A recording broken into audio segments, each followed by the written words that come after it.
first it took me 8 hours to go to Kiev and then 26 hours to go from Kiev here. But we had a nice company. So it was Good morning, dear colleagues, to the second day of the conference Recover. I know that people are still having breakfast, so I hope that they will finish it soon.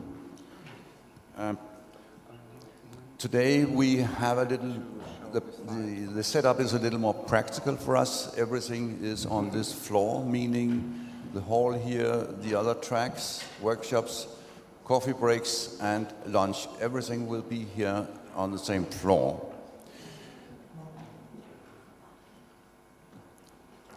Based on what was said yesterday, we will ask the moderators and the speakers to give room for questions. Yesterday at one session we had at least 10 colleagues who didn't get a chance to put their questions. So we hope that we will have more room for questions today than yesterday. I would also like to stress that you are of course welcome to give a statement, but it's easier for the panel if you mention that it's a statement when you start a statement. And one more practical thing, some of you have to be reimbursed bus tickets for the ride between the airport in Vienna and here. And I will be at the registration desk in the first coffee break so that you can get your money. Welcome, and now I'll give the floor for this morning's moderator. Thank you.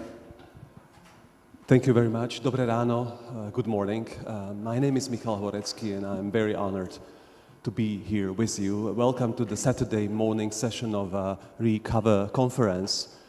I have next to me four distinguished guests from Slovakia, Ukraine and Belarus. And we're going to talk about disinformation and propaganda in a war. And we will try to give a broader perspective on these issues. And as we all know, since not only since February 24, but the violence begins in language. And we know that this digital war, this information war, cyber war was going on for much, much longer. And so we have here with us today, some of them came from very far away, so we are very honored to have them with us. Next to me, Alexander Zamkovoy from Stop Fake. He came from Odessa all the way to Bratislava. He's author and of a podcast, writer, journalist, and also economic observer. It's great to have you with us. Thank you for coming. Yes, please. You can give him a warm welcome in our city. Then we have Vladimír Šnídl, my dear colleague from Slovakia, from Deník N. For those of you who are not yet familiar, but Deník N is for me one of the best practice examples of how you can still keep free media in the Central and Eastern Europe. It's a project which started a couple of years ago, bottom up, so to say, as a reaction to an oligarchy group buying one of the last independent newspapers when a group of journalists decided to start a new free media, founded independently and truly keeping a free media, which became from a very small project a major media project in a whole region, not just in Slovakia. Now we have also an Hungarian language version. And Vladimír Šnídl for many years is covering disinformation, propaganda, right-wing extremism, and also wrote a book about it. So he's truly an expert on the local problems, the way how Slovakia is deeply divided due to Kremlin propaganda. So next to him is Serhii Odarenko from Ukraine media portal Behind the News, also a journalist working for projects like Texty.org, UA, also for Detektor Media or Gazeta po Ukrainsky, also the coordinator of the project Behind the Gender and Behind the War. Serhii, thank you for joining us. And last but not least, from Belarus came Stanislav Ivashkevich. a Belarusian investigative journalist working for Belsat, a television project. He was many times awarded Best Investigative Journalist of Belarus, and also, so to say, very directly experienced prosecution from this dictatorship, and so he knows what it means to fight for free press very, very well. We will talk in English and in Ukrainian, so if you need headsets, please get them. We have many in the corner. And yeah, it's great that you are all here. We have some 1 hour, almost 1 hour, so we will try to use this time. And maybe let me start with Alexander, with you, if I may. Because now, today is, I think, day 290 of the full-scale Russian war, or 291, I'm not sure now.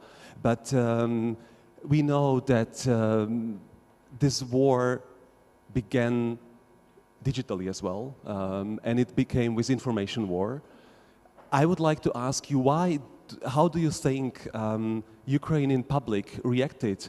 Because we in Slovakia deeply feel that it completely changed the political landscape, it completely changed the mood in the country, and deeply divided the society, and brought right-wing parties to the mainstream of the political discourse. I think that my impression from the outside is that Ukrainians were more aware how dangerous it is and what it means. So maybe if you could give us some broader perspective on your view, how you view it, how people in your city, from your media experience, reacted especially from the third period of Vladimir Putin's government, how Ukrainian reacted to Russian propaganda. I have a mic? Yes. All good? Okay. Yeah, so first of all, I would love to say that Russia's war in Ukraine once again showed that actually words, the battle for people's minds come even before the weapons start to shoot. And StopFake in Ukraine has been experiencing this starting from 2014, when we saw how Russian propaganda managed to do phenomenal things. They intimidated Crimea and Donbass by the force of words, and then the Russian troops appeared there.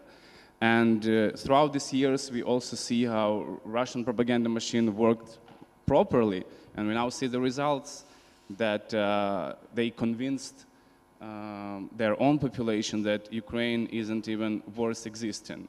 And they also tried to convince Ukrainians and Europeans that actually Ukraine is a failed state, aggressive country, which will never line up with expectations placed on it.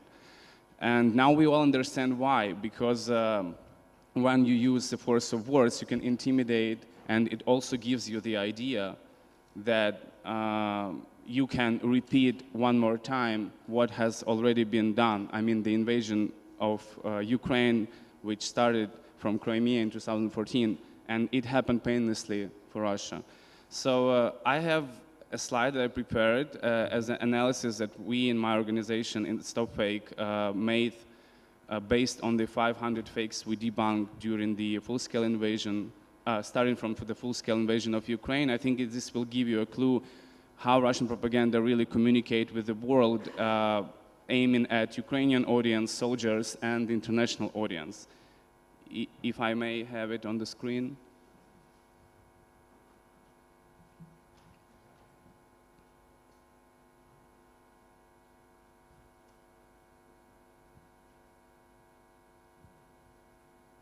You're working on it?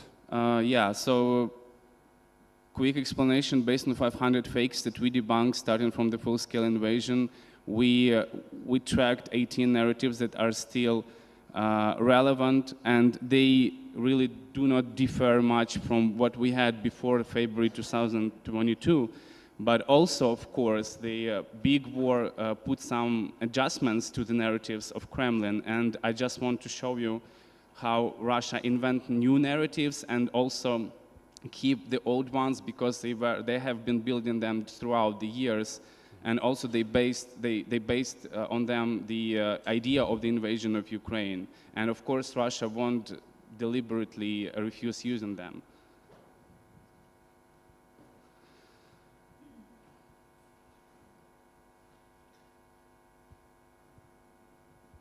Okay, just not to waste our time, maybe I'll try to describe them for you. Of course, the main idea of Russia is to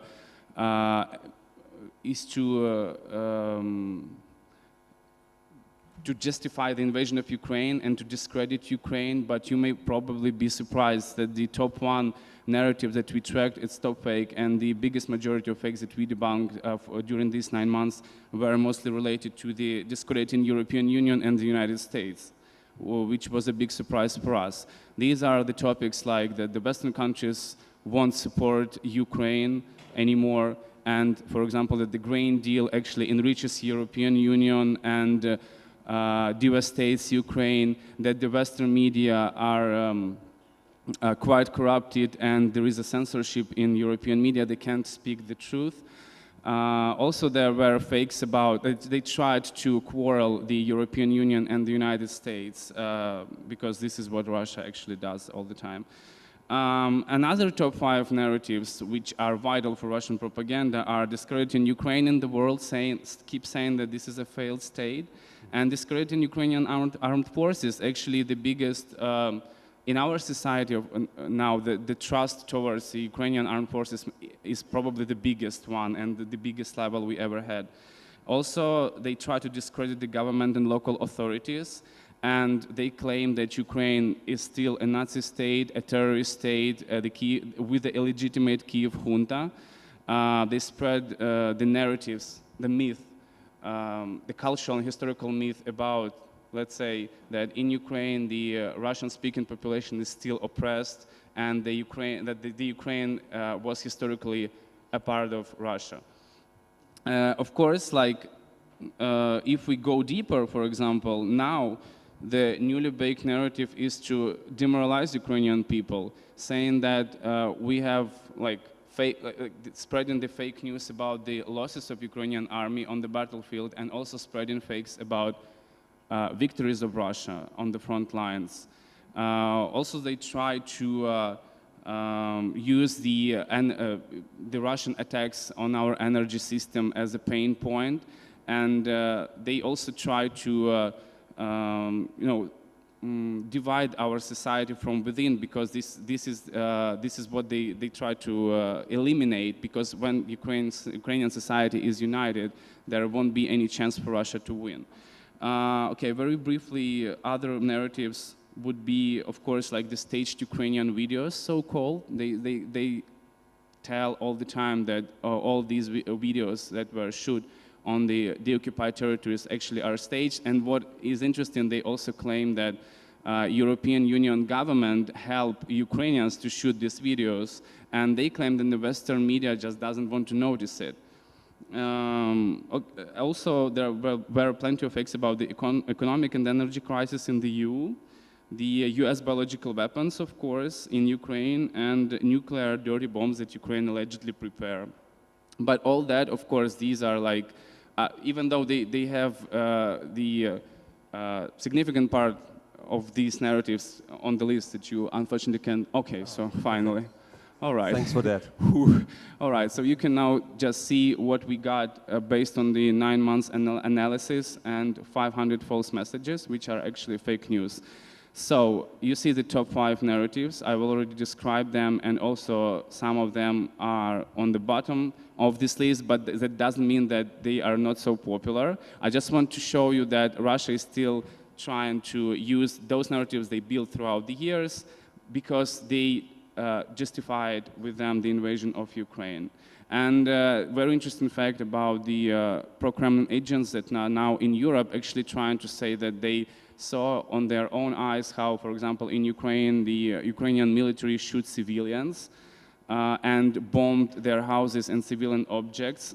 One of them is Adrian Bouquet, maybe heard about him. This is a very nice example how Russia bake new propagandists in Europe. He is from France. He said that he saw in his own eyes how Nazis in Bucha shot the staged videos, and StopFake proved that he has never been to Bucha, and till that time he has never revealed any evidence of that. So I think this is more or less what I would love to show. You. Okay, just if there will be a chance, I have another slide just to show you how the same narratives mostly are spread on the regional level in Ukraine, So this is an example of Odessa region where I came from. This is mostly a Russian-speaking region, and you see that Kremlin spreads the same narratives on the regional level. So this is a very complex job, let's say. Serhiy Odarenko, maybe as a natural step, we could look at why do you think Russia is on the very first place posing the propaganda about the European Union and the world, so to say, about the foreign countries. Why do you think this is such an important thing for Russian disinformation to claim that there is some sort of a world conspiracy against Russia and that the European Union is threatening it, and why do you think people believe it? Дякую за запитання. Thank you for your question. Good morning to everybody. Russia has started to prepare for this informational war before the full-scale invasion.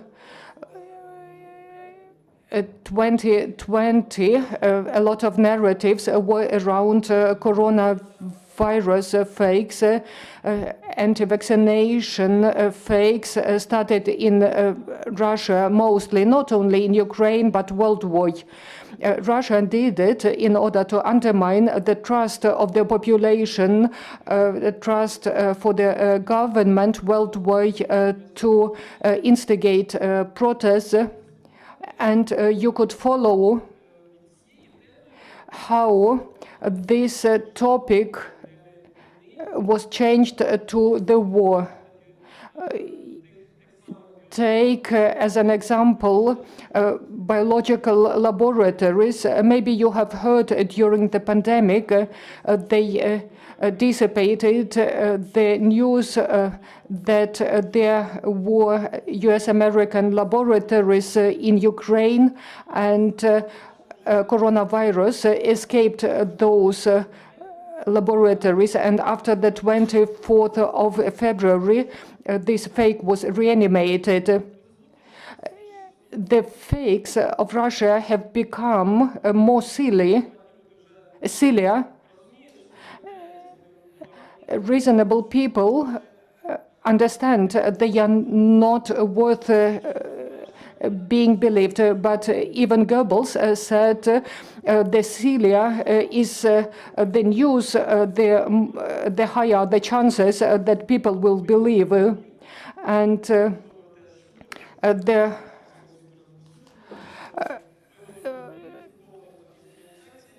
maybe you have heard pigeons were invented which can be aimed against Russians, meaning there are special pigeons which can target especially Slavonic peoples. It started back then, and it still continues. I have spoken to Alexander yesterday about one panel discussion about the emotional component, that we should handle it cooler. As for the flow of news, I have an information campaign, and we work with our audience mostly via social media. It does not influence our verdict as for check of the information,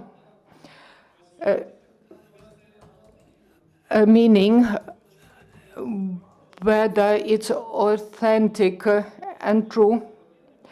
Maybe you have heard a surgeon should not operate his relatives and members of his family. Yesterday, somebody said journalists must be above the process. It's difficult to imagine in Ukraine. Ukrainian journalists could cover the war in Syria, but the emotional component cannot be excluded if it is about your country. And we have to balance between our own attitude to this war and the journalistic standards. And I'd like to note the classical approach of journalists should be in the middle. It should be the balance of thoughts, of ideas. The journalist is showing one view and insinuates that the truth is somewhere in between. The parties to the conflict, there is a victim, there is an aggressor, and if we practice this approach, we would distort the picture.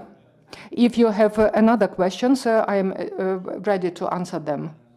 Ask, what do you think that made it Ukraine more aware of this? How do you think that now, of course, does it need such a brutal thing as a full-scale war to make a country aware of this information war? Because from our perspective, I'm almost ashamed to say, but Slovakia is one of the countries which are deeply influenced by Russian propaganda. And it changed, and many of these narratives, we call it absurd. They are almost laughable. They are so fictional that you just sometimes can't believe that somebody does believe in it. But we have so many people who really think that there are these laboratories, that there are these inventions, and that they are real. And we have a huge problem to cope with this reality. Like, we have problem to convince these people because they will tell you, well, this is my opinion, and I have right to have this opinion.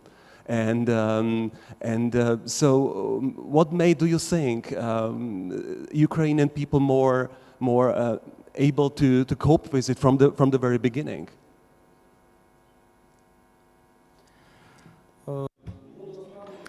Actually, the Ukrainian society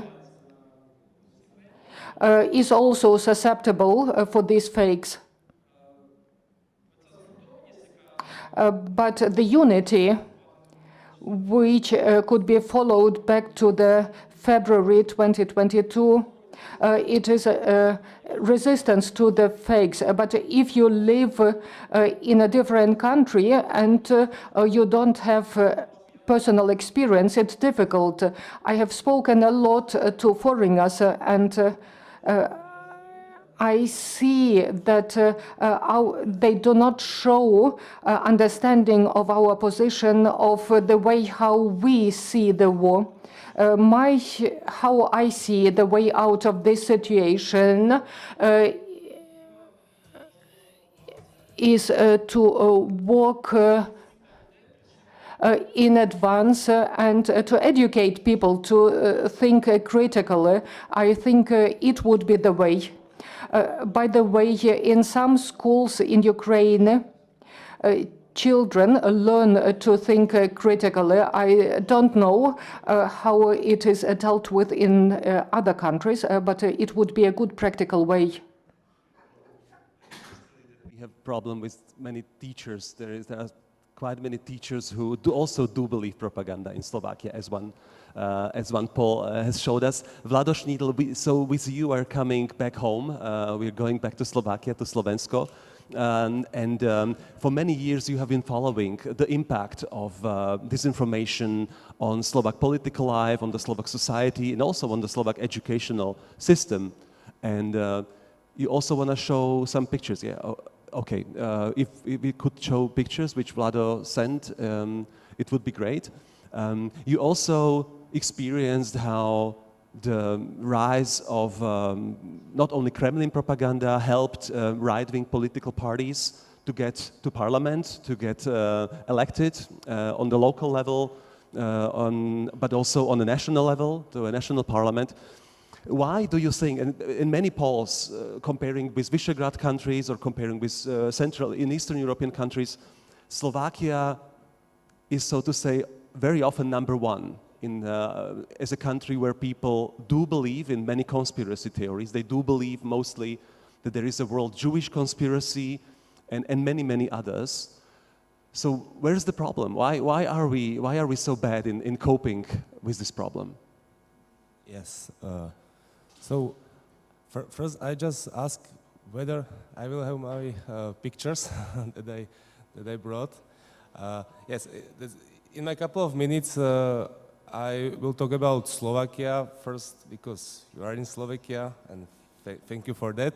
Thank you also organizers that made this event here. And second, because Slovakia is interesting case study for everybody who focus on propaganda.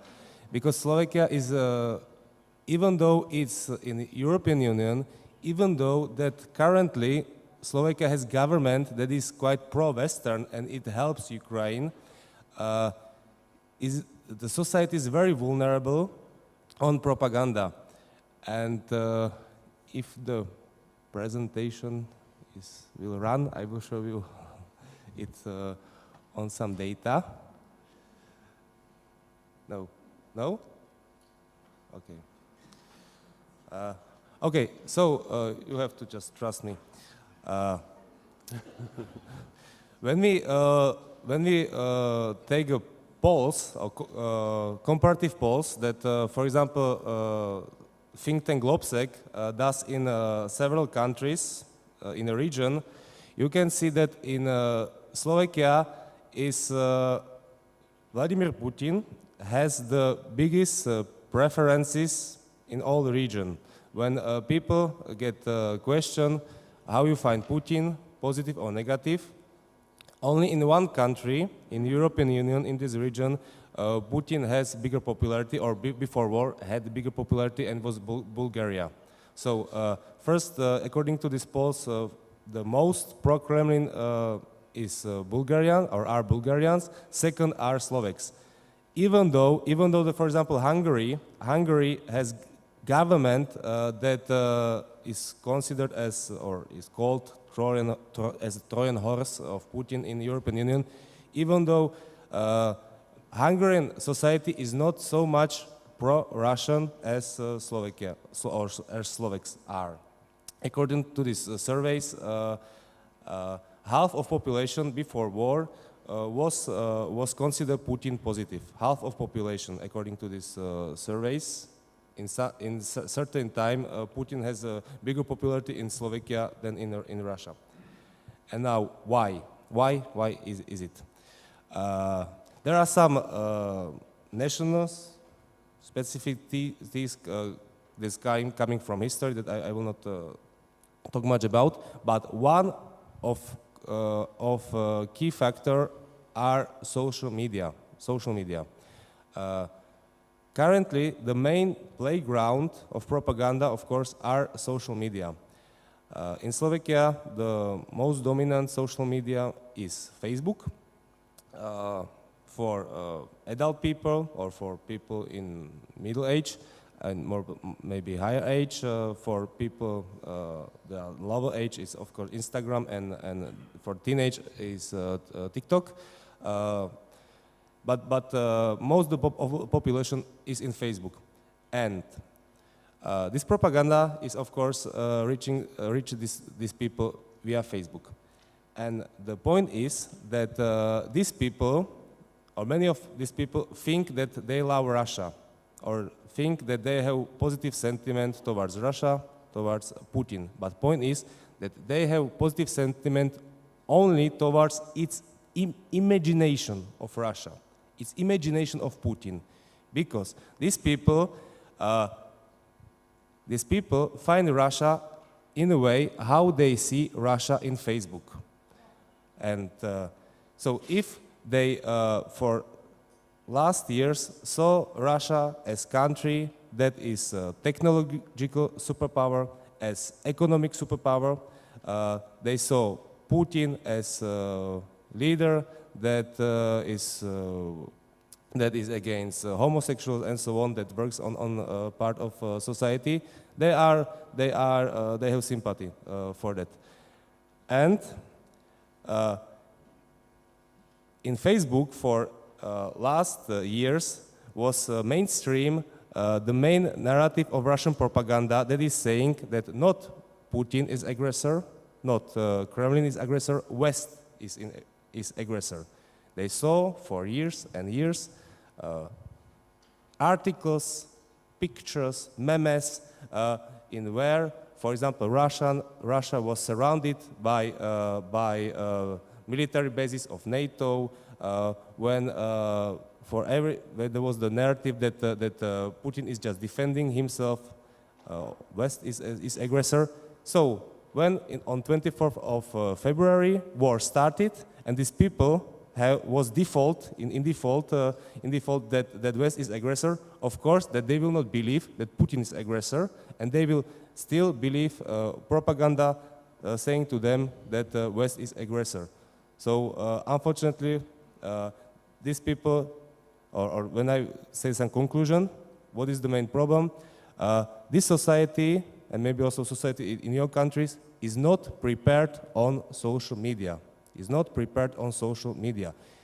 These people went to Facebook, but nobody in school, nobody in family talked to them, for example, how to be oriented in this information world. Teenage people are not prepared on other phenomena of social media, like cyberbullying, body shaming, and so on. So these people in general is not prepared on social media, and this popularity of propaganda is just one of the results. Vladimir Schindler, but I would maybe add some, or maybe a little bit contradict to you, because was Poland prepared for social media? Was Hungary prepared for social media? I think not less, not more than Slovakia. It's a huge paradox for me because, you know, Czechoslovakia was occupied by Soviet forces for 21 years, quite brutally. We had in some periods over 1 million Soviet soldiers on our soil. And so this scale was, you know, the generation of our fathers and grandfathers and grandmothers and mothers experienced this. But it's still Poland and even Hungary, which has which is almost like a dictatorship already, established regime, they are more resistant to this propaganda. So I think it cannot be only social media, because they have the same sort of social media, but people's reaction, I think, is a little bit different. From my perspective, there is also a huge problem that many people in power, many mainstream politicians, even former prime minister for 12 years, almost 12 years, many ministers, many people in a juridical system, they also support these narratives. They also spread the narratives. So I think it's also a huge failure of elites of Slovak society, which are not able to oppose this clear propaganda. Do you see it this way as well? I started my speech before by saying that, of course, there are some national and historical presumptions. Mm-hmm. For example, coming from 19th century, that Slovak writers were oriented on West, on East, comparing, for example, of Czech scholars and writers that were more oriented to the West. But when you have this kind of prepositions, and that people in general have bigger sentiment towards East, and also this is that I will react on your remark on the Soviet occupation. When you look at the polls they compare mood in Czech Republic and Slovakia, because we were the same country. In Slovakia is more positive sentiment towards communist regime. Mm-hmm. So when you have these prepositions, and then via social media propaganda hit the society, the effects are more devastating. Devastating. Yeah. Thank you so much, Stanislav Ivaškevič. We would like now to hear also a perspective from Belarus, and maybe you could start really like with a broader perspective of how you can work as a journalist, critical journalist in your home country right now, and how do you see the influences of Russian propaganda in Belarus? I'll just make a small correction. I worked at Belsat, but 2019, we, along with several fellow investigative journalists, we founded Belarusian Investigative Center, and we do investigations. We're members of Organized Crime and Corruption Reporting Project. Now we mainly chase sanctions. for the assets of Russian and Belarusian oligarchs and schemes of how they breach the sectoral sanctions. And also we have an anti-fake project, which we started in 2019 with the help of OCCRP.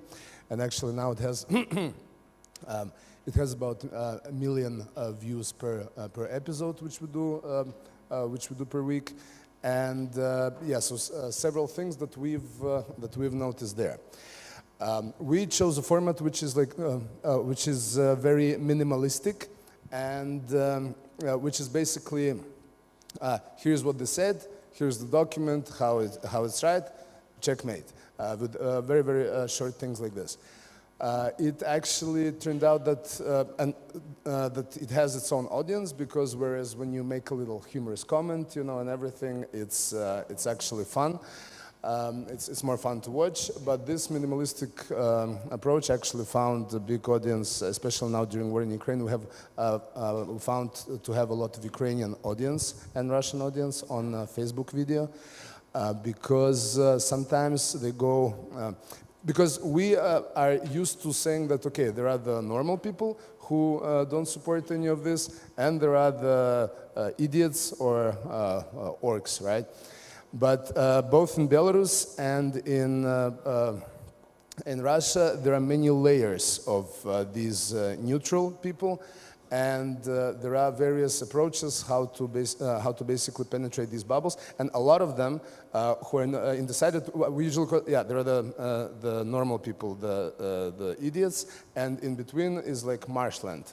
Yeah, is like. Nobody's who are just swayed the way which the government tells them to be swayed. And yeah, now we've had in Belarus a lot of studies about this, how actually how segmented this middle area is, and yeah, and many of them watch both sides. Some of them on the further sector, they are watching propaganda for emotional reasons, and there is no way to beat them with reason, because they watch it just for to feel good, like they feel bad in their lives, for example, and the propaganda gives them an emotional escapism, that these are the Nazis' fault, and so they watch it how Nazis are being avenged. By the way, this is also when Putin and Lukashenko, when they say that we attacked because otherwise we would have been attacked, well, it's not so wrong, because if what happens is they would have been attacked, but not by NATO, but by their own people. This is what we've seen, because how they mainly control their population with propaganda is like, do you want it to be like in Ukraine? And every time it comes to the point where people are actually starting to say, well, yes, when Ukraine is like it was in 2013 and 2021, they're feeling threatened, and they feel like they need to destroy this East Slavic example of success, because otherwise they will be overthrown. Lukashenko was almost overthrown in 2020. Putin's rating was going dangerously down in 2013, and there were demonstrations in Russia 2011, 2012, and when there was this oil price collapse of 2014, the economic factors could well lead to that. So they are, Putin and Lukashenko, they're both feeling that they're defending their basically their regimes, their very existence, and people who actually support them, okay, some of them just emotionally think that, okay, something is going wrong in their countries, but their alternatives is to say, okay, I'm too cowardly to come out, I'm too, so they don't want to live in emotional misery, they follow the propaganda. Then there are people who are a little bit smarter, and they say, okay, yeah, Putin is bad, and obviously he's attacking Ukraine just to destroy the example of success. But if Putin is gone as a result of that, then Russia is going to be thrown into chaos, it's going to fall apart, there's going to be civil war. And this is also the agenda that a lot of the people in the West eat, because they say, okay, it's a nuclear country, you know, maybe it's better it stays this way, at least this way, you know, we don't have like Ramzan Kadyrov and many warlords, we don't have Afghanistan with nuclear weapons. And also when Soviet Union was dissolved, the West was not in favor of that. And there was also strong concerns, and also how Ukraine and Belarus gave up their nuclear weapons was the West trying to preserve some kind of stability. Except, well, as history shows, that appeasing a regime whose only way of continuing to exist is to escalate outside, is always more dangerous than any dangers associated with the collapse of this regime. Yeah, Stanislav, you mentioned, if I may ask something more, you mentioned that your fact-checking of propaganda, but are there any other ways how Belarusian critical journalists are able to cope with this many big lies which are spreading, you know, from Lukashenko all the way to the state television and elsewhere, or are the possibilities for oppositional views very limited, yeah, so to say, to counterfight the fake news? Well, in Belarus, independent media are reasonably successful actually at marginating state-owned media on the internet, whereas of course they have the TV that they're exposed to. And well, there are several tactics. I mean, one thing is when you have this kind of counter-propaganda, when journalists use a lot of subjective push, but a lot of humor. You have this also works on the counter side, because this is not our approach, but we see this is very popular and it works, because it reminds me of I had a friend who worked as a taxi driver in front of a nightclub, not a very high-class nightclub. So, and he said every now and then he had altercations with drunk guys coming out of the club and starting problems. And he said, you know what, nothing evokes consciousness in people's hearts and minds as like a heavy slap, you know. It's not just that you overpower them, but suddenly they start saying, you know, it wasn't uncommon that they would come up to him and say, you know what, maybe I wasn't so right, you know, you kind of opened my eyes, you know. And this is actually what, you know, this is what the Ukrainian armed forces are doing to the many people who are now subjected to Russian propaganda. They're giving these slaps, and you know, because people want to be on the stronger side, you know, they want to see perspective. They don't want to see that their only perspective is to be dissident and in prison. So when they see a strength on the other side, that works. We see these media which are emotionally charged. They are popular, and they have their own specter. But also, of course, these media are completely, and this media is also watched by people who watch both sides. They say, okay, we don't believe either side, there's propaganda there. Because, by the way, a lot of Russian propaganda wasn't just directed at discrediting the West, for example, or anything. It was directed at discrediting the truth. That nothing is clear, everything is vague. You had these channels like REN-TV or even the Russian state-owned channels with historical conspiracy programs about you know, the aliens, having a role in history, that history is not what you thought it was. You know, this was very popular to just discredit the truth. And obviously the way to counter-approach it, and this is the niche that we're taking, is to go with this very strict kind of fact-proof checkmate to show people how, to get people used to approaching, looking for primary sources. And of course, I mean, even with a million audiences between three countries is very little. So, and that's very right what our Slovakian colleague has said, that this is the kind of thing that has to be tackled in schools already, and this must be first priority for the governments from a very young age, not to put the theories into children's heads, but more protection against disinformation by teaching them critical thinking. Mm-hmm.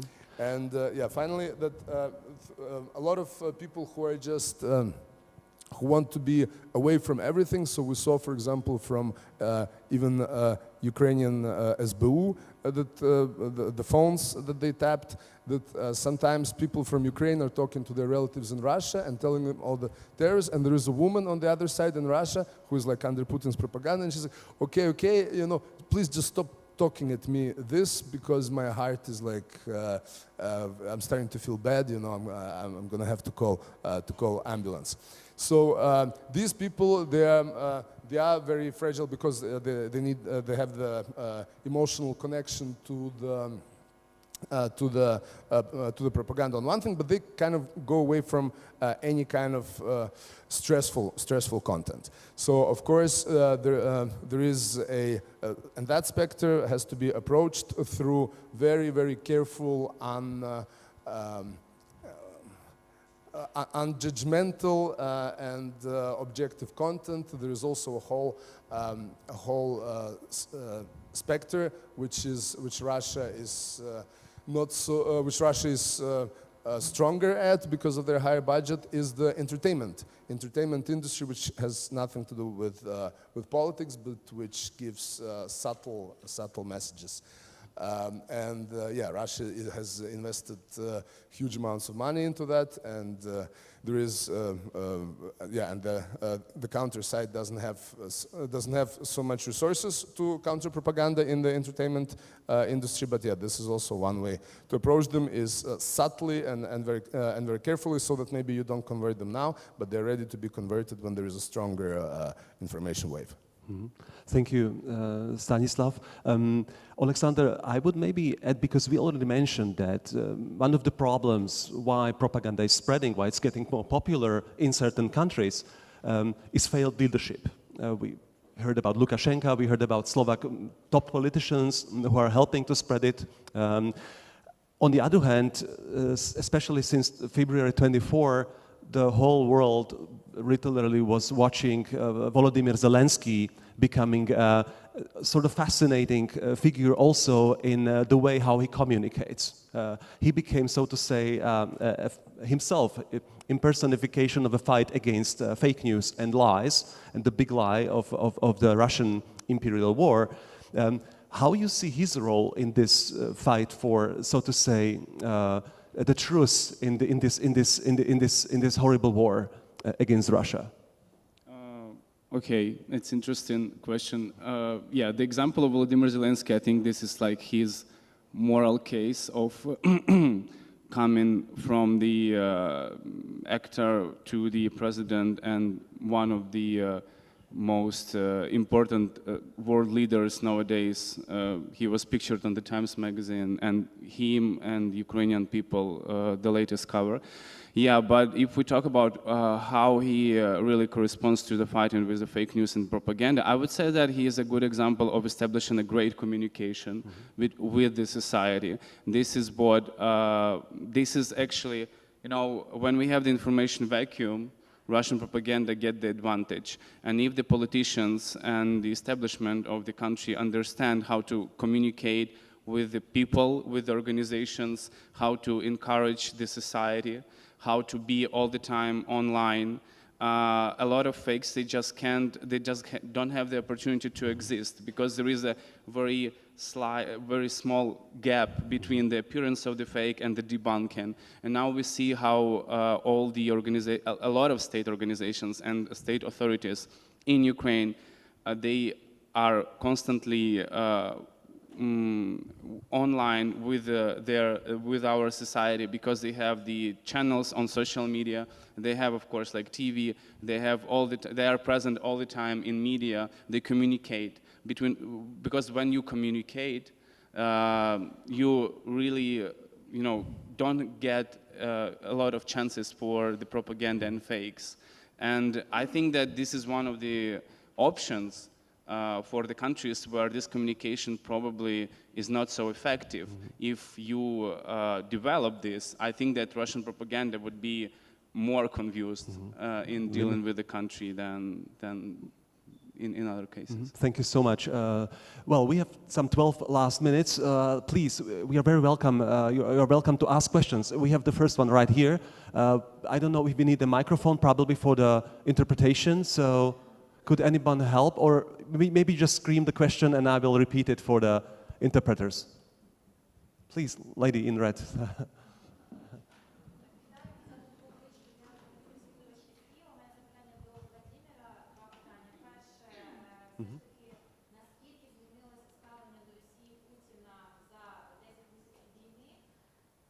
Thank you so much.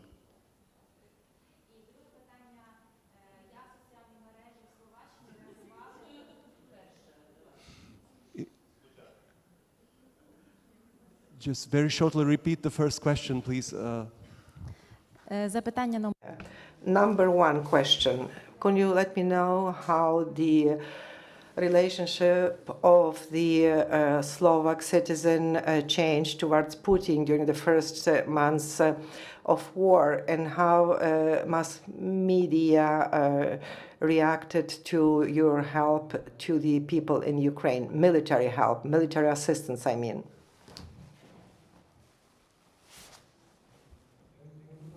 So, yes, it bit changed in a way that before war, according to these polls, half or 50% of population found Putin positive. After the war was another survey, 25% of people found Putin, or respondents found Putin positive. So it's some degrees, but in other countries are bigger degrees. Now, the main line of propaganda that these people trust is not about that defend Putin, but main line of propaganda is saying, okay, I don't defend Putin, but yes, they put but and saying, this is anyway the main responsibility has NATO. I don't defend Putin, but I don't know, Zelensky is taking drugs. So now the main line of propaganda is to not to talk about Putin, but talk about classical whataboutism, for example. And what the media do, or what the media try, of course, they try to do fact-checking, and what we try to do, as I said, the problem is that the society is not prepared on social media, so we try in some certain pieces to prepare society on social media. So we try to support teachers, talk about media literacy. We try to make some workshops for the teachers, and we try to be also active on social media. So we try to fight this battle in social media as well. Ďakujeme. Please, there is one more question, and a third one. Please. Інна Гадзинська, Inna Hadzinska, Tex Urgei. Big problem with threat of Russian disinformation and propaganda in Slovakia, because as I have heard, a lot of people still believe it and like Putin and ads. So, is there is some does the Slovakian government is aware of this threat? And is there some strategic official line to counteract it? Does they aware what's going on, and they should do something with this on official level, that it will not disappear by itself? Thank you. Yes, the question is, yes, government is aware, current government is aware of this problem, and the government is trying to think about what to do, but it's, of course, as you know, the state sector is very slowly. They just prepare some conceptions.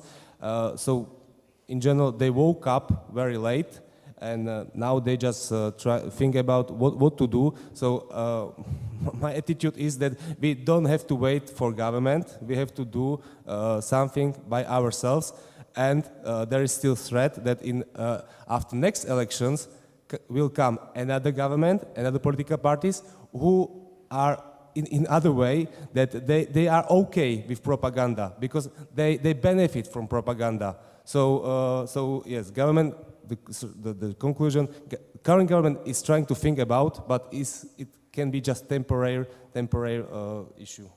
But I will maybe just add to Vladimir that it's not only that, it's that like really Russia for many years changed for example, the Russian embassy in Bratislava in Prague to a trolling factories. These people were very actively connecting opinion leaders, paying lots of disinformation campaigns on billboard campaigns. They were openly supporting financially and with other sources many political leaders. So it was not only social media, it was a full-scale propaganda, and it really worked well, and it made many people believe that Slovakia doesn't belong to the West, and basically they're connected by this hatred towards the Western, free, democratic, liberal society. So it's not just like disinformation, it's a real attack on the very fundamental values of the country we are living in and of the European Union. It's a really huge problem, and unfortunately lots of these politicians misuse this for their own power, because they use this to get elected, use it to get to government and so on. So it's a huge challenge for our society.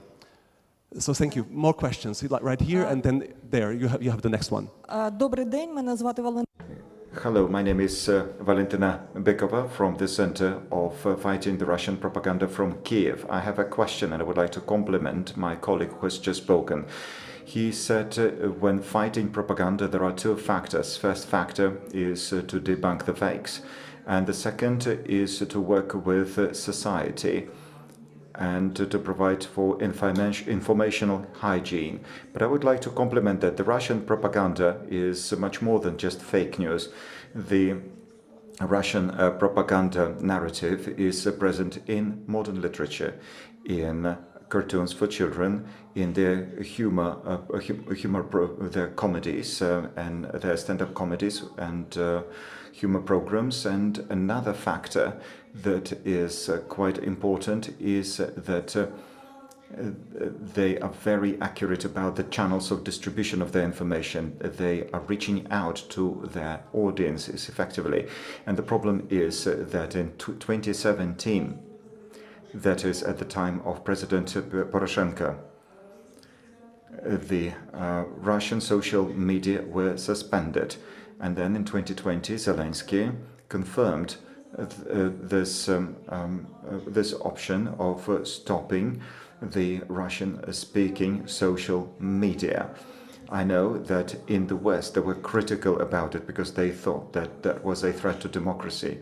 But I would like to say that due to suspending the Russian social media in 2022, Ukraine was much more resilient to the Russian propaganda. That is because we had blocked the Russian social media and Russian media as such a long time ago. Adding to something that Stas said about Russia discrediting the truth. Steve Bannon, Donald Trump's campaign manager, famously said in 2018 that the real opposition is the media, and the way to deal with them is to flood the zone with shit. It's his quote. And it's exactly what Russian propaganda is doing. They are producing multiple versions of the truth to discredit the concept of the truth itself. We've seen it with Bucha, several versions. Well, they were not dead people, they were actors. They were dummies. They were real dead people, but the Ukrainian armed forces did it. The British secret services did it. So they produced multiple versions. We've seen it with MH17. The question is, how do you limit the shit flow? Because now the tendency is to say, each time you try to block the shit tube, to say, well, you are against the free speech, because the Russian mainstream media do it. Now, on social media, we see Elon Musk saying, open all the gates, unban them all. So is there a way, in your opinion, to limit the shit flow, to not to allow them to flood the zone with shit. Thank you. Thank you. Thank you for the question. Sorry for the wording. Serhii, would you just give Serhii, would you try to give a short answer, because we have just 1 minute and 30 seconds. So we'll definitely not solve this huge problem. Okay.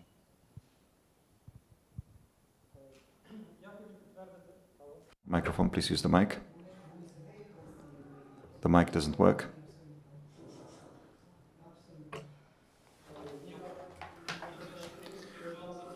Well, what you have just quoted, it's not his replica.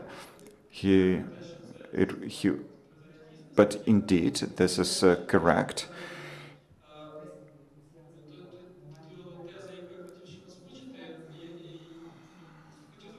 But I just would like to address your attention to the way how the Western mass media help consciously or knowingly or unknowingly to spread the Russian narrative. Let me show you two examples. You might remember Marina Ovsyannikova. And in the West, everyone trusted that that was a genuine case, and she was even invited to speak at the German mass media.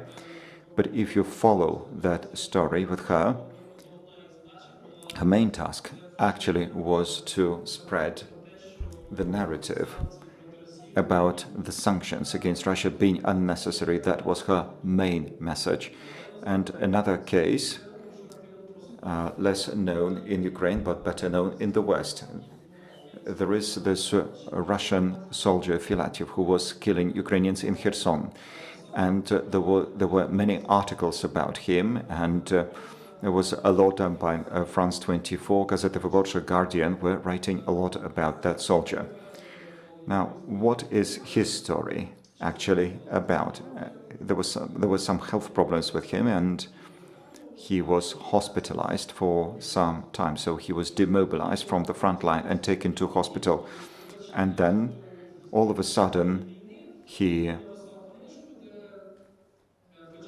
became aware of the war. He wrote a book. He started criticizing the Russian authorities openly. He even filed a claim with the public prosecutor's office, presenting some facts of how the Russian Federation is carrying out this war by violating all possible rules of the war. The problem is that had it been inconvenient for the Russian Federation, he would have been arrested immediately. Now, what was the end of that story? He actually emigrated to France. As he says, he was forced to flee to France, and then he became quite a popular person in France, and he started giving lots of interviews, and then he started justifying the Russian soldiers, and he started saying that no, that was not intentional, and therefore he started presenting his own narrative over there. So I think it's quite obvious that it was a well-planned strategy. Someone may say that I am a plot theory, that I'm developing a plot theory, a conspiracy theory. But actually, if you do follow his narrative, you can clearly see that he's performing a task, and the Western mass media help to spread his narrative. I do not really understand why do we give the floor to such people. Yes, I understand the notion of the freedom of speech, but no one is opposing him. And whatever he says is being published. But no one has ever replied to what he says. Let's give Alexander also wanted to react, so this is going to be the last response for our... Yeah, very shortly, just get back to your question. We at Stop Fake, we stand on the ground that Russia doesn't produce information, this is communication. And if we here in UN Security Council, when Nibenza is saying that all the videos from Bucha are staged and the Western allies helped Ukraine to do that, what we can expect from Russia at this historical moment of time. So we just say we need to eliminate Russian propaganda. Don't give them a chance to speak and to communicate with the world. Let the diplomats, politicians deal with that, but this is not okay when, these statements, in order not to be biased or to show the balance of thoughts, they just leak to the media, to the TV channels of European media, etc. So I think this is not okay. Thank you very much for being with us Saturday morning. These were Alexander Zomkovoj, Serhii Odarenko, Vladimir Schneidl, and Stanisław Iwaszkiewicz. Thank you so much. Yes, please give them a big applause. And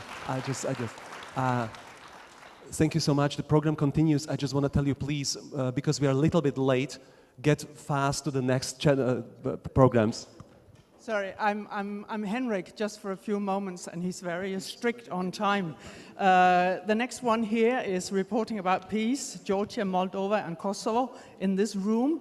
And the other one is how to identify war crimes and identity on war crimes. And that's just outside in the other room, outside to the left. And if you could move a little fast, then because we're running a little bit late.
My name is Milorad Ivanovic, and I'm editor-in-chief of the Balkan Investigative Reporters Network in Belgrade in Serbia.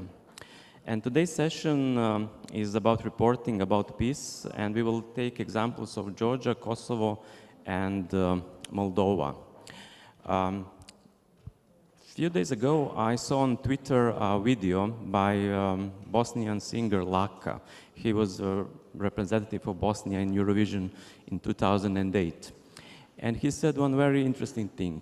During 1992 and 1993, he was a child during the war in Bosnia, in Sarajevo. And his father told him one sentence that he didn't understand at that time. So his father told him, if you take apart the killings of the people and dead bodies, which is really terrible, the war will be the best part of your life and the best experience. And Laka didn't understand that at that time, and now he said he understands. During the war, people were united. There was solidarity. Everyone was poor.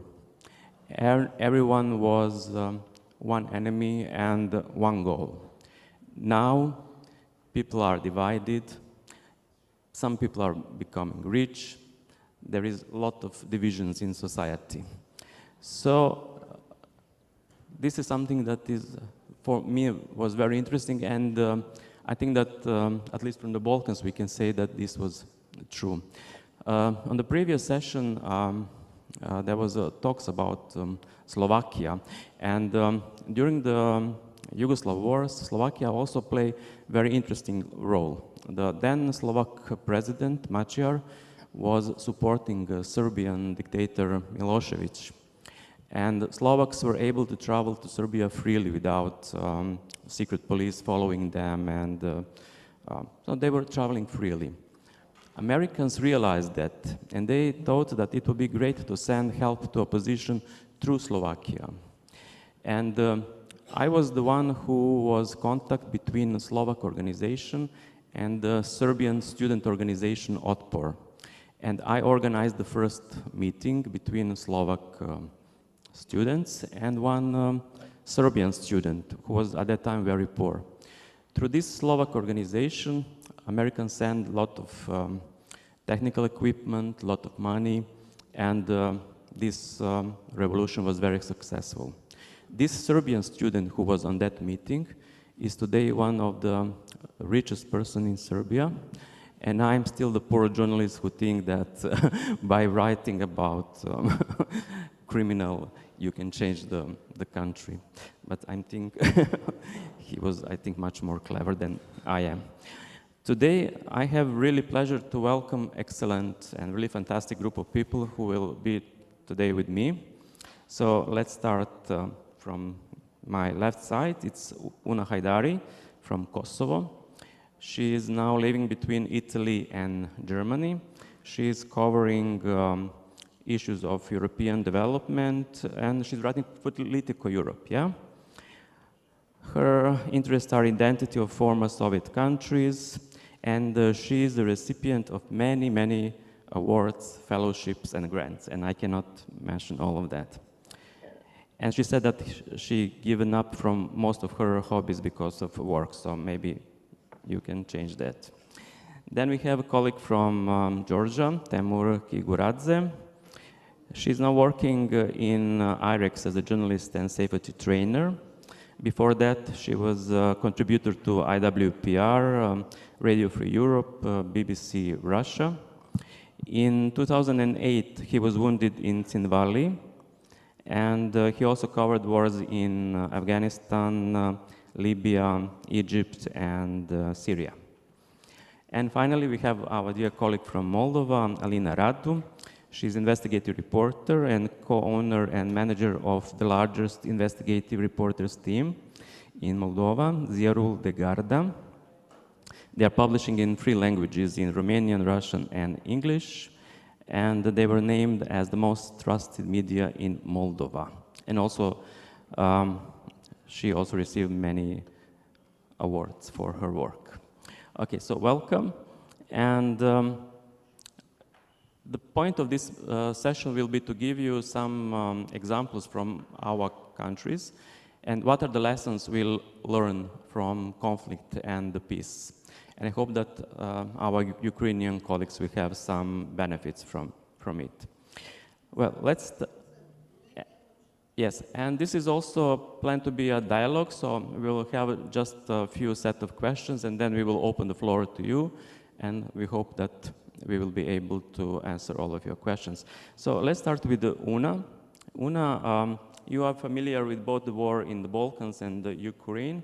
So if you make comparison between these two wars, what are the differences and what are similarities? Yeah, absolutely. I think there's a lot to be said about the different settings in which the two wars began and developed or continue to exist. The big difference is that the wars, the Yugoslav disintegration wars in the 1990s came right after the fall of socialism.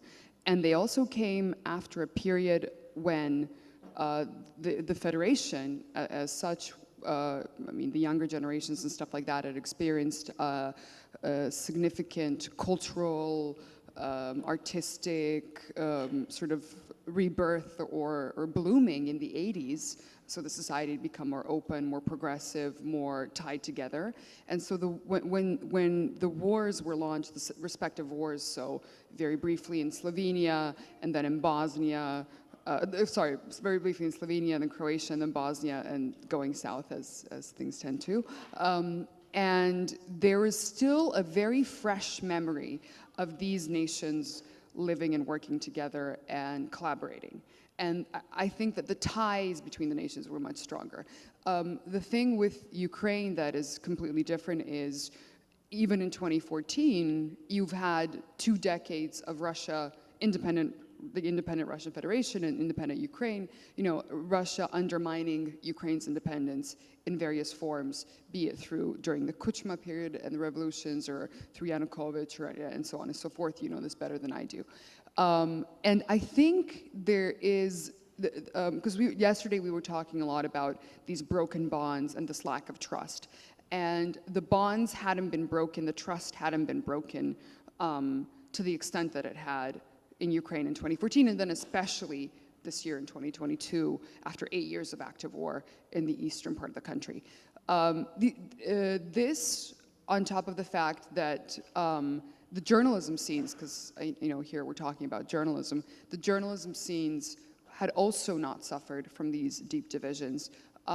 You had, in the 80s, again, despite the fact that socialism was still a thing in Yugoslavia, an industry-wide liberalization of the press, not full liberalization, of course, not by complete Western standards, but much more free, much more open than had ever existed in any socialist country. And so there was a continuation. You know, there was a continuation of collaboration with journalists between Belgrade and Zagreb and Sarajevo and even Ljubljana and Pristina and stuff like that. So this was something that the war happened, I mean, because oftentimes you hear, you know, former Yugoslav citizens say, oh, we never expected this, we never saw this happening, we didn't think this would happen. And as much as, you know, some things could have indicated towards it, the prevailing trend is true that people did not see these animosities on a daily level in the way that they exist between Ukraine and Russia and have existed for a long time.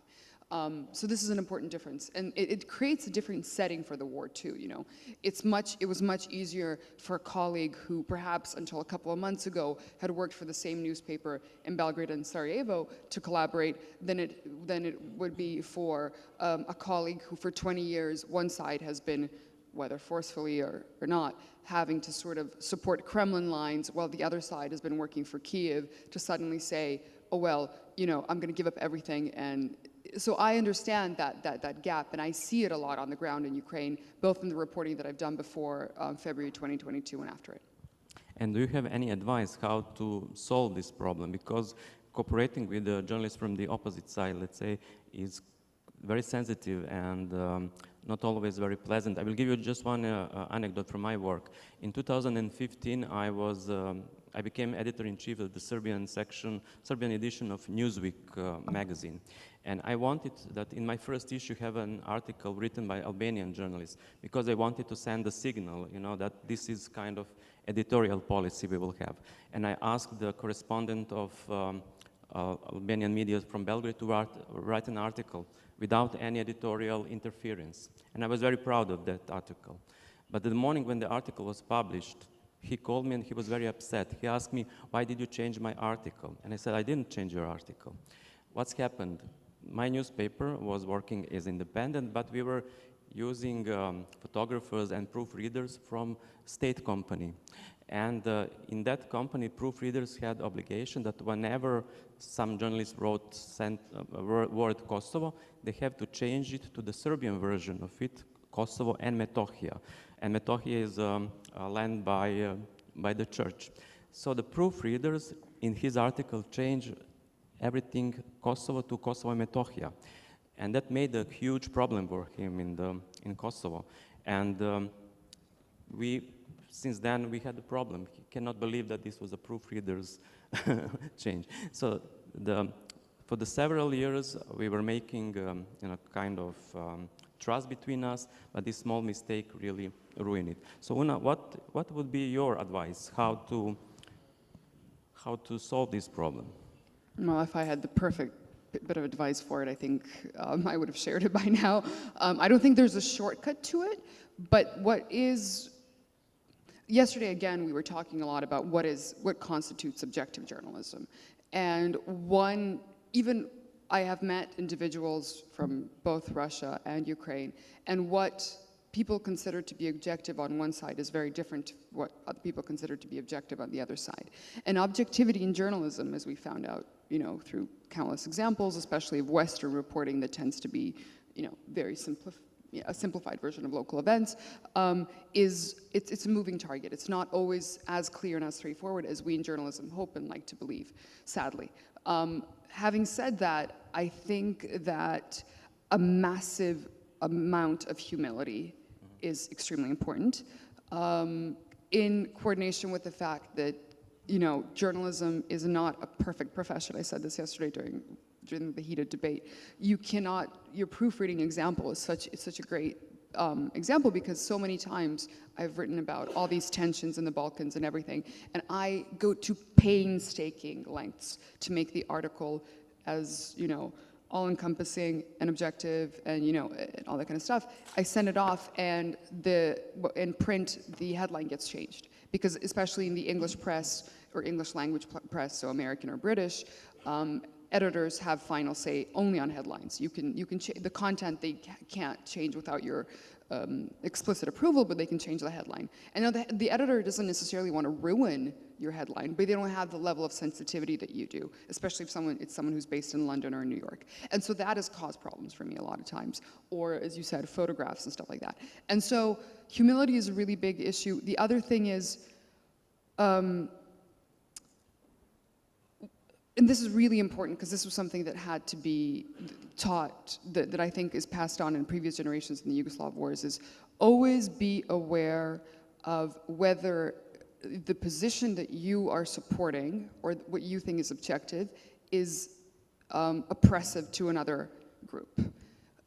This was, so for example, one example that's really pertinent to also things that relate to the war, but also the situation in Kosovo now. During the 90s, the government of Slobodan Milosevic purported to be administering the rule of law in Kosovo. Now, the rule of law is a very flexible thing when you have a semi-autocratic or autocratic government that changes the law according to its own will. But it would say, we are supporting the rule of law. So as a Serbian journalist, and many critical Serbian journalists were like, well, this might be the rule of law as was changed yesterday by the parliament that you control, but is this oppressing another group? And having that sort of like intrinsical, like, is my article, encouraging and or highlighting someone's oppression? I feel like it sounds like such a simple test, but if I think about it every time when I'm writing an article, it really helps me understand where, where all this goes. Like, for example, when it comes to Ukraine issues, I remember it was very controversial with regard to during the Poroshenko period when there was reporting about whether or not the Russian language would be secondary, the first or the secondary language that someone would speak to you in Ukraine, and that issue. And so I remember that we were talking to colleagues from all over Ukraine and how they perceived that and how that was seen. Constantly having this check, is this going to press someone? So yeah, that's my advice. I don't want to talk too much about it, but yeah. Thank you, Una. Temur, can you give us just a brief overview of the Georgian media scene since 2008, the war, and particularly now in 2022, when a big influx of Russians came to Georgia? What's changed, and what is your position? Yes. Hello, thank you for having me. The presence of Russia in Georgia and in Georgian media, it didn't start back in 2008. It started earlier, of course. Russia has been present in Georgian politics and Georgian life for 30 years. For me personally, it's a very personal and deep issue, as I was born in Abkhazia, a region currently occupied by Russia, and it has always been a part of my life as I was growing up and part of the life of everyone I know. And I love to tell this story. Some years ago, my girlfriend back then, now my wife, were hanging out in my apartment, and she opened one of the drawers and she saw a bunch of candles that I have stocked all over my house alongside with tanks of water and stuff, just in case. And she was like, "Oh, Temur, you're so romantic. You have so many candles." I said, like, "Sure, yes, I am romantic." Because since I was a kid, my father and my mother were basically making me ready for the things that are about to come. And the things came. First in 1992, 1993, but when I was a kid there, then in 2008, when I was already a young reporter, and the war started. And I went to the war together with my colleagues, 3 of them, 2 ethnic Georgians, 1 ethnic Ukrainian, a citizen of Georgia, and 1 American. And it so happened that all of us encountered a separatist military patrol, and we were shot in this incident. Unfortunately, 2 of my colleagues were killed, and I was taken prisoner alongside with my American colleague. And I was spent some time in the basement of the separatists, and then was delivered to Russians and spent some time in Russian jail. And in this jail, they dragged me out, the FSB guy who was questioning me, and introduced me to my colleagues, filming group of Rossiya 24, Russian news channel. And they wanted, like, I want to talk a little bit what happened yesterday. They wanted to get the opinion of the other side, and I was the other side. And of course, I was pissed, I was angry, and I told them everything I thought about the conflict. And I was like so surprised, and so actually surprised in a good way. Wow, they're actually gonna let me talk on the Russian national federal TV station. And then I saw myself.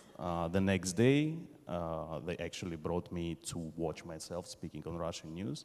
I saw my face. I looked good because I lost 7 kilos. And I was just opening my mouth, but there was no sound coming out. There was a narrator behind me who was saying, "Oh, we arrested a Georgian citizen, an American citizen who speak many languages. They had filming equipment. As 2,000 children are being slaughtered right now in South Ossetia by Georgian fascists." And I was like, what the fuck? It was possible? You could do that stuff? Okay. So it was my first encounter with Russian hybrid warfare. We didn't know what was hybrid warfare when I was studying, when I was getting my bachelor's in journalism. And we had to find out. So Georgia became kind of testing ground for Russia to test this information warfare, to test military warfare. And Georgian journalists back then, 2008, we were completely unprepared. From physical safety, nobody had bulletproof vests. Nobody knew how to even dress when you are going to cover conflict regions. Unfortunately, I don't think we learned much. Of course, we are more ready now as we are encountering Russian propaganda on daily basis, but during the governing of Mikhail Saakashvili, I'm pretty sure most of you are familiar who this guy is, Especially Ukrainian colleagues. Yes, TV stations, Russian TV stations were banned in Georgia, but people still watched them because they wanted to watch Russian soap operas, and they got around news, got around that. And as the government changed in 2012, the policy became softer. We are not welcoming Russian media. Of course, we don't have like, I don't know, base station for Россия 24 or whatever. Solovyov is not welcome here, but Vladimir Pozner was visiting Georgia, for example, and other Russian journalists. So we are still struggling to find an answer to this issue, what to do with Russian propaganda right now. And it's getting even worse now as the good Russians are flowing into Georgia since the start of the war. And again, it's very personal because I was talking to a bunch of young kids, the 20 years old, escaping the mobilization. And we were talking to my friends and I said, oh yeah, back in 2008 war. And they asked, what 2008 war? I said, what do you mean? Like, you're in Georgia. Like, oh, there was a war in 2008? Yes, there was a war in 2008. So they don't know it means that we are failing. We are failing to make our voices heard in Russia and maybe even beyond that. Yeah. During the war, we are not talking too much about our psychological health of the journalists, but after the war, it's becoming a problem. I will give you just one example. In 2003, we organized one seminar in Belgrade with the journalists who are covering war crimes in the court. And after so they never saw any dead body or they just were listening witnesses. And we made, after the conference, medical testing, and the results were shocking. 80% of people had serious PTSD symptoms, and 20% should be immediately hospitalized. And this is the issue that was not addressed in the Balkans so much. What was the situation in the Georgia? Because you were the victim, and also you are working on the safety trainings. Is this issue important now in Georgia? Of course, it is huge. Journalists, the soldiers, I would say, the soldiers from the army, because our war lasted for five days. Georgian army was obliterated, basically, like with many people dead. And this is the reason why I do what I do now. I do safety trainings for journalists for some years already, alongside my journalist freelance jobs. It's not properly addressed. Psychological, psychosocial well-being is still kind of seen, because Georgian culture is very macho culture. We are like especially like the men, of course, obviously, and like it's considered to be like a weakness if you are going to address a specialist and talk to them. So we turn to drinking. Georgia is famous for our wine, and we think it's gonna help. It doesn't. Of course, it doesn't. And again, it's very, very, very, very personal for me. As the war started in Ukraine, as the continuation of the war. I mean, of course, war didn't start in February 2022. I was working for the United Nations program, and as I was watching the news, as I was reading the telegram, I felt that I'm back in 2008. I was shaking, I couldn't sleep, I couldn't eat, I could do nothing. So I did the only logical thing. I quit my job, took my last paycheck, took the bulletproof vest I had laying around the house from my previous jobs, and I went to Ukraine just to be there. And then I felt relaxed. When I was in Kiev, when I heard the sirens, like, oh, yes, I'm here when I need to be. And I was able to sleep, for example. It's because I'm messed up, but it's because like these issues are not being addressed, of course, unfortunately. Okay, thank you, Temur. Alina, you were covering war in Transnistria since 1992, sorry. Yes, yes.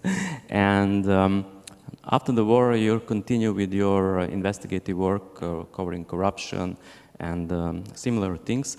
In the Balkan, it was a very often situation that politicians were using war as excuse for trying to stop journalists covering these kind of stories, because they said you are helping your enemies, you know, in the times of crisis, you are asking if I stole some millions. So what was the situation in Moldova regarding that issue? Thank you very much for asking, because our Russian war in Moldova seems to be so old that nobody speaks, but the problem was never solved during 30 years. Yesterday we had an interesting event in Chisinau in Moldova. We launched an exhibition named Corruption and War, and looking at the reaction, everybody agreed that corruption generates war, and if we do not fight enough with corruption, it will become a war. So that happened in 1992. Russian army started the war against Moldova because Moldova wanted to be independent. Maybe more, Moldova wanted to unite with Romania because historically it was a part of Romania. Moldova didn't have any army, any preparation. And then Russia didn't have only the 14th Russian army dislocated in Transnistrian region of Moldova. Russia had a huge media army, and they were in every Moldovan house telling lies about this war, telling that this is Moldova who made the war, telling that Moldova is killing people, telling that we have to listen to Russia, telling that Russia brings peace. And what damaged me all these 30 years, it was like, and I can't say thanks to the war in Georgia and thanks to the war in Ukraine, but finally after the war in Georgia, we could pronounce, as journalists, the word occupation. Because before that, there were so many international institutions saying, oh, we have to be ethical, we can't say they are occupants, they are peacekeepers. And yes, we were in a way, marginalized, like those who pronounce the word occupants, they are radicals in media. We should not cooperate with them, we should not work with them or take them serious. Finally, we just have all the voices together. Georgians say this is Russia occupied a part of Georgia and Russia occupied a part of Ukraine. And yes, Russia occupied a part of Moldova and keeps the army illegally on our territory till today. Why didn't it work to cooperate with journalists from both parts of Moldova, normal Moldova and occupied Moldova? Look, I tried so many things myself and so many of my colleagues. We went there doing trainings, talking, communicating, developing projects together, teaching them how to do an investigative piece, how to do a human rights piece, how to do reports. It never worked. I mean, they come to trainings, we have coffee breaks, we give them honoraria, but then they never publish a story because the situation is complicated. I don't know if it is a lack of courage or it's a kind of comfort zone. I discovered that they come to training, use these opportunities, they make Moldovan passports, go to Germany, to Austria, to Slovakia, wherever they come. They use these opportunities and then they come back and never write a piece, never write a piece. And during this war in Russian war in Ukraine, I see the same pattern. The Ukrainian journalists are there and cover that war. Even more, I was really shocked to discover Ukrainian investigative reporters are now in trenches. They fight, they don't write stories, they fight against Russian occupants. And being investigative reporter is so rare. They are so few. I would never send them to war. I want to keep them because it is so hard to grow an investigative reporter. How can Dmytro Gneb go to war? It is, he is very good at his job, but this is their choice. And looking at the Russian investigative reporters, they are as good and precious, but they decide to go abroad to work from abroad. And I really appreciate, and me myself, I would say them, yes, get out from Russia because it is dangerous. You'll spend a life in the prison. But then you see these Ukrainian journalists get so much sense of whatever they do, and they get resilience, a lot of resilience. And Russians are doing a great job, but they do not get that resilience, and they do not give that resilience to people inside Russia. The same happened with Transnistrian journalists. They learned a lot, but they didn't spend time on doing their job inside of the Transnistrian region, so they didn't get this resilience. And at the end of the day, if you put, you know, me that was, let's say, never at war as you, we will be different, and we would be maybe not able to cooperate because you have to have, in a way, the same experience. So I really would like that we get out from this Transnistrian syndrome. Nobody does nothing, just use money and nothing changes. If, you know, during a year or 5 years, we don't see any progress in journalism, let's say, in NGO, in democratization, then everything should be changed, because otherwise we all spend this money, we spend our life. I spent 30 years working on this and nothing changed in Transnistria.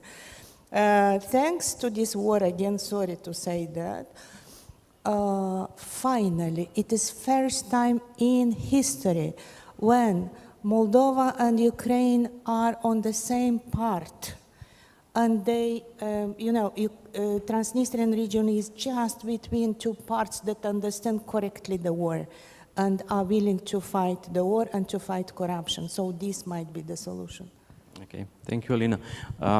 You just mentioned the work of the Russian journalist, and I wanted to ask the question, for example, in Serbia, in my newspapers where I was working, my philosophy was always that Serbs should investigate crimes committed by the Serbs, because that will give much bigger influence and impact on the story than if, for example, Albanians cover the atrocities committed by Serbs. And that is not very easy. On the contrary, you know, you are described as a traitor, and we had a lot of problems. What was the situation in Moldova regarding this issue? Did in Transnistria, sorry. So did the journalists from both sides cover the atrocities by their own?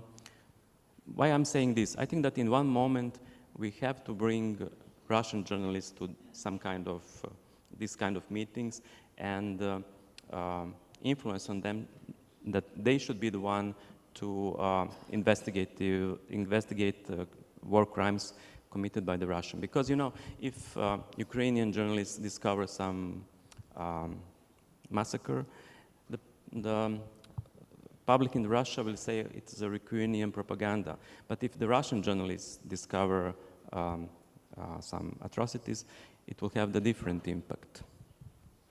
Unfortunately, it didn't happen in Transnistrian war. Most of the media was controlled by Russian government, so the media was telling what the Russian government wants.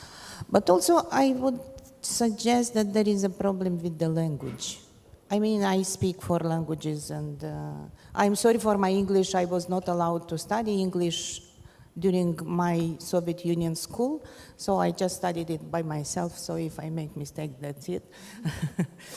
But when a Russian journalist comes, let's say to Transnistrian region, he comes and speaks only Russian, because it is maybe the only language he speaks. But who thinks, what is the language of the population in Transnistrian region? What do you think? What is the language they speak there? No. You are right. Actually, this is a part of Moldova, and most of the people there speak Moldovan Romanian. Most of the people there are Moldovans. there are just little main cities like Tiraspol, where Russian soldiers were brought during Soviet Union and they speak Russian. And there is a lot of Ukrainians because we are neighbors. And, you know, we have even in Moldovan part many Ukrainian villages with people speaking Ukrainian.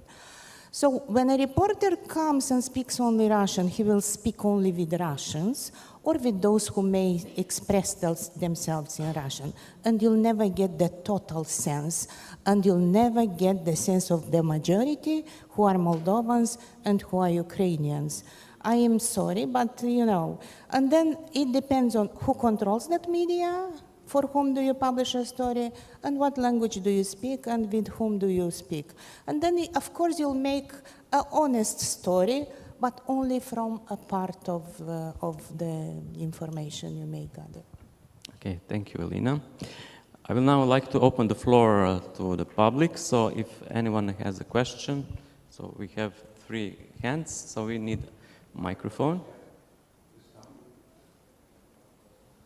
I propose that we hear all 3 questions and then we will give you the answer. So, yes. Can you just present yourself and ask a question? Yes. Yes, good morning. I'm Arlen, a journalist from Ukraine. I would like to ask our colleagues, would like to ask you, in your countries, to a certain extent, well, that Russia is involved in the war. Have journalists consolidated when the war started? Whether they put any specific objective, whether these objectives were achieved now several years after? Can you assess your work? Have you achieved your objectives? Thank you.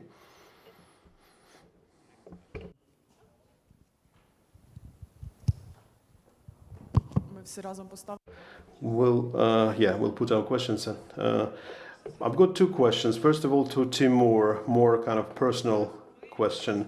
How did you divide in 2008 your journalism and the fact that you were a citizen of the country in the war? Did you split those things, and perhaps because of that you were not really objective, fully objective, because your citizens were, compatriots were killed? And the second one, what Alina was saying about Transnistria, Ossetia, Abkhazia, the occupied territories, whether journalists could reintegrate the population of those territories. What are we facing with? Because things you're telling about Transnistria, it's clear that local journalists are not interested to provide context, to explain and provide the true information. We'll face that, we'll be facing that, and now we should start working on that. How should we work efficiently on that? Thank you. Questions here? I have more of a remark than a question, so maybe I will let you answer. And no, you can give your remark. Okay.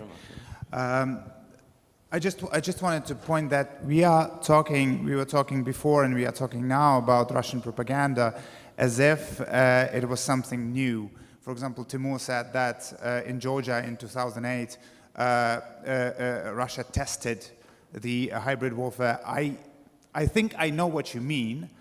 But it is important also to understand that it is not so. Russia, and before the Soviet Union, has been using the same methods of propaganda and information warfare whenever it had to invade whatever country. It started in 1956 when they released, for example, a documentary called In Budapest, and in 13 minutes they used the words fascists about Hungarian freedom fighters a dozen times. In 1969, they released a documentary, Czechoslovakia, A Year of Trials, when they also explained that they needed to invade Prague because there were fascists there, and because the West wanted to invade the Soviet Union through the Czechoslovakia. In Transnistria, you mentioned the Russian propaganda. If I'm not mistaken, it was the General Lebed who said that there were fascists, Romanian, Moldavian fascists, so the Russia needed to send troops to... and if you read the newspapers, the Soviet newspapers and Russian newspapers from that time, I'm sorry, it was all the same. And they used their communist newspapers in Europe at the time too. And they used their influence and their speakers at that time too. For example, one of those who supported the claim that the Soviet Union needed to invade Budapest because they were fascist and right wings and whatever was Jean-Paul Sartre. So it is not actually new. It's repeating and rehashing the same narratives. I think it's important that we understand that when we talk about Russian propaganda. So that was my remark. Thank you. Not so a question really. We will answer on this brief question and then we will take the other one. So Temur, yes, of course. Yeah. Thank you so much. It was very important what you said. I should have been more correct. I wanted to mean modern. Modern information hybrid warfare, meaning the internet that was just appearing, the social networks that just have been created and then used for that, or the news stations like Rossiya 24 broadcasting news 24/7 and spreading propaganda. Of course, they've been using it not for decades, but for hundreds and hundreds of years in case of Georgia, of course. Nothing really changes and nothing is new, of course.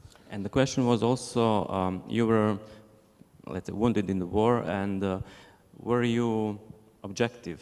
Is it possible to be objective once you were Again, part it brings of the war? us back to yesterday, right? To objectivity. No, I was not objective. I don't think I was objective, though I still have very good connection to some of the people who are behind the occupation line, not to Russians, of course, but to Ossetians who are part of my country, who are citizens of my country, and who I see living with us together when the war ends. And I talk to them, we meet up in third countries, and we discuss issues, and as soon as Russia is removed from this conflict, we Georgians, ethnic Abkhazians, ethnic Ossetians, we will find a common language. It's not going to be an easy process, it's going to take maybe decades, but we'll do fine. We've been living on this land for hundreds and thousands of years before Russians appeared anywhere, so like, we'll find that. But talking about the balance, I don't wish anyone, any journalist to cover the war in their own country because all the ethic standards go to shit immediately.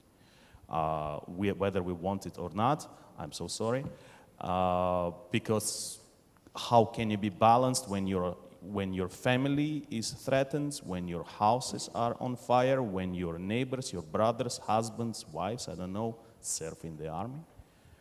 And there are a couple of solutions to that. Don't cover war, take a rifle, become a soldier, cover another war. There's always a war to cover, something like this. No, I would not call myself balanced. I didn't make news there. I did write some blogs and memoirs or whatever, but I did not pretend that I was an objective news reporter back in this war.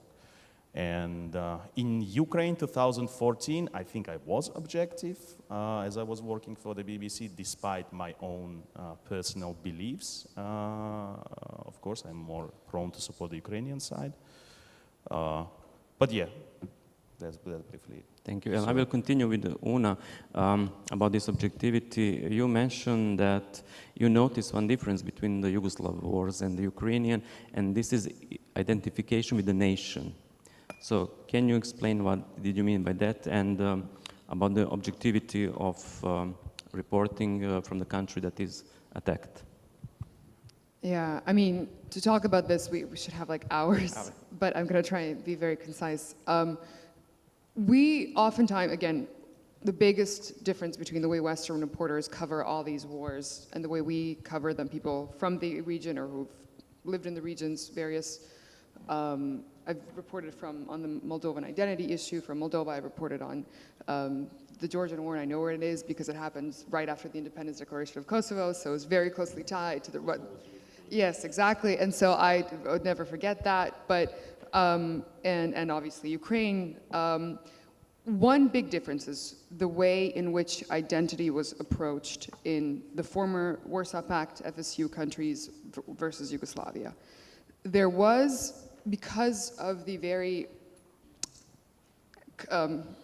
end the story. Yes, the Yugoslavs had a war first, and it was very bloody and terrible. So I don't know if it really worked, but at least in the minds of the people, there was an attempt to distance the identity of an individual from the nation and the country and the language, or to make it more mixed. So for example, I grew up in a mixed ethnic and mixed language household, which is very common in former socialist countries. Many of us have done this. So actually, with regard to your advice, my father is a journalist and he covered the war, and he was targeted by, he is also a mixed background, whatever, but he, uncovered Serbian war crimes, reported on Albanian war crimes, had hard times, was taken hostage by both sides and was, interrogated and stuff like that. And he worked for the Associated Press and had to be the objective reporter, So I'm not saying it's easy. The great thing was that he made sure that we left the country very early. And so that he didn't have to think about every day, left the country pretty early. We did see a bit of the war, but didn't think about every day whether while he was on the front line that there would be shelling in another part, But the key crucial thing here is my dad and then me and then my family, we didn't let either side, and I'm not saying they're equal by any means, but manipulate our own identity or moral values. So when I talk to people from Transnistria and stuff like that, they say oh, but the Moldovans, they want to pull us away, or the Romanians, they want to pull us away from, our Soviet Russian identity, which means something to us. I think that by building a resilience into what you are, that's the best way to resist Russian propaganda, because it is the best in the entire fucking world at going at the weakest points of a society and manipulating them. It does it with Serbia, it does it to some extent with Montenegro, it does it obviously everywhere in the FSU, is that it goes and finds these identity weaknesses that it can scrape at. Is it the Orthodox Church? The lack of the Orthodox Church, autocephaly, Montenegro? Is it, Moldovan versus Romanian identity in Moldova? Is it?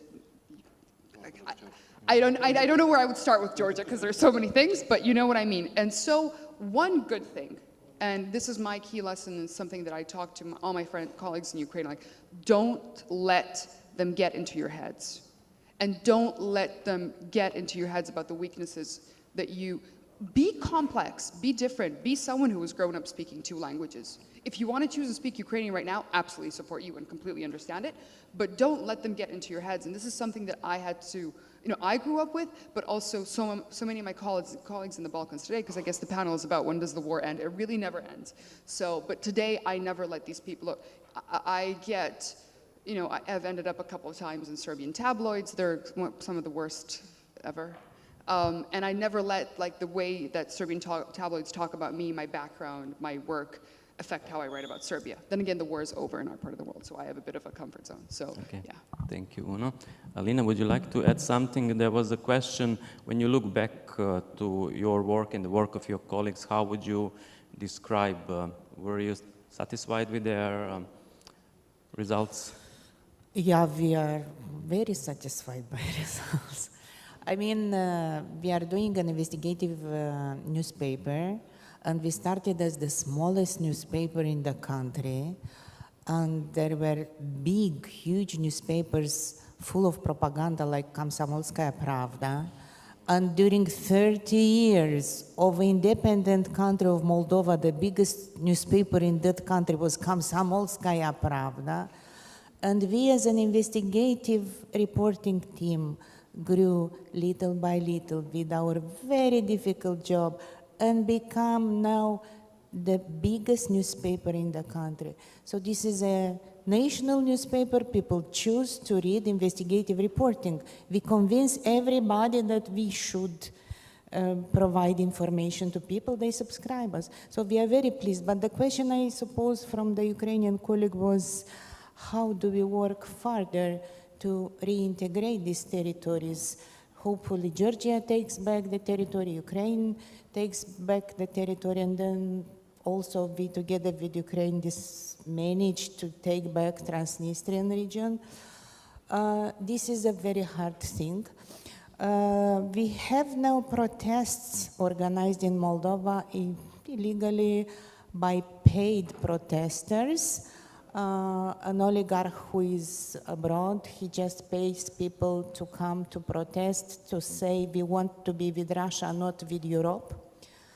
And one of my reporters just interviewed a person who is protesting there, and I see this moment on the video. A woman is crying, she is literally crying, she believes in what she suffers. And the reporter asked, why do you cry? Because I want that Maia Sandu, the pro-European president of Moldova, gets in a plane and that plane crashes in the ocean and the sharks eat her. She was telling that crying. Why do you think so? Because she brings to us Americans, and Americans want very much our land. She thinks that those Americans want to come and to take her land. She really believes in that. And then the reporter asked, where did you get this information? And she said TV6, which is the channel controlled by that oligarch. So we have a huge job to do from now, to try to clean little by little those minds of those people who believe in that because we had only this information. Fortunately, we don't depend now only on official TV channels. There is internet. Everybody has access to internet, or more and more access to internet. So now our job is to work more on internet and to provide information to people. Thank you, Elena. Now we will take the last set of questions. We have one here. Yeah, but yeah, we can, yeah. I have just a short question. I'm a Ukrainian journalist, but right now I reside in Kosovo. And in the last 6 months, I've heard the same question over and over again from the Kosovar media about what is the influence of Russia propaganda in Western Balkans. It's very hard for me to answer this question because I'm a Ukrainian journalist, even though I follow the situation in the Western Balkans. But my question to Una and to you, Milorad, so what is the influence of the Russian propaganda in the Western Balkans? I mean, not only in Serbia, but in the entire region. Thank you. Okay, thank you. Just a mic.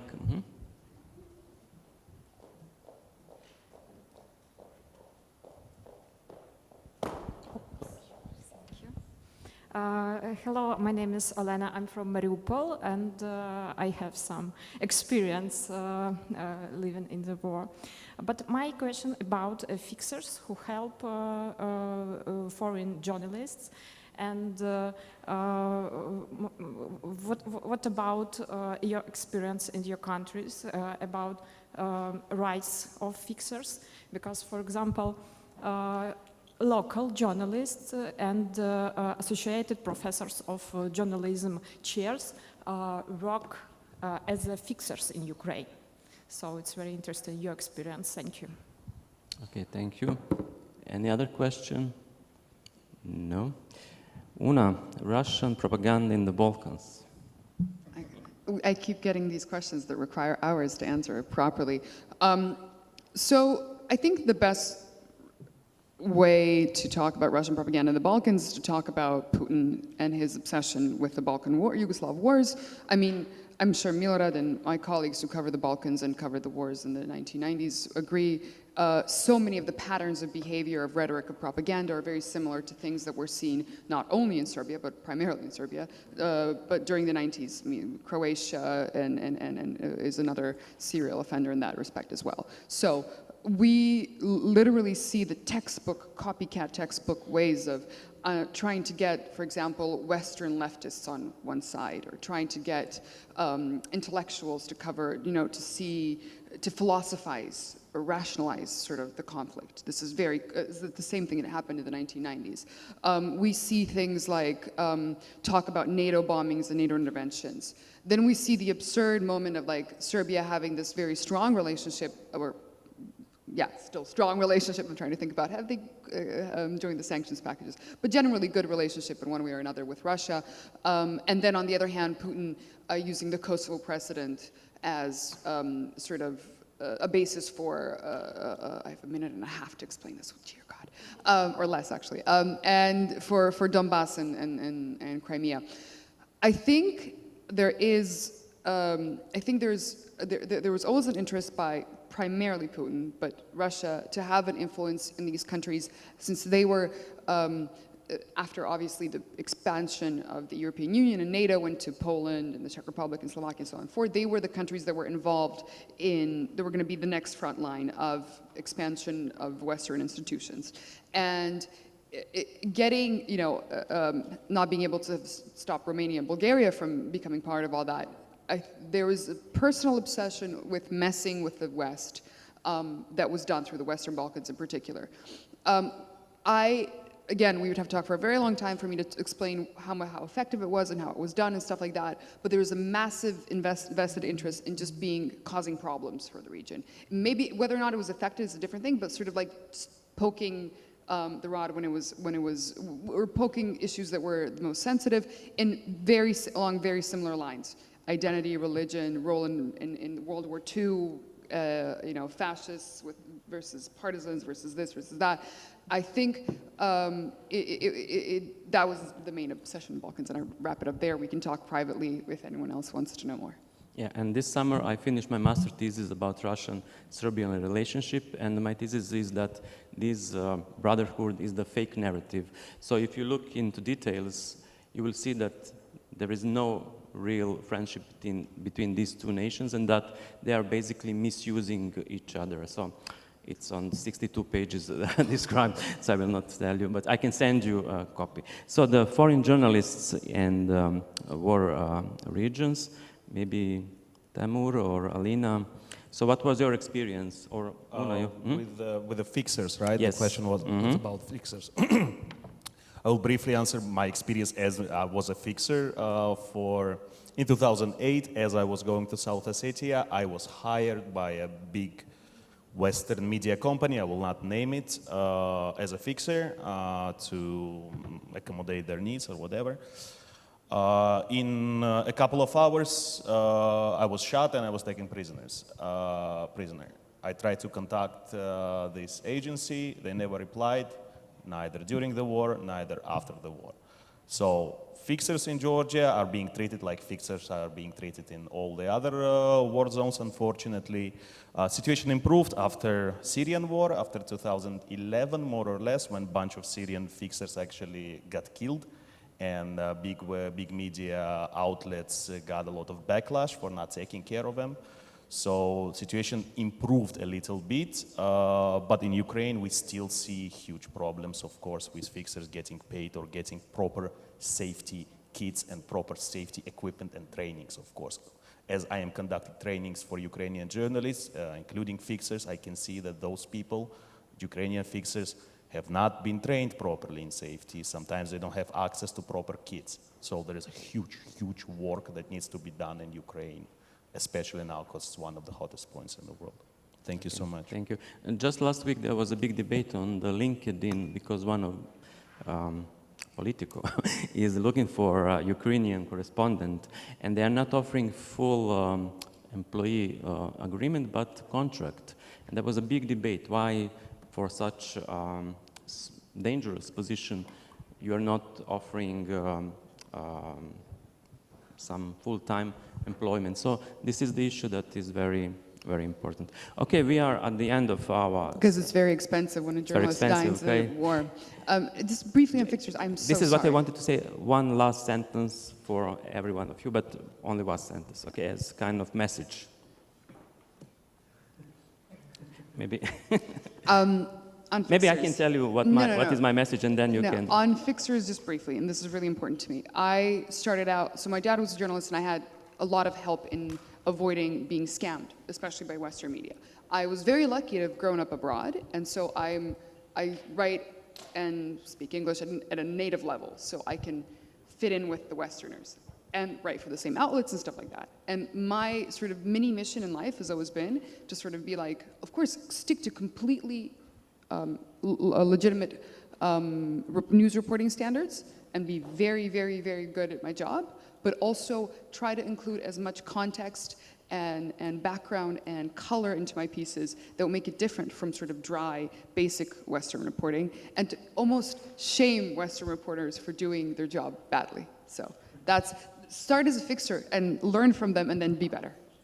Okay, Temur and Alina, do you have one advice for our Ukrainian colleagues? Yeah, I don't have advice for Ukrainian colleagues. I have an advice for all of us.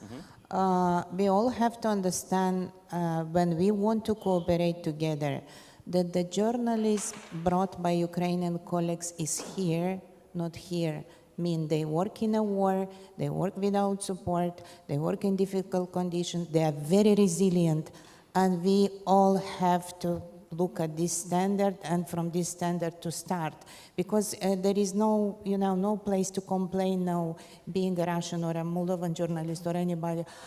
This is complicated, we can't do this. I don't have conditions to do that. No, if they do this job, we have to cooperate with them and to do this job. Okay, thank you. Temur, your last words? Yeah, I don't think I'm going to give advice to Ukrainian journalists. We're going to be learning from Ukrainian journalists and studying how they worked in these conditions for years and years in academia. Just want to extend my friendship, extend any connections to my current organization, to safety trainings, whatever. Just find me. I'm going to be here for 2 days. If you need safety courses, if you need some kind of equipment, etc., we can talk about that. Just like we need to make sure that people who work there are safe and come back home alive. That's it. Thank you so much. And my just one sentence to Ukrainian colleagues. So, as the Bosnian singer Laka said, war is great if you take apart dead people, because there is unity, there is solidarity. After the end wars, you will be very disappointed with European Union. Your process of getting member of EU will be very long. Kosovo, they still cannot travel without visa. There is one good thing, it's called trauma growth, and I think that my colleagues from DART will cover it. There are some nations that use trauma for their growth, and this is really excellent, and I saw some examples. Kosovo, for example, is one of those examples, and the bad example is Bosnia. They are going around the circles talking about the same issue for 30 years. So my advice for Ukrainians, that once the war is over, try to overcome the problems, try to not to go in the circles, but try to have some kind of this trauma growth elements. Okay, thank you to everyone. Thank you, Una, Temur, Alina.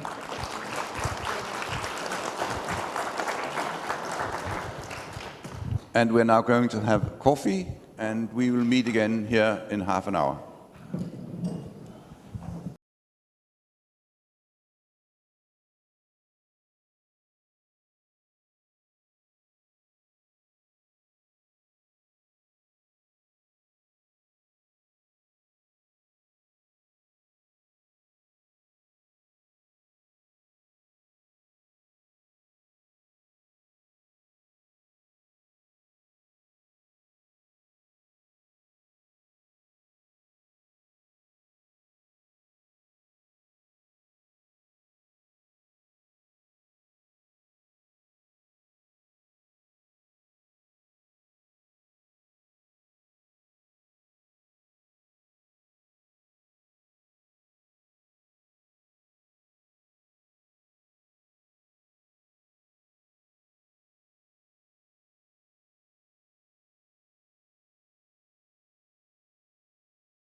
If you can come closer, that would be great, because we can make it more interactive, and therefore it'll be more interesting, because otherwise...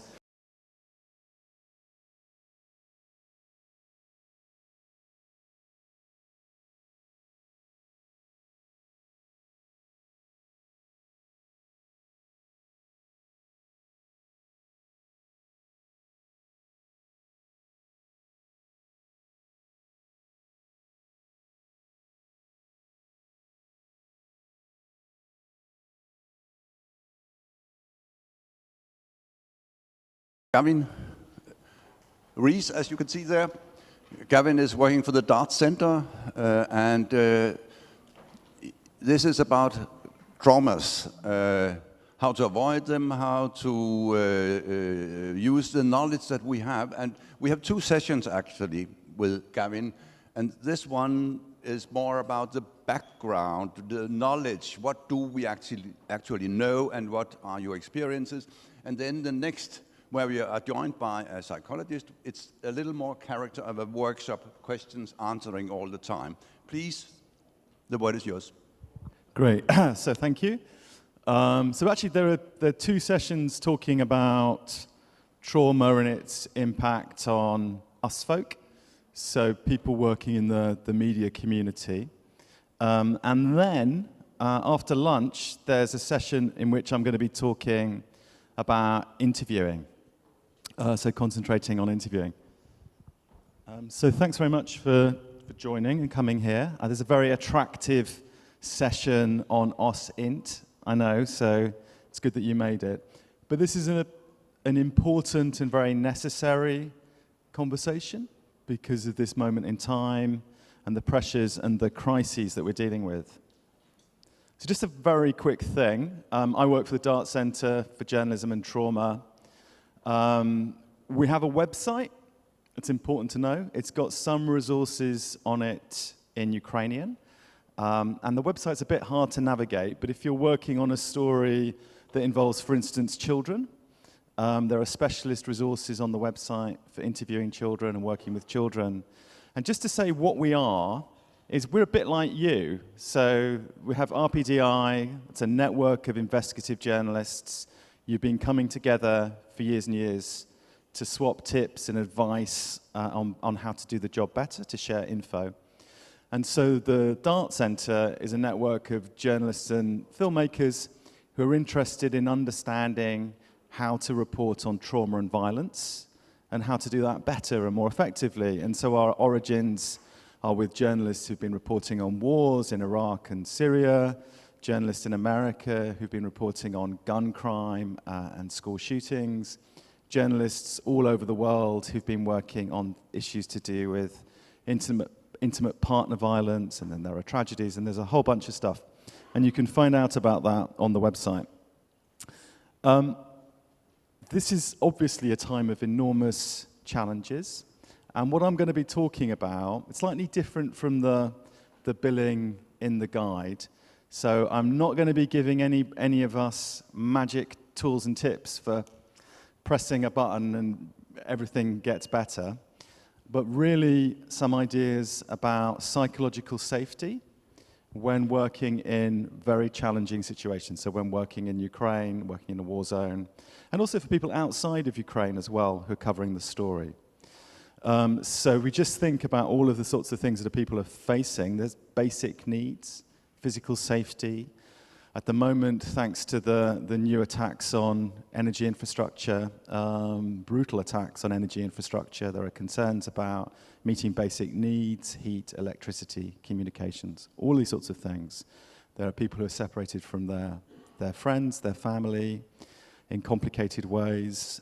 Also, for us as journalists, there's another stress and pressure, which is the existential question of, is my newspaper, my magazine, my TV channel economically viable? And that's also adding a lot of pressure at the moment to journalists in Ukraine. And then there's concerns about the future. How will the country recover? What about environmental pollution caused by the war? So there's a lot going on. But what we're going to focus on in the next 56 minutes, 27 seconds, is direct trauma exposure and vicarious trauma exposure. So direct trauma exposure is when it's close and personal, and vicarious is when you're at a distance and you're looking at images or you're thinking about things. And one of the I've just been in Ukraine for a week, and one of the interesting things that came up in conversations with Ukrainian colleagues is that sometimes journalists in a relatively safe part of the country actually found it easier to go to a place where there was more damage.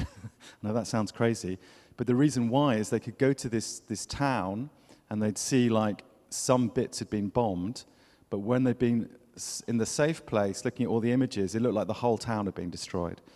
And so it's quite hard sometimes to gauge and understand where we are with different things. So does anybody know, you don't have to use the microphone, but does anybody know where this picture comes from?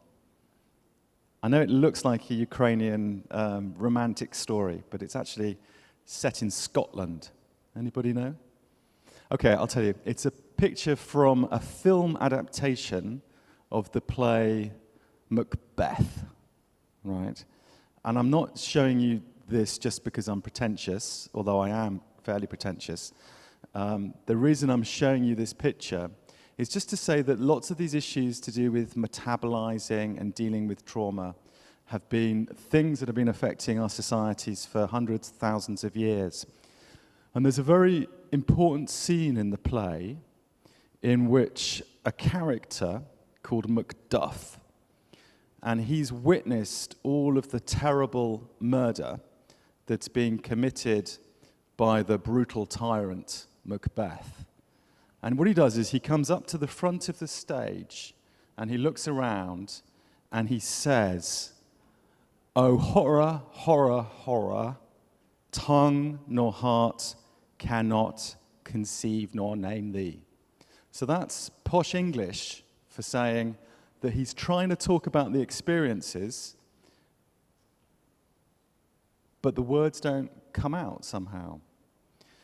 And this is obviously a big challenge for us working in the media, because our job is to talk about these things, to transmit information, to explain what's happened, and also perhaps to talk to our colleagues and seek support. And probably most of us think, well, there's something that Macduff has somehow failed. But actually the point is really fundamental here. This isn't an accident or a mistake. His inability to speak about traumatic stuff just after he's witnessed it has happened, is because his brain has switched to a different mode. In other words, it's a design feature. It's part of being human. So trauma, we experience trauma in ways that aren't intellectual, and that's something I'm going to come back to later. So what is trauma? The classical definitions that are used in psychology, clinical psychology, and trauma science. By the way, I should tell you, I'm not a clinician. I'm a journalist and filmmaker who's worked on trauma, but I know an awful lot of clinicians, and we're going to be joined by a clinician later on the stage. But what people mean when we're talking about trauma are situations that involve death, injury, or sexual violence, or the threat of those things. And actually, sexual violence, particularly in conflict areas, has very, very high levels of impact. Normally, those levels of impact are much greater than primary warfare or fighting or combat exposure among soldiers. And so that's probably worth knowing. And to have a traumatic event, or a potentially traumatic event, you don't have to be there. So if somebody gets a telephone call and they've been told that a loved one has been affected, technically, that moment in itself is a potentially traumatic moment. So the question Henrik raised is, can we avoid traumas? Well, in the way that I'm using the word, no. So we're all exposed to trauma in different levels, and just because we're exposed to trauma doesn't mean that we're going to become psychologically injured by it. And the idea of psychological injury refers to the idea that people get get stuck in a bad place that's very hard to extract themselves from. And that can happen, but it's not an inevitable consequence of trauma exposure. So we'll all know that when we're exposed to something traumatic, stressful, or threatening, then our body goes into emergency mode. The classic fight, fight, freeze response. And you've probably also heard that in the context of people talking about everyday related stress. Lots of adrenaline, I've got like a deadline, I feel stressed.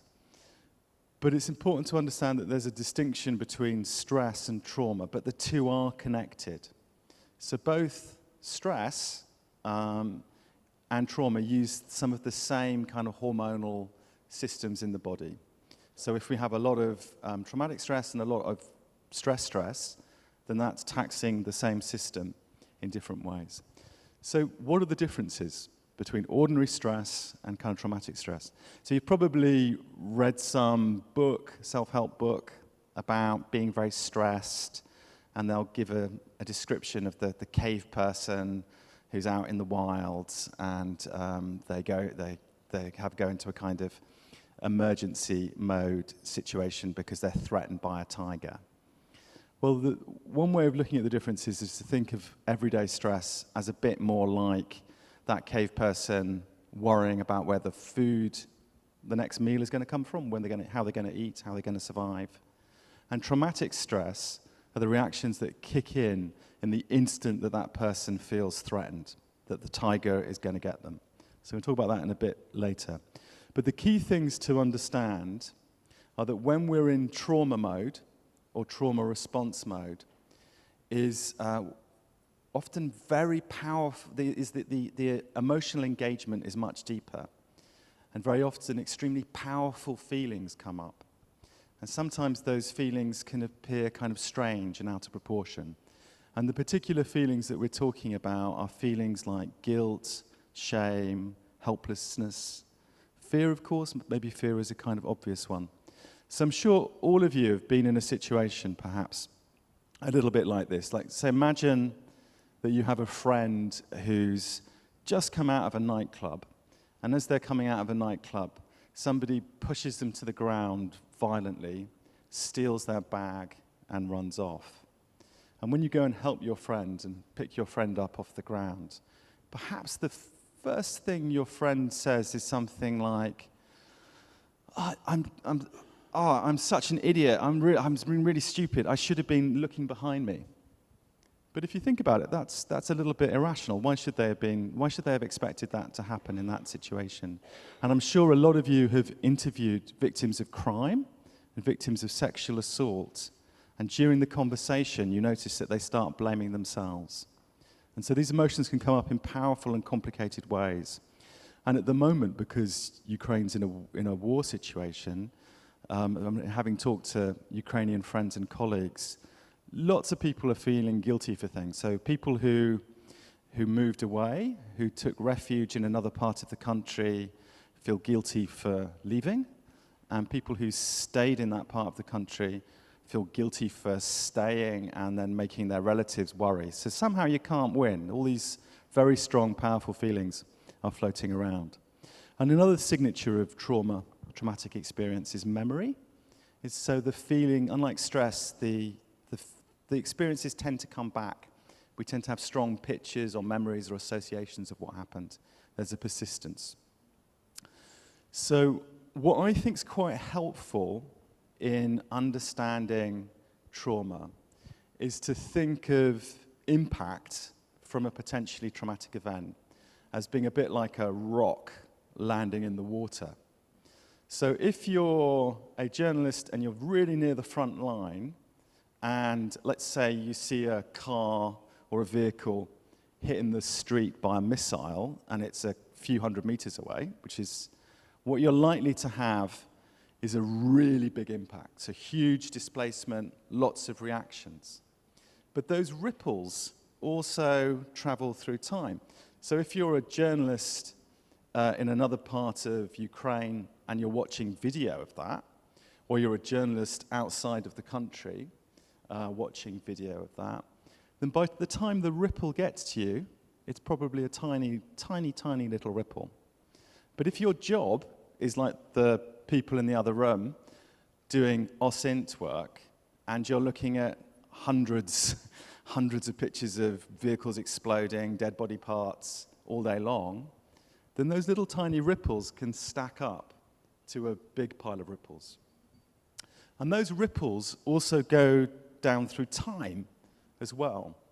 So every one of us here, wherever you come from, will have a family experience or a personal experience of trauma in some sense. And that can affect how we interpret and understand things. So take as an example, perhaps, a 6-year-old girl whose great-grandmother was in the Holocaust, and she's never talked to anybody in her family, never had a conversation about it, never really talked about it at all. But what she decides to do is to keep a bag of her favorite toys under her bed so she can run away as soon as the bad people come. And that somehow could have been transmitted in the fabric of the family, the history, and all of these things kind of build up. So impact travels through time and it travels through space. And what is this impact?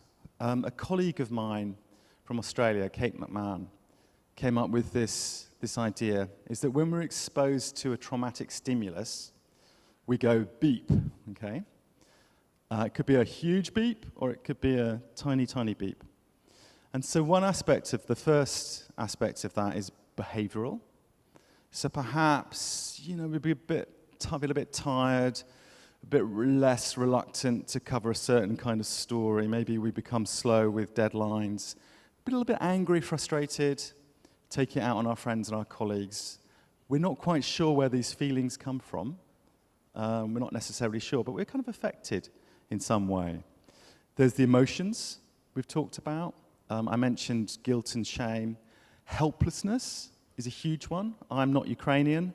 I live in Germany, in Berlin. I spend a lot of time reading the news every day, hoping that if I read the news, suddenly there's going to be some magic solution to the problem and it's all going to go away. And I personally have a very strong feeling of helplessness in the situation that we're in. And then there's the existential stuff, which is really interesting and can be very subtle. Like, I don't know if I can trust people. Being on alert mode, being a little bit cynical in ways that maybe one hasn't been before. And all of these things are potentially traumatic consequences. And then there's the physiological stuff. So somebody has just seen an explosion. They're likely to be really kind of wired, like hyper alert, really up there. But maybe somebody looking at videos or reading the news just tenses, stops breathing, has a bit more tension, can't quite think clearly. Remember, Macduff can't think clearly because the trauma circuit and his brain has switched on. So maybe that happens too. Yeah. So this, again, picture from a colleague, isn't trauma. This is classic burnout. So this monkey is not traumatized, it's burnt out. How do I know that? I don't know, I'm just convinced it's true. So one of the intersecting issues with folk who are working and living in Ukraine is that the trauma stuff is all mixed up with the stress stuff, and it can be quite complicated to work out the difference. And both can be really exhausting in different ways. But what burnout is really about is just having too much to do and not being able to meet one's targets.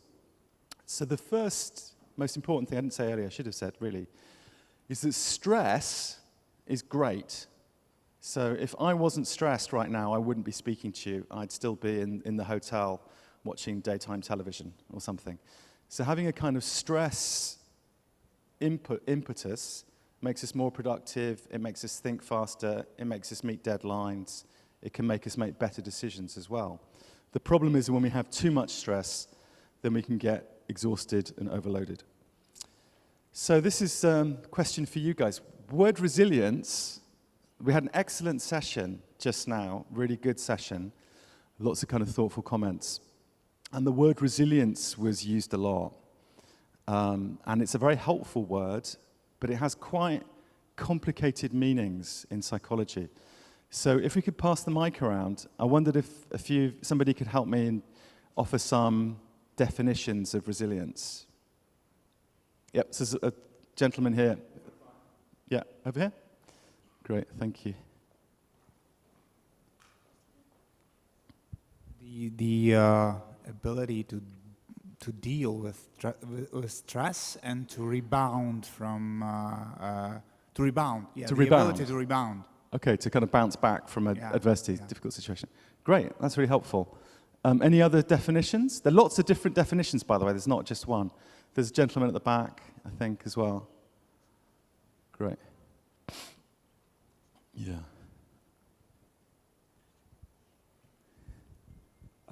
I think it's also flexibility. Right. Great, flexibility, good. That's fantastic. Any more thoughts about it? Because we use the word a lot, and it's always sometimes it's good to be clear about what we mean by resilience.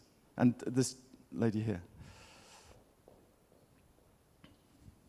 I think it's also an ability to manage your emotions and behavior under some stress situations. Right, okay, ability to manage emotions, resilience, stress.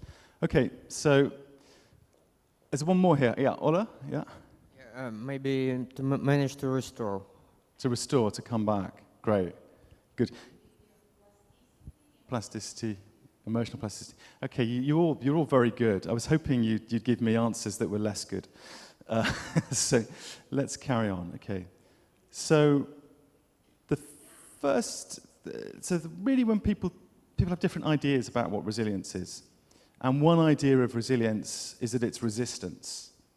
So it's about being strong, always pushing forward, never stopping, being able to continue whatever happened in a linear fashion. So you could imagine a special forces soldier who feels like they've got this armor. And that's not wrong. That actually can be really, really helpful. So maybe if that soldier gets criticized, then they just think, bah, I don't care. Don't care what people think. I'm going to do my mission. I don't care if I'm uncomfortable. I can push ahead. So in that sense, it's a very helpful thing. But what happens if that soldier is in a situation in which their best friend is killed in combat and they feel personally responsible? Then that idea of I should always be able to just continue whatever happened isn't going to help them because they've got a lot of stuff to work through and deal with. So this is another idea of resilience, which is the one that people in the room came up with, which is the idea of flexibility and rebounding and moving back. So for us, as media workers and journalists, so perhaps we're really not doing very well. We've been covering some very toxic stories. We're not able to concentrate so well. But being able to think, wow, okay, I'm not feeling so good, I've had a bad day, but in a couple of days, if you could not talk, please, because it's really distracting. Sorry, excuse me. If you could not talk, yeah, if you could not talk, please. Sorry, it's really hard. Is to have a kind of space where you can acknowledge something and think, right, okay, I will regain my resources, but I might feel a bit fragile, I might feel a bit vulnerable for a few days. It's more that kind of idea. If these trees were completely rigid with the force of the wind, they would snap. So that's how they've evolved, to be flexible. And there's another idea about resilience, which is about long-term adaptation, changing one's ideas, changing one's plan, accepting a new situation, trying to work forwards. So one of the things that's very important for all of us is connecting to other people, social contact, and also connecting to our values and being kind of connected to our values. So you could maybe look at finding different ways of connecting to people as being like water coming into the trees, sticking to our values in the sense of journalists working in Ukraine, the mission behind the story, attempted to, you're doing this for a better future for Ukraine, to resist Russian oppression so you don't become, start living in Putin's jail and so forth. That's kind of like reaching for the light, if you like. So very good news for us as journalists is that the job itself contains things that make us more resilient. So we're ahead on points. If it's a football competition, we're already ahead on points. And those are things like working in teams, that's protective. Also trying to understand what's going on, making sense of chaos, putting things into order. If you imagine an earthquake happening, the people who are primarily affected by the earthquake, it happens to them. It's a very kind of confusing experience. And then the journalists are sitting there in the community trying to make sense of how did it happen, what needs to be done next. And that's very helpful. It's a very active thing to be doing. So, if you can bear with me, I'm going to show you a picture of something that's threatening. But don't worry, I'm pretty certain this is not a situation you've been in. And when I show you this picture, I'd just like you to think how you would feel physically, what kinds of sensations you might have in your body, and then we'll pass the microphone around, okay? So let's imagine that you just walked out to go to the toilet, and you see one of these coming towards you. Okay, so what happens? What do you like to feel physically in your body?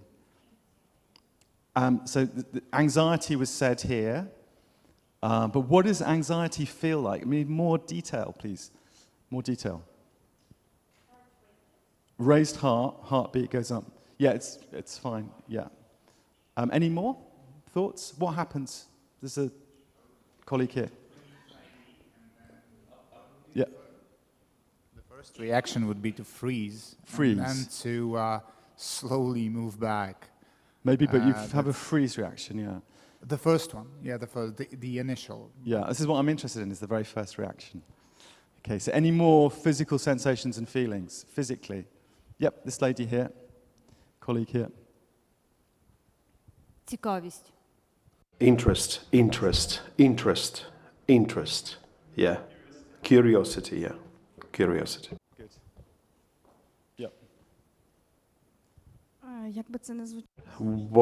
No matter how funny it would sound, but judging by emotions, my first thought would be as if we didn't have enough for a full, complete picture. What are you doing here, for God's sake?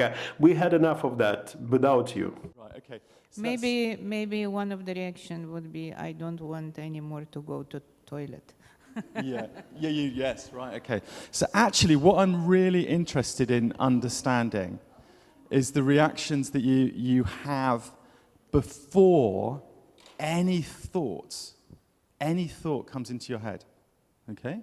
So the reactions that we have to trauma are so fast, they're not intellectual, they're pre-thinking. And so that's that needing to go to the toilet, kind of evacuating bowels feeling. People didn't mention heartbeats likely to go up. Perhaps you'd sweat, you'd start sweating, that's anxiety reactions. Maybe you'd have the hairs standing on the back of your neck. They would come up, that sense of something's going on. The classic thing, which isn't really necessarily freezing, but it's this contraction. It's a tensing in the body. The muscles tense. And the muscles tense either to stay frozen or to fight or to run. So it's a preparation phase. And all of those reactions are designed to keep us alive, and they're based really fundamentally on helping us to run. So that's the reason that when people are in very stressful situations, that they sometimes void their bowels, they shit themselves, or they pee, and that's to reduce the weight so they can run faster. If you watch a wildlife video with a lion stalking a gazelle, what happens is the gazelle will, as soon as it sees the lion, it will evacuate its bowels and run. The hair will stand up on its end because that helps to cool the muscles down that are operating at fast stress, very fast stress. Now, these are magic powers, okay?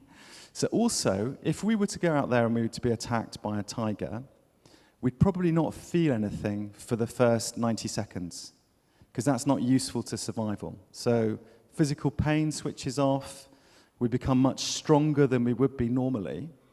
But all the time that's happening, the brain is switching off. So the intellectual circuits we have, the thinking circuits, are switching off to some extent, or they're reduced. And that reaction happens in about 50 milliseconds, and you'll have all experienced it. So maybe one day you're just about to walk out across the road. Feel that feeling in your stomach, that lurching feeling in your stomach. That's the digestion switching off. And then 200 milliseconds later, you think, oh, there's a car coming. Okay? So this stuff is magic. It's designed to keep us alive. And it's been working for millions of years. So classically, what happens when we've talked about fight and freeze, is that we tend to flop two ways.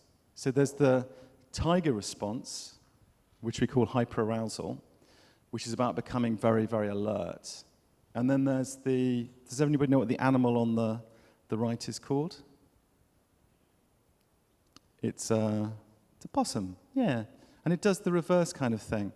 So what it does is it turns the system down. It kind of cools the body down. It becomes floppy. It becomes a bit dissociative, not as if it's not there. And sometimes that happens as well to us. It's very common in situations in which people have been tortured or sexually assaulted or raped, is that sense of not being there. So if you're interviewing people, you might notice that kind of response. Yeah. So this is possibly the most useful slide I'm showing you, which is to say that when we experience a trauma-related stimulus of some kind, we tend to either go into tiger mode, which is the red hot pumping blood fight or flight, or the freeze, which is make myself small, make myself so I'm not a target. And that involves kind of cooling the system down in different ways. And when we're in those two modes, we're in red or blue, then all the stuff in the green tends to become harder to access.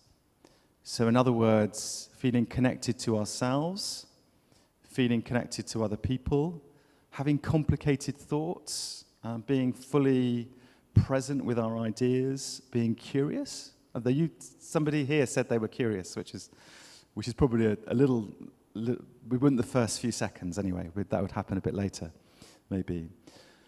The good news about this color scheme, and why it's very helpful for us, is that all of the things in the green zone, so that's feeling connected to other people, talking to colleagues, doing breathing exercises to feel grounded and relaxed, they help us get out of the red and the blue zones. Okay, they can help reduce the level of kind of stimulation that we've experienced.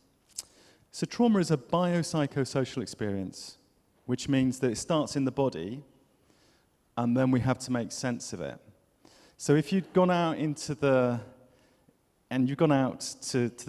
toilet and you saw a tiger, and you'd very carefully closed the door, and then backed off slowly into the room, there's no way that you're going to come back into this room, sit down, and not want to talk about it. Whereas the tiger doesn't give a damn. The tiger's just kind of carried on walking past. So we have to make sense of these experiences, find a kind of pause to process it, like what was the tiger doing there? Did I imagine it? Was that really a tiger? Who's responsible for the tiger? Is the tiger going to kill people? Who's going to write the story? So we have to do an added level of processing. We have to switch those intellectual circuits back on in order to make sense of our experiences. And how we do that is crucially governed by the kind of social contact we have with other people. Because if you go back to prehistory, we are social animals and we work together to kind of fight tigers. So if you came back into an office and just having seen a tiger in the street, and your colleague said, "Pah, that's nothing, I saw a lion 4 days ago," or they said, yeah, you're overreacting, all of that stuff is obviously not going to happen. And the extreme case of that might be the experience of what happened in the Vietnam War, is that you had all these soldiers from America who went to Vietnam. Some of them committed war crimes. The war was very unpopular at home. They came back. Lots of kids were shouting, "You're war criminals, baby killer," that kind of thing. They saw those signs. So they didn't have a space to kind of work out who was responsible for the war. Answer, American government was responsible for the war, though that's a complicated story.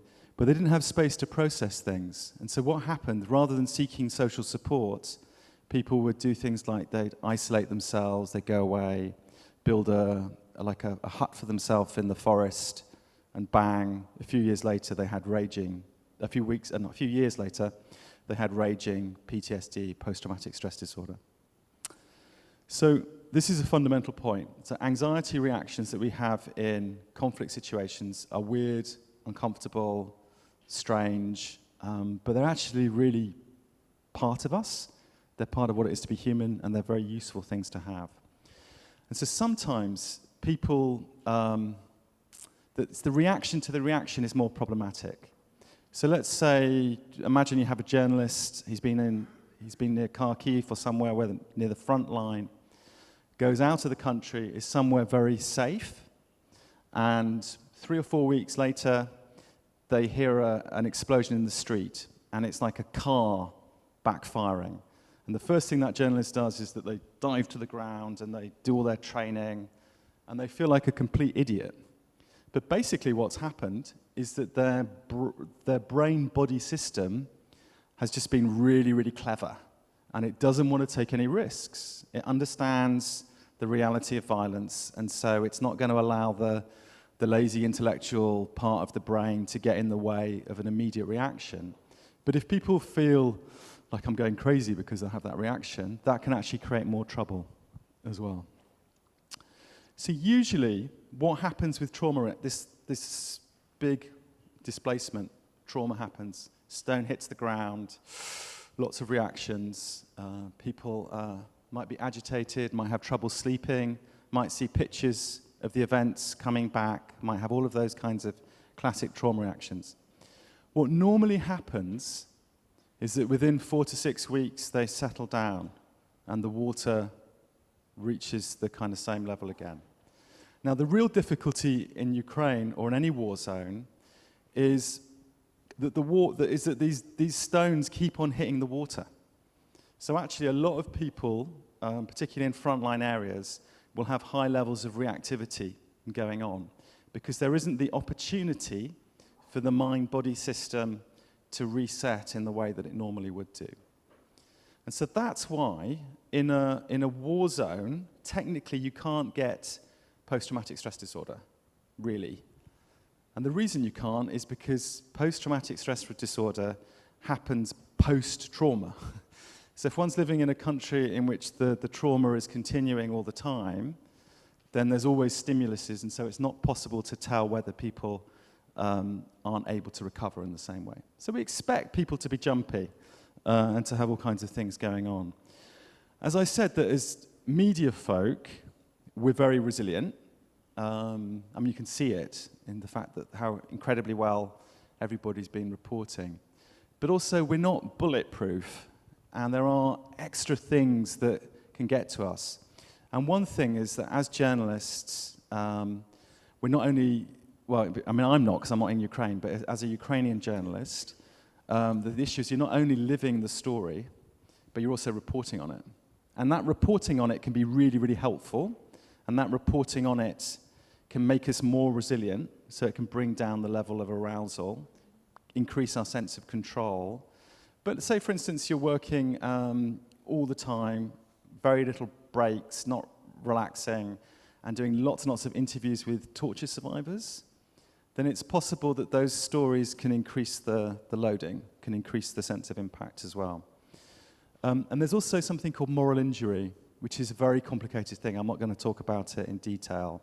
So moral injury, in the case of soldiers, is usually about if they commit war crimes, their psychological well-being is poorer. So there's going to be masses, huge amounts of moral injury amongst Russian soldiers when this war is over.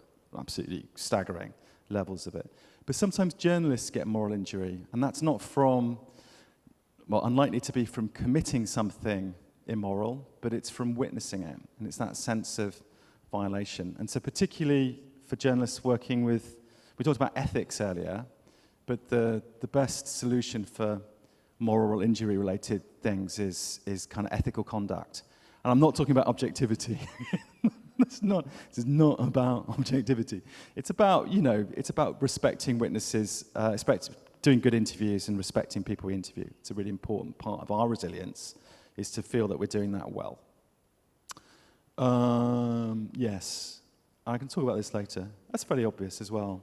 So, we need human connection, social connection, need to be recognized for our work.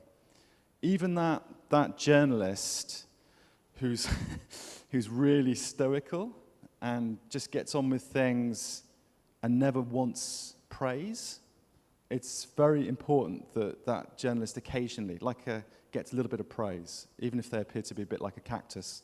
Cactuses still need water, still need a sense of that they're doing a good job. There's a guide on our website. It's in English, Ukrainian as well, about working with traumatic images for those of you who are doing investigations, and that could be helpful. And I'm not going to go into in detail because it's quite complicated, but the basic thing is to think of exposure to very traumatic stuff. So that could be physical images, or it could be the images that we put into our heads when we read interview transcripts. Say we did a difficult interview, and then we're working with that interview transcript. Those images can stick in our head. And the basic rule there is to think of ourselves as nuclear workers, right? So like nuclear workers in a nuclear plant, yes, we can handle this exposure, absolutely. But there are certain limits, and it's a bit like having a badge. And when the badge starts to get a bit too dark, that's time to do some other kind of work. Not stop working, but just do something that's less stimulating. So we have a better chance of metabolizing it. And one thing about that in particular is try not to work with really distressing content late at night before sleeping. In fact, it's a good idea to save the worst stuff for the times in the day in which you have the most energy. Because when we get tired, you get tired, you start having a rows with your kids or your partners or people around you, that we're less good at metabolizing emotion in those situations. Regular breaks.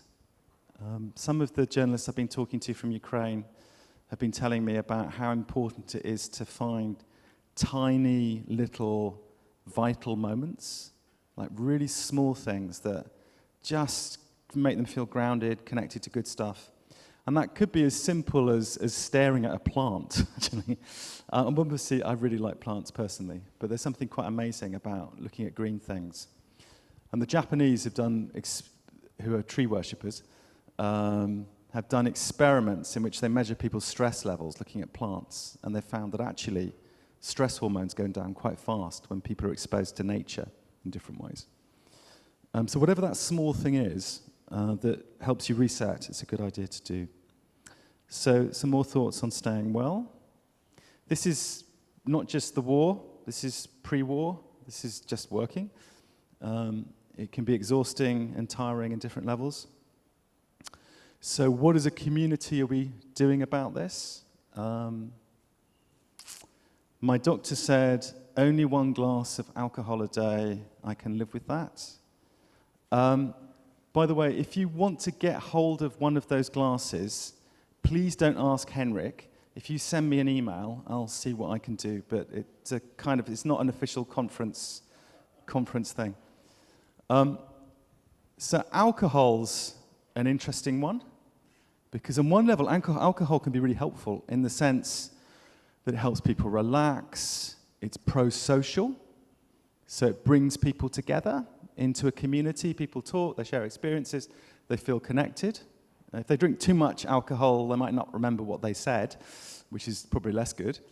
So it has a place, but it's really important. I think Timur said earlier, actually, talking about drinking too much Georgian wine, is that one of the things about alcohol is it's not always a great mixer with traumatic stress, with the hormones that come up. So a classic situation, you've got a photographer, just come back from a hot spot. They're having trouble sleeping because the pictures keep on coming back into their heads. So what they decide to do is they'll drink a lot of red wine late at night, and that will help them sleep. But maybe what they don't know is that alcohol starts as a sedative. It's got a kind of sine wave. So it starts as a sedative and it takes you down. And then it flips into being a stimulant. So they wake up 4-6 hours later sweating. Remember sweating? Trauma reaction. The pictures in their head are bigger. It's harder to sleep. They're not sleeping. They get tired. Their emotional regulation isn't so good.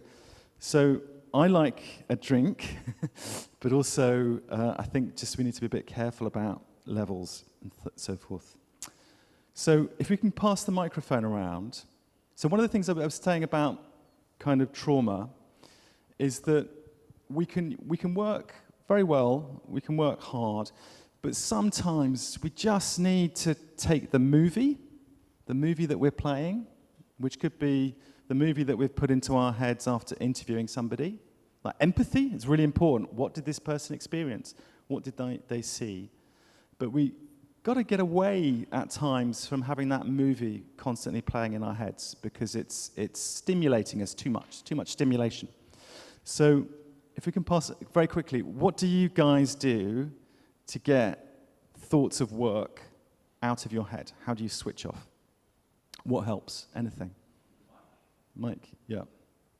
There's a colleague here. Yeah, so first this colleague in the red. Yeah. Вода. Water. I need water. I'm looking for a source of water. I need a lake. I just need to stand there and stare at water. I have the Dnieper River, and I just go to the riverbank. I sit down and I just keep staring at water. Ну и алкоголь.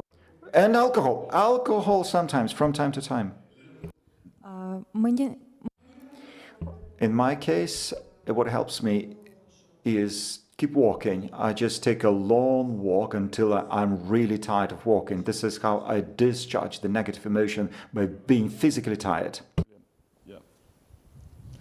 I have a hobby, so I simply switch my job off and concentrate on my hobby, which is model railway. Fantastic. You're the perfect group. You're coming up with all the perfect ideas.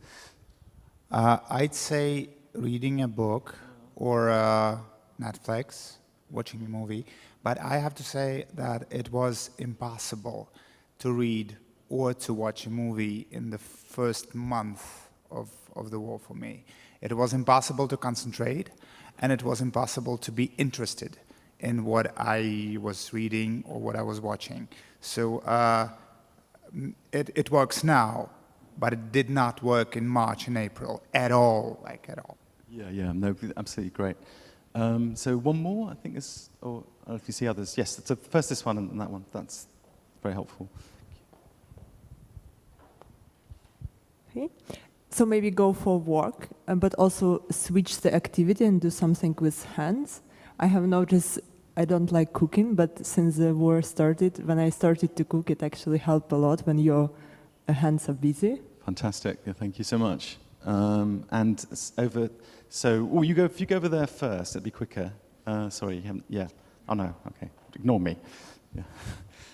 I say it helps to me at least, to be super productive. I do lots of stories, be working constantly. It sounds like that would be very stressful, but it gives you a sense of purpose. It helps you to, at the end of the day, you're totally exhausted, but you've done what needs to be done, and it's helpful.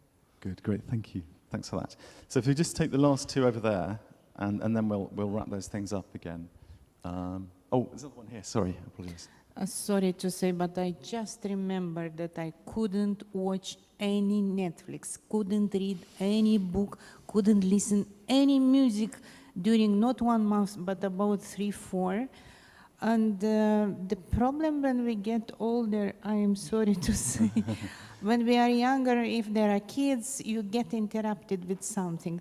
And sorry, the war happens in Ukraine, not in Moldova, but it affected me so much. I couldn't read, couldn't watch movies, couldn't go to theater, couldn't see anything, only work. And because my kids are elder now and they are in university or anywhere else, I found out that I don't have any hobby. I like only to work, but now it was just too much, so I really would like to see any solutions from you. Yeah, an immersive hobby, the power of an immersive hobby. And so we've got another 2, and then we have to, because we haven't got much time, and then I have to kind of wrap up. Yeah.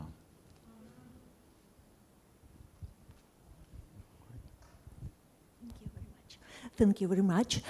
My job is my hobby, is my main hobby.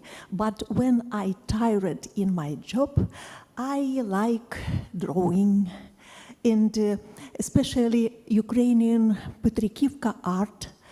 When I moved to Pristina, I take with you some farbs and paper, and every day, every evening, I have drawing. It's my hobby, it's my anti-stress, and in this time I feel that I am Ukrainian, and all my drawings I gift for my friends, and I happy so much. Great, that's interesting, because you're also doing it in social support.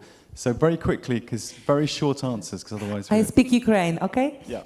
Otóż, Then, if talking about stress, then currently we have different types of stress. I was lucky to live through many colors of stress. When my husband died, when coronavirus and war 3-4 stresses for the last couple of years is too much. But you can also calm down stresses with different things. I've got many ways. When the small stress, fishes. Так, це музика.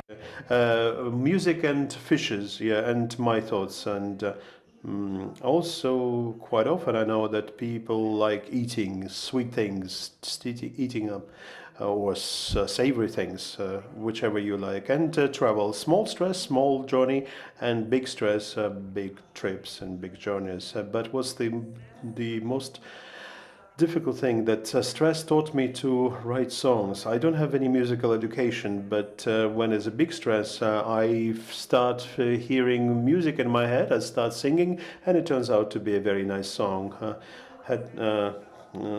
Stress sometimes builds something good.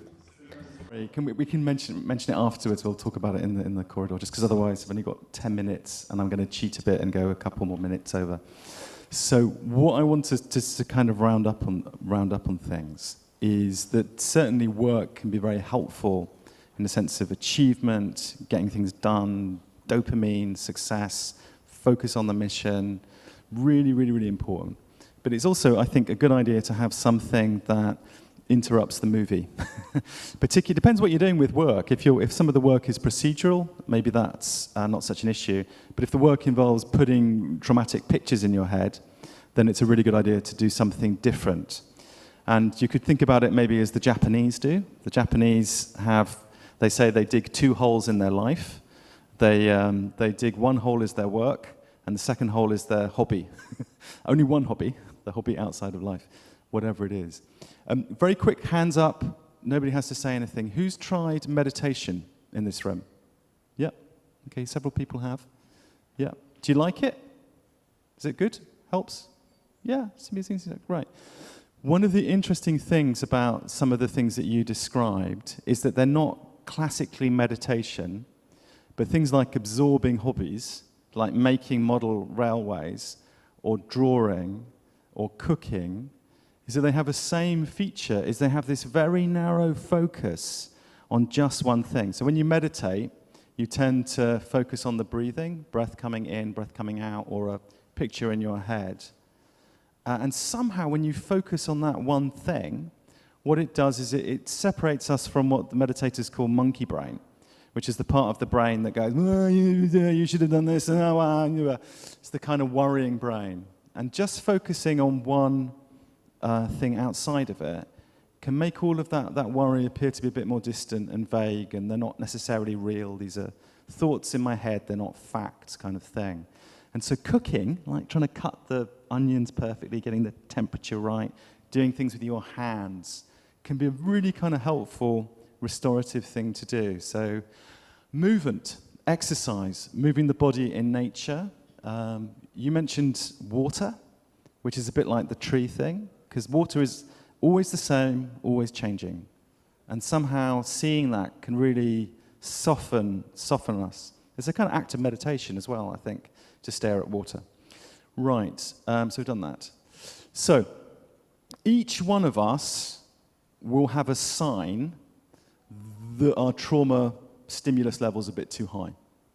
Okay? And for me, what happens is when I'm working too much and doing too much trauma talk, is that I start to get sore throats, my immune system ticks down. Some of you maybe get tight muscles, kind of cramped muscles. One of my colleagues gets that thing where the eye starts flicking. And so all that really means, it's not, not the end of the world. All it means is that it's a good sign to put in a bit of extra self-care, a bit more of attention to oneself. Because we want to try and get the tree to swing back. In a war zone, the tree isn't going to swing completely back to where it was before the war, perhaps. We'll have elevated levels of anxiety. But we can still do little bits of things to reduce the stimulation level. One of the most important things is just noticing what's going on. So if we can find a space where we think, oh wow, I'm tense, I can't concentrate, I'm being an arsehole to a colleague, I'm being snappy, I'm not listening properly. I wonder if that's the trauma. I wonder if it's the trauma that the experience I had last week when I was doing that story. Just a little bit of acknowledgement internally can help us to reduce the feeling. It helps untie the knot type feeling. And then the classic question in any crisis situation, which you'll have all heard 1,000 times, I'm sure, but it's really, really important, is the question of what can I control and what can't I control? So is there something, I can't make the bombing go away, but can I just make myself feel a little bit more in control, and what would help me? So looking for a kind of positive solution focus, even if it's a tiny thing, is associated with resilience. So these are the kind of essential resources that feed us. You can think about them as fuel tanks. So efficacy is getting a job done, posting the story, being good at work. That can increase our efficacy points. Struggling with equipment that we don't know how to use, that can reduce our efficacy points. Classic one for me is that I take on too many projects simultaneously and don't do any of them as well as I should do. So that can reduce the efficacy fluid. I can see people are very emotionally moved by that comment. Big one is ease in the body. So if our bodies are tight and tense and we're not getting rid of that physical stress by walking, by doing exercise, by swimming, whatever it is, then our brain becomes less flexible, become more cramped in our heads. Connection with people, social connection is really important. Just hanging out with people, just being in the same room can make a big difference. And this is almost a funny one to talk about in the context of Ukraine, but one of the most important reservoirs is meaning. And obviously, personally, I can't think about anything more meaningful for the future of Ukraine and the future of Europe and the future of democracy than the kinds of work that you're doing at the moment. And reminding yourself about how important that work is also associated in all of the literature, all of the research, with high levels of resilience. So political dissidents tend to do much better in prison than in horrible prisons where you get tortured than people who are just criminals and they don't have that sense of meaning. The sense of meaning really, really helps. It's really important. So you remember this, everything in the green zone helps us get out of red and blue. Eating properly, relaxation we've talked about. Drinking water, as well as looking at water. So when we get dehydrated or we get physically tired, we're less good at processing emotional stuff. This is an Australian website for soldiers, right? And it's got these special, special forces techniques. Things like controlled breathing, guided grounding. They're sometimes called controlled breathing. It's sometimes called tactical or military breathing, all this kind of stuff. Special things called progressive muscle relaxation, which is tightening a muscle and release it. This is all designed to lower the body's stress response.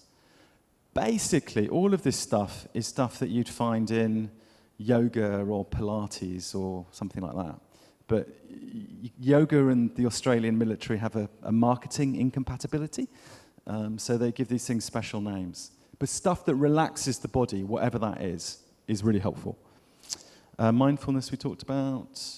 So one of the things that they've discovered in the military is that it's very useful to accept fear, to be accepting of fear responses, and to see of it as a friend, as a way of working with fear as a colleague, rather than trying to reject it, push it away. Obviously, you don't want to panic in a dangerous situation, but to think, well, fear's telling me stuff, that's useful as well.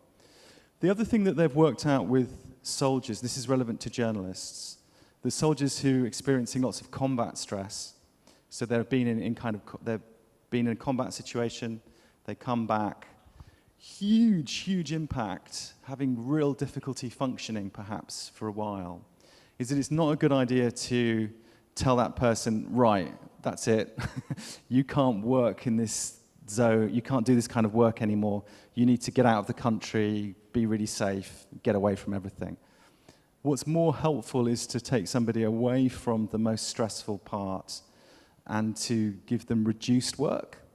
If you're an editor, it's like reduced duties, like just try and do a few things each day until they feel kind of safer again, rather than to put people in a situation in which the institution or the organization is saying that you can't cope, which isn't helpful at all. Because basically, most people recover, most people do really well, and so you need to create some space and time for that. Now, I am running out of time. Okay.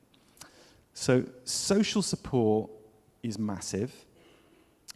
From talking, because I was in Ukraine last week and talking to colleagues there, one of the things that people said is it actually could be really hard in a war zone or a conflict zone to talk about your own feelings with colleagues, because everybody's got their stuff. And so there's that sense, why should I talk about my stuff? Because other people have had worse experiences, nobody wants to hear it, we're all kind of bored with it. But still, forcing people to talk is a very unhelpful thing in a crisis situation. Tell me about your feelings is very unhelpful. But if you can find spaces to do a bit of collective processing, work through things, hanging out together, helping people in practical ways, above all, avoid isolation. So isolation is not good for us as social animals. So you might want to think about how do you put in a bit of extra social contact into your work plans. Maybe you do debriefings, like we did this, you plan the story together, do the story, then afterwards you have a conversation with your colleagues. What did we do well? What didn't we do? What didn't go so well? What could we improve? That just a little, 5-10 minutes kind of thing to make sure that we're working together as a team. Perhaps there's a colleague you can share ideas with in particular as a story. My time's up, I know. That kind of thing. Okay, this is the last slide. So one of the things that happens when we're working on big, powerful existential stories, like reporting on Russian aggression, is that we might think something along the lines of, well, things that the story is so much bigger than me, I shouldn't really worry about myself and my own self-care. But actually, as Audre Lorde, famous American civil rights campaigner, said, caring for myself isn't self-indulgence, it's self-preservation, and that is an act of political warfare. Okay? So, in a way, all of us here, as journalists, we can have a long conversation about objectivity in the break, but all of us here, as journalists, have crossed into the activist zone because there is a form of politics that is trying to destroy and murder our profession. And our profession is the idea is that we have to serve the public by giving them information that isn't made up and that isn't in the vested interests of a few powerful individuals, but it's for the benefit of everybody. So we're under attack. And so I think it's like a few words from an activist are appropriate in this conversation. And we need to look after ourselves in order to be able to work effectively. So that's the punchline. Thank you. Yeah. so much. Really. Thank you, Gavin. Thank you so much. I think we learned a lot. Now it's lunchtime, and we meet again after lunch. Thank you.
Thank you. Thank you. We can start now. This is a session where we would like to have many questions and you will get as many answers, because we take a practical approach to this, how to avoid traumas after dangerous situations. And to my left I have Gavin Rees from the Darts Center. He already introduced the work of the center before we had lunch. And to my left I have Natalia Stoyetska, a psychologist with practical experience in this field. Natalia, will you give a short presentation, introduce yourself, what kind of experience you have in this field? Thank you. Good afternoon. My name is Natalia. And as for my experience, then beginning with 2014, I have been working with the military who take part in combat operations. And in 2017, we noticed that among journalists, we had more and more suicides. Therefore, we decided to start working with you, journalists, because your work is linked with a very high level of stress. Well, we were not greeted with great sense of joy whenever we come to you, especially in the beginning. We ask the question, would you like to talk to a psychologist? And then the reply you hear is, would you like me to hit you on your face? It was rather rude and not pleasant. But with time passing, that's changing. I mean, just look at this room. Look how many people are in this very room, and this means that you are interested in this topic. And I also would like to thank the organizers, and how do you say that in Ukrainian? I would like to thank the RPD for organizing help to journalists, to giving help to those journalists who work during the war. And it's not only about the journalists who work on the front line. This help is needed also for those journalists who work in more peaceful places, but all of us are exposed to immense long-term stress. That's it, as far as my experience is concerned. Over to you. Gavin? Yeah, I don't really have to that, especially considering that I was talking non-stop for nearly an hour just before. I wanted to pick up on one thing. So some of you weren't in the previous session, some of you were. So I want to pick up on one idea, which is this thing that sometimes people assume that when we're talking about trauma, that the conversation is always all about psychological injury. Whereas actually it's a much, much broader conversation than that. And what we're talking about is how in very complicated ways we're exposed to trauma, how it may affect our ability to do the work. Sometimes exposure to trauma can affect our ability to do the work in very, very positive ways, because it can create meaning, it can create urgency. We understand why our profession is so important.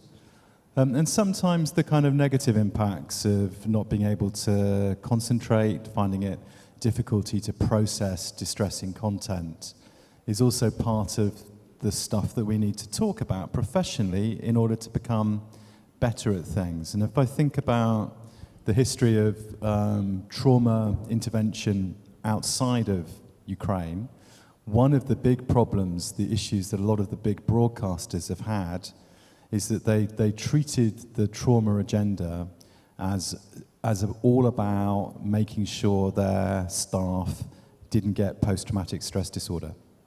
And that wasn't helpful, because that's not how the rest of the professional trauma world thinks about it. So journalists are not clinicians, but journalists get lots of training in understand trauma reactions. I mean, clinicians get lots of training in order to understand trauma reactions in order to become better, more effective clinicians. And similarly, in the best police forces, family liaison officers, so those are people who go in and talk to families after they've lost loved ones, and they're the interaction points.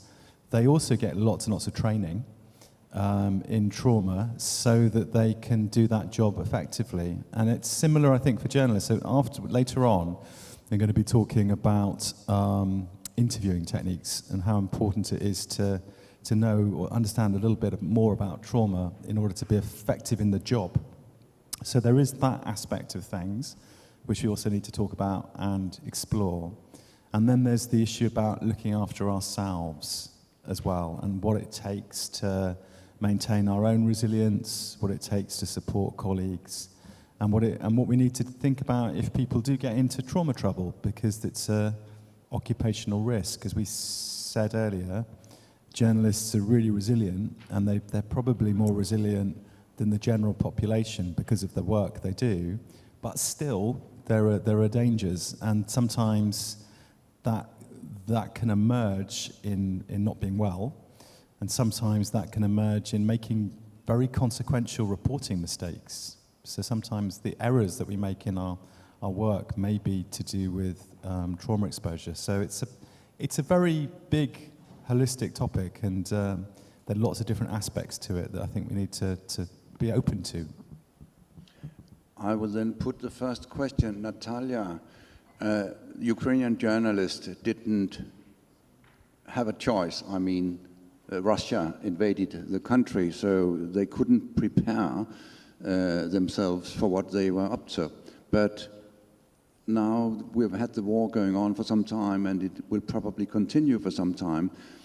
If a journalist is assigned and say, well, Oleg, tomorrow you have to go to the front, how should Oleg prepare himself for seeing cruel things?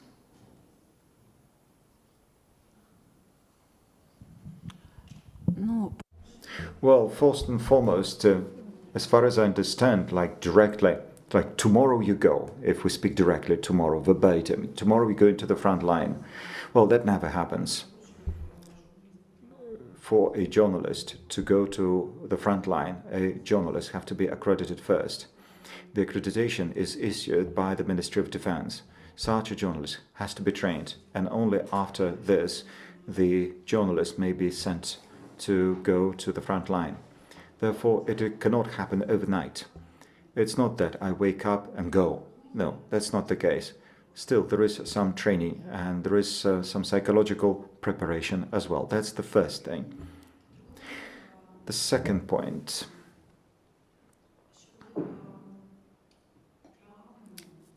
As for trauma, not every single traumatic situation would actually lead to a trauma with a given person.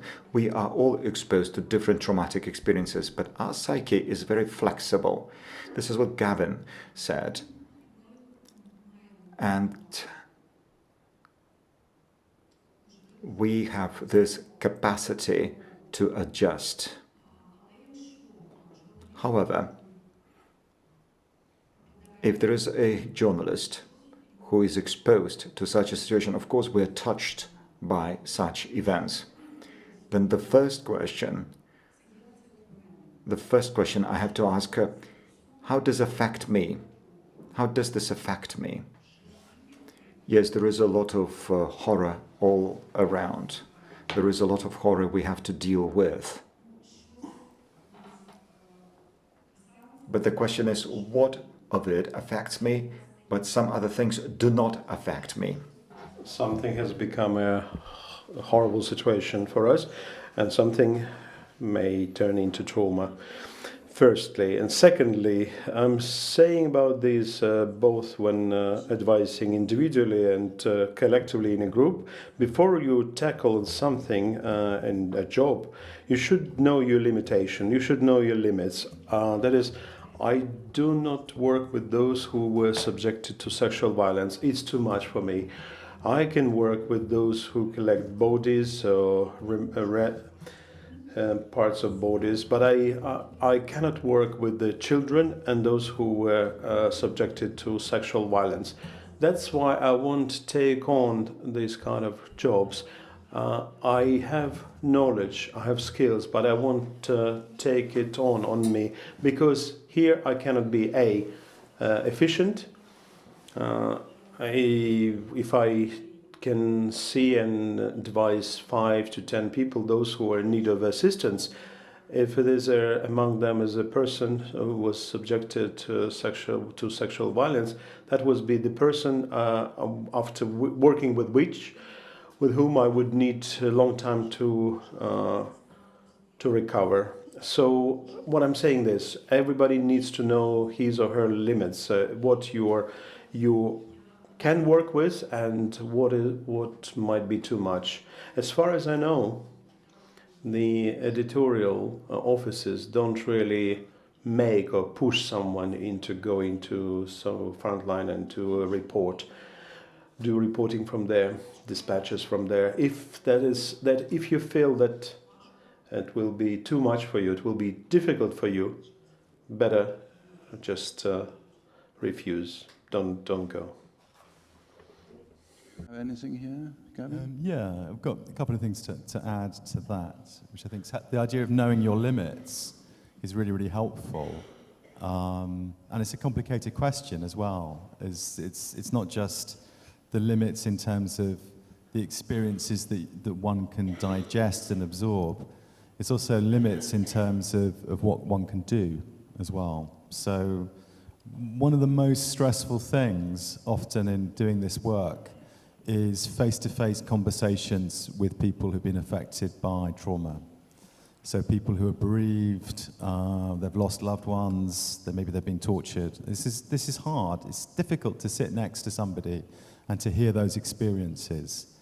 And then all sorts of things can go a little bit wrong if we're not aware of where our limits are and how we feel. So one classic thing that happens is that we may be interviewing somebody and feel very helpless and then want to make the other person's pain go away. It's a natural human reaction. So we might promise things. We might promise that we will stay in touch when it's unlikely we can, or we might promise other kinds of help. And that's an example of not knowing your limits. And so being very kind of clear about the professional frame, like what we can do and what we can't do when we're working with people. It's much better for the people we're working with, because the worst thing that can happen is that we start promising things we can't deliver, and then their expectations get raised, and then they get disappointed afterwards.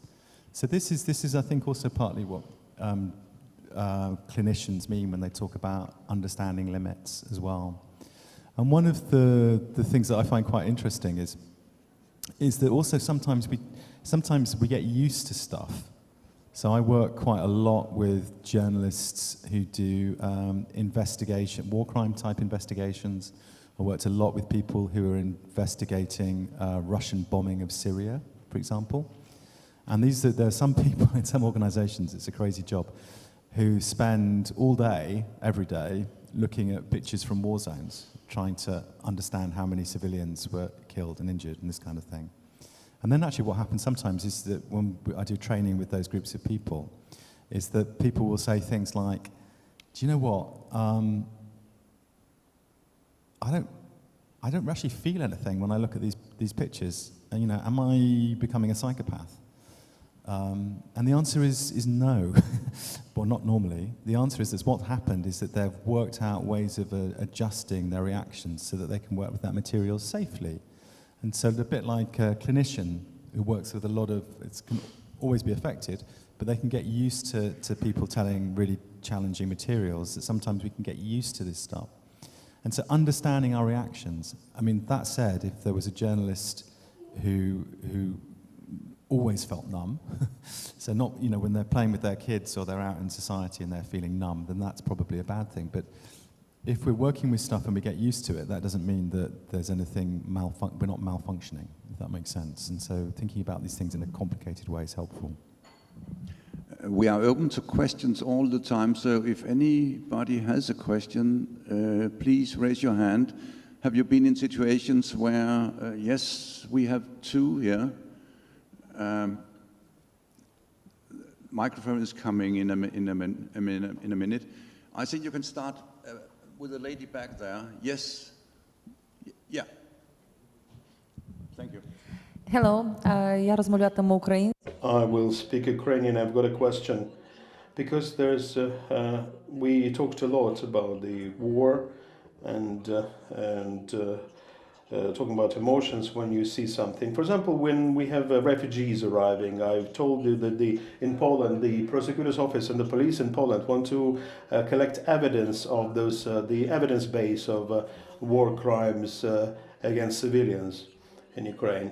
And people are reluctant to speak about that because they feel it's difficult to come back to that. Because if you do protocol, you have to start the story from the start, how you saw your son being killed, your husband was killed, was going to buy some bread, and then he was killed on the way. How should we talk to people? How should we delicately bring them back to those times and to live through the emotions and still for the emotions to assist and to prove that the war crimes were actually committed in Ukraine? Will you take the answer? I can. Yep. I mean, that's, we're going to talk, I think the mic's working. We're going to talk about that in the session afterwards, actually. It's going to be all about interviewing experiences. So one of the things that the war is ongoing and these experiences are very recent. So one of the things that journalists sometimes think is that when they interview somebody, they're bringing it all back. Like they're re-traumatizing somebody because they're bringing all the information back. The person gets very distressed, and then often the journalist feels responsible for making the person distressed. But actually, at this particular phase, it's quite likely that somebody who's been recently affected is thinking about these things quite a lot, and that they come back fairly often, and that they're distressed fairly often. And so we can talk about it in more detail, but the real thing is to make sure that when we're talking to people, that they're consenting and that they're happy to share information. And very often people do want to talk. If we're forcing people to talk when they're not ready to talk or they don't want to talk, and there's undue pressure, then we're behaving like the people who abused them in the first place. We're behaving like interrogators. So really it's about choice, extending choice, collaboration. I mean, this still sounds like a strange thing to say, but I think it's also useful to remember is that there are thousands and thousands of people affected in different ways. And so there will always be people who are in a place where they want to talk. So we have lots of opportunities to find out what happened. And maybe other people who don't want to talk now, they will talk later on, I would say. Natalia, do you have something to add? Так, я додам. Yes, I will add something. I want to say that, for example, currently we're not dealing with trauma. We're not working with the trauma in Ukraine because, as Gavin mentioned before, in order to work with trauma, a person, an individual needs to be, how shall I put it? It should be a safe environment, safe place for that individual. But currently, neither those who are in Ukraine or those who left Ukraine, they're not feeling safe. And that's why people do not want to talk, decline requests to talk about what they had lived through, because they're not feeling safe. Thank you so much. We have more questions here. Yeah.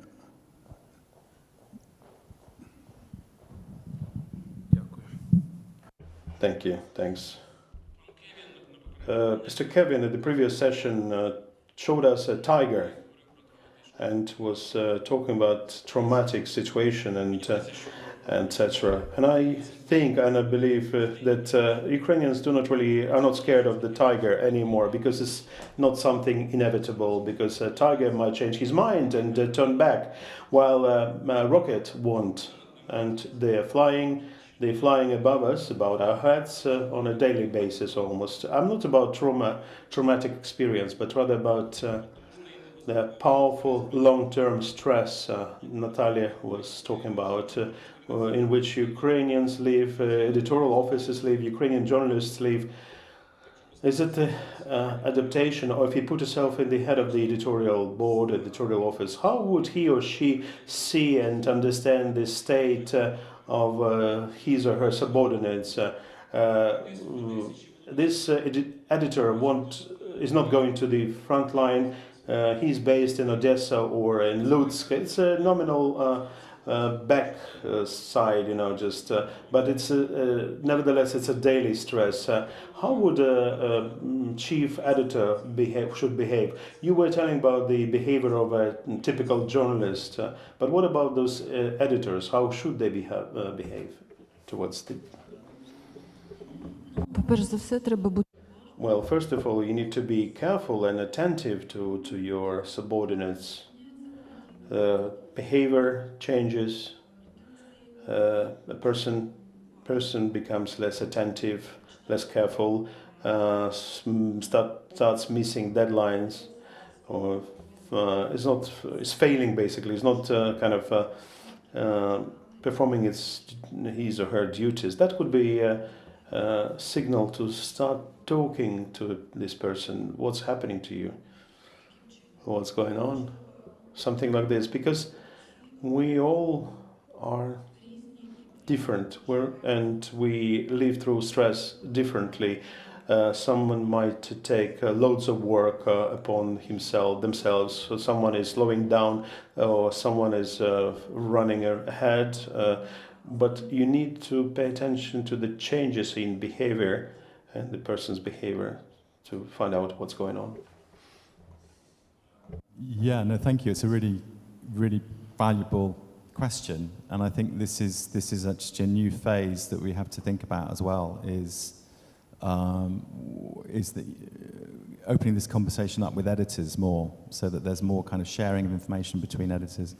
And so what tends to happen is that when people are under a lot of stress, is that certain things become more important. So meaning, morale, as they say in the military. So feeling that the newsroom is doing a good job collectively, everybody's working together.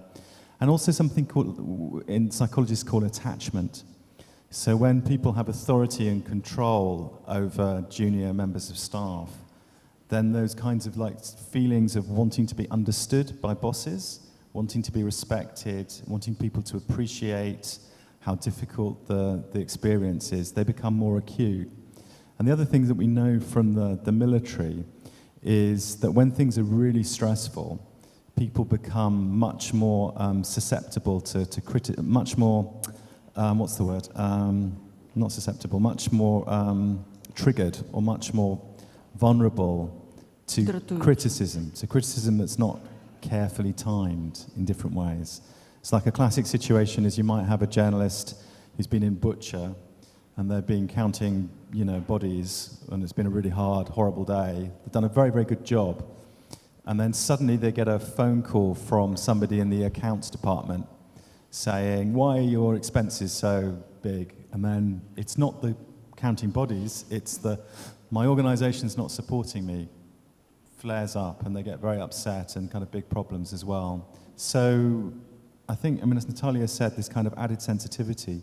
I think also leading by example is really important. So if you have an editor who never ever takes any time off, then that sends a kind of a bad, unhelpful message to journalists who probably need a break.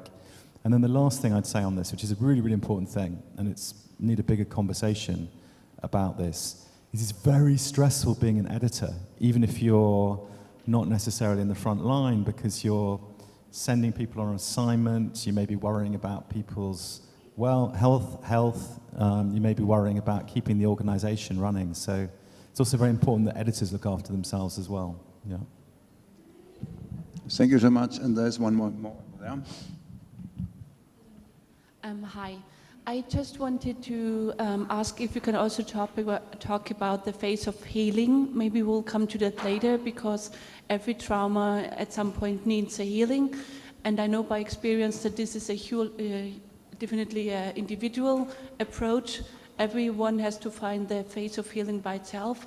I can just report that I was in my early 20s, and I volunteered with Russia's human rights organization Memorial, and had a lot of conversations with Gulag survivors. And only a few years ago, I noticed sudden sadness attacks.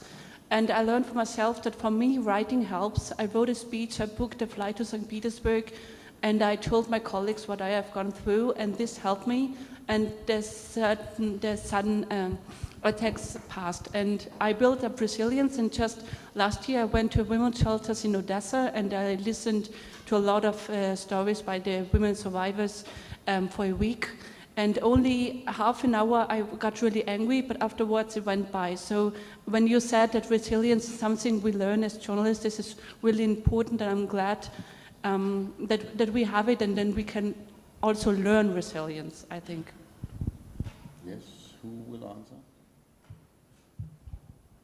Я не дуже зрозуміла питання. I do not actually understand your question. Healing, but healing of what? I was rather asking about when we talk about trauma, it's kind of a wound we have in ourselves, and it also requires a certain approach to healing.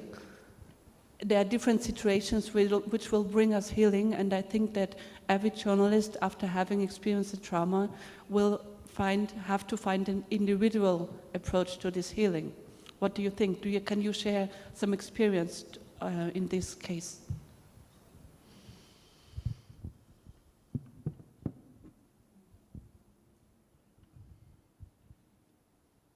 Can you share some experience or what?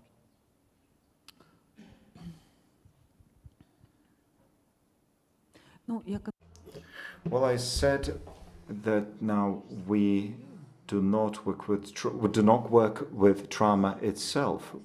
However, thinking about building resilience in such situations, because if we work with trauma, then we make a person more sensitive, even more sensitive. Our psyche today is such that we are kind of detached. All of us are kind of frozen. We're freezing ourselves so as not to feel this horror that is happening around. We cannot now to fully realize all this horror that is taking place in our own country. Therefore, our psyche is such that we are encapsulating our emotions, and we're kind of pushing it back to the background so as not to feel. So trauma addressing will be done once the horror is over. Because now either we have to take a leave for some time, and in the case of deep traumatization, if a person is no longer capable of working, such people should take a leave, should address a specialist, a doctor. Because if we're speaking about healing, if we're talking about PTSD, what is PTSD? It's disorder, it's mental disorder by definition. Therefore, we need doctors, medical doctors, to deal with that. They will prescribe treatment. And in such cases, we need psychological treatment. And many psychologists say that we treat trauma, that we treat PTSD. No, this is not the case. Yeah, can I just quickly come in there? Because one of the difficulties we're having here is language. So when I use the word trauma, I don't necessarily mean a wound. So in ancient Greek, the word trauma means a wound. But all I really mean is that we're exposed to violence, we're exposed to potentially traumatic events. And that creates tension, stress, stimulation. We have to respond to it. And then some people will become psychologically injured by it. And then that would be a wound. And then they become so psychologically injured, if you like, or that the tension is so great that they end up with a technical condition, a disorder, as Natalia mentioned, called post-traumatic stress disorder. And as I was saying earlier, it doesn't really make sense to try and treat people for that because at the moment, because they're not safe, the war is going on, so it's very hard for the body to relax. And also, a lot of people in Ukraine have very high levels of stimulation, and when the war goes down, when the war ends, it might naturally just drop by itself, okay, without having to do any kind of treatment. It might just kind of resolve itself. And we don't know at the moment how many people will need extra kind of support. But you can also use the word healing in a broader sense, which is more really not so much about dealing with injury, but dealing with recovery and processing, you see. So that's also, it's a kind of complication of language, and these things it's a really, really, really complicated stuff. And I think one of the amazing roles that you guys as Ukrainian journalists are going to have is in the future, which is why we have to preserve Ukrainian investigative journalism and do everything to support it, is because there's going to be a process of the country recovering, rebuilding, healing, whatever word you want to use. And the better journalism, the journalism that's writing about these issues really accurately and exploring what is needed for the future, will help the country to recover from the war when we get to that stage. So it's definitely important. Yes, and we have a question down there. Yeah, Alina. I would like to turn the discussion a bit from the message, know your limits, to the message, expand your limits. And I really think this is the solution. I am a manager of media, of an investigative media, and during the first year of pandemic, I lost the third part of the team. Just a certain number of reporters decided not to work anymore in media. They couldn't find any way. Of course, I called a lot of psychologists trying to understand what can I do. And there were not so many solutions, but I always was getting this message. If this is their limit, they can't do anything. They can't work because they came to a limit. And of course, this pandemic was a problem for the whole world, not for a reporter personally, for the whole team, for the countries, for the continents. But then the war came, and I had seen more reporters who want to quit the job in Moldova, not in Ukraine. And the problem is, European Union is nearby. We have these passports with free visa regime. And I think this is the message, take your passport and go away from this job. But then, if those who say to themselves and to me and to the society, this is my limit, I can't do anything more. When I think about those soldiers in trenches in Ukraine, they might have limits, but they just stay there for 9 months and they fight. Who asked them where is their limit? And then I find myself responsible. I have to do something here.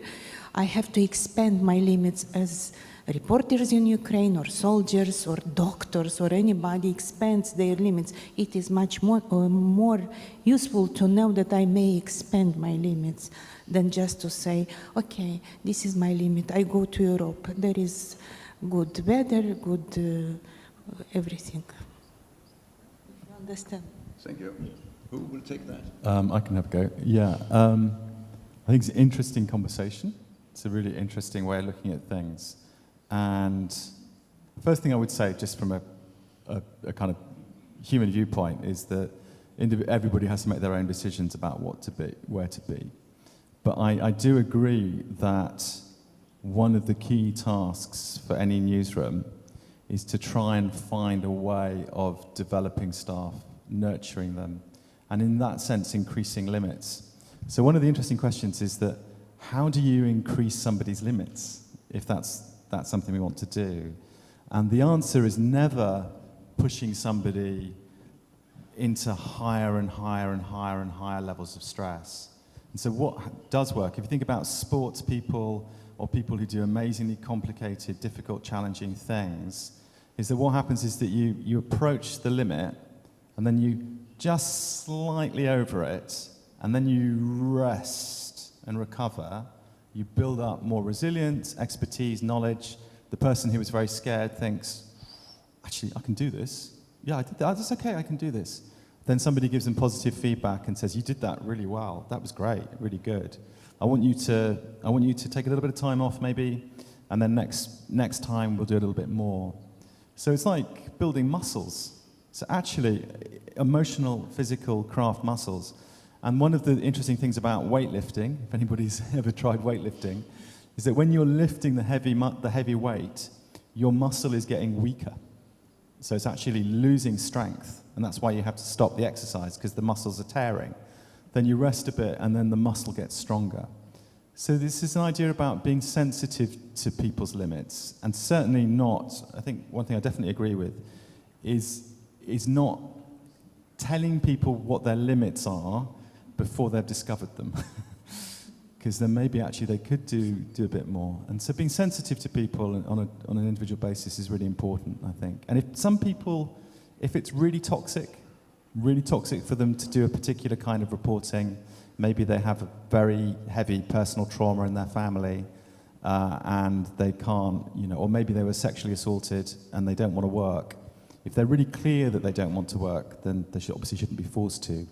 But as I was saying earlier, one of the things that the military have learned is that if you turn around to a soldier and say, you didn't do very well, therefore you're not the kind of person who can do this work, so you need to get and find another job, that's psychologically very destructive for people, because maybe they can do it, maybe they need a bit more space and time and encouragement.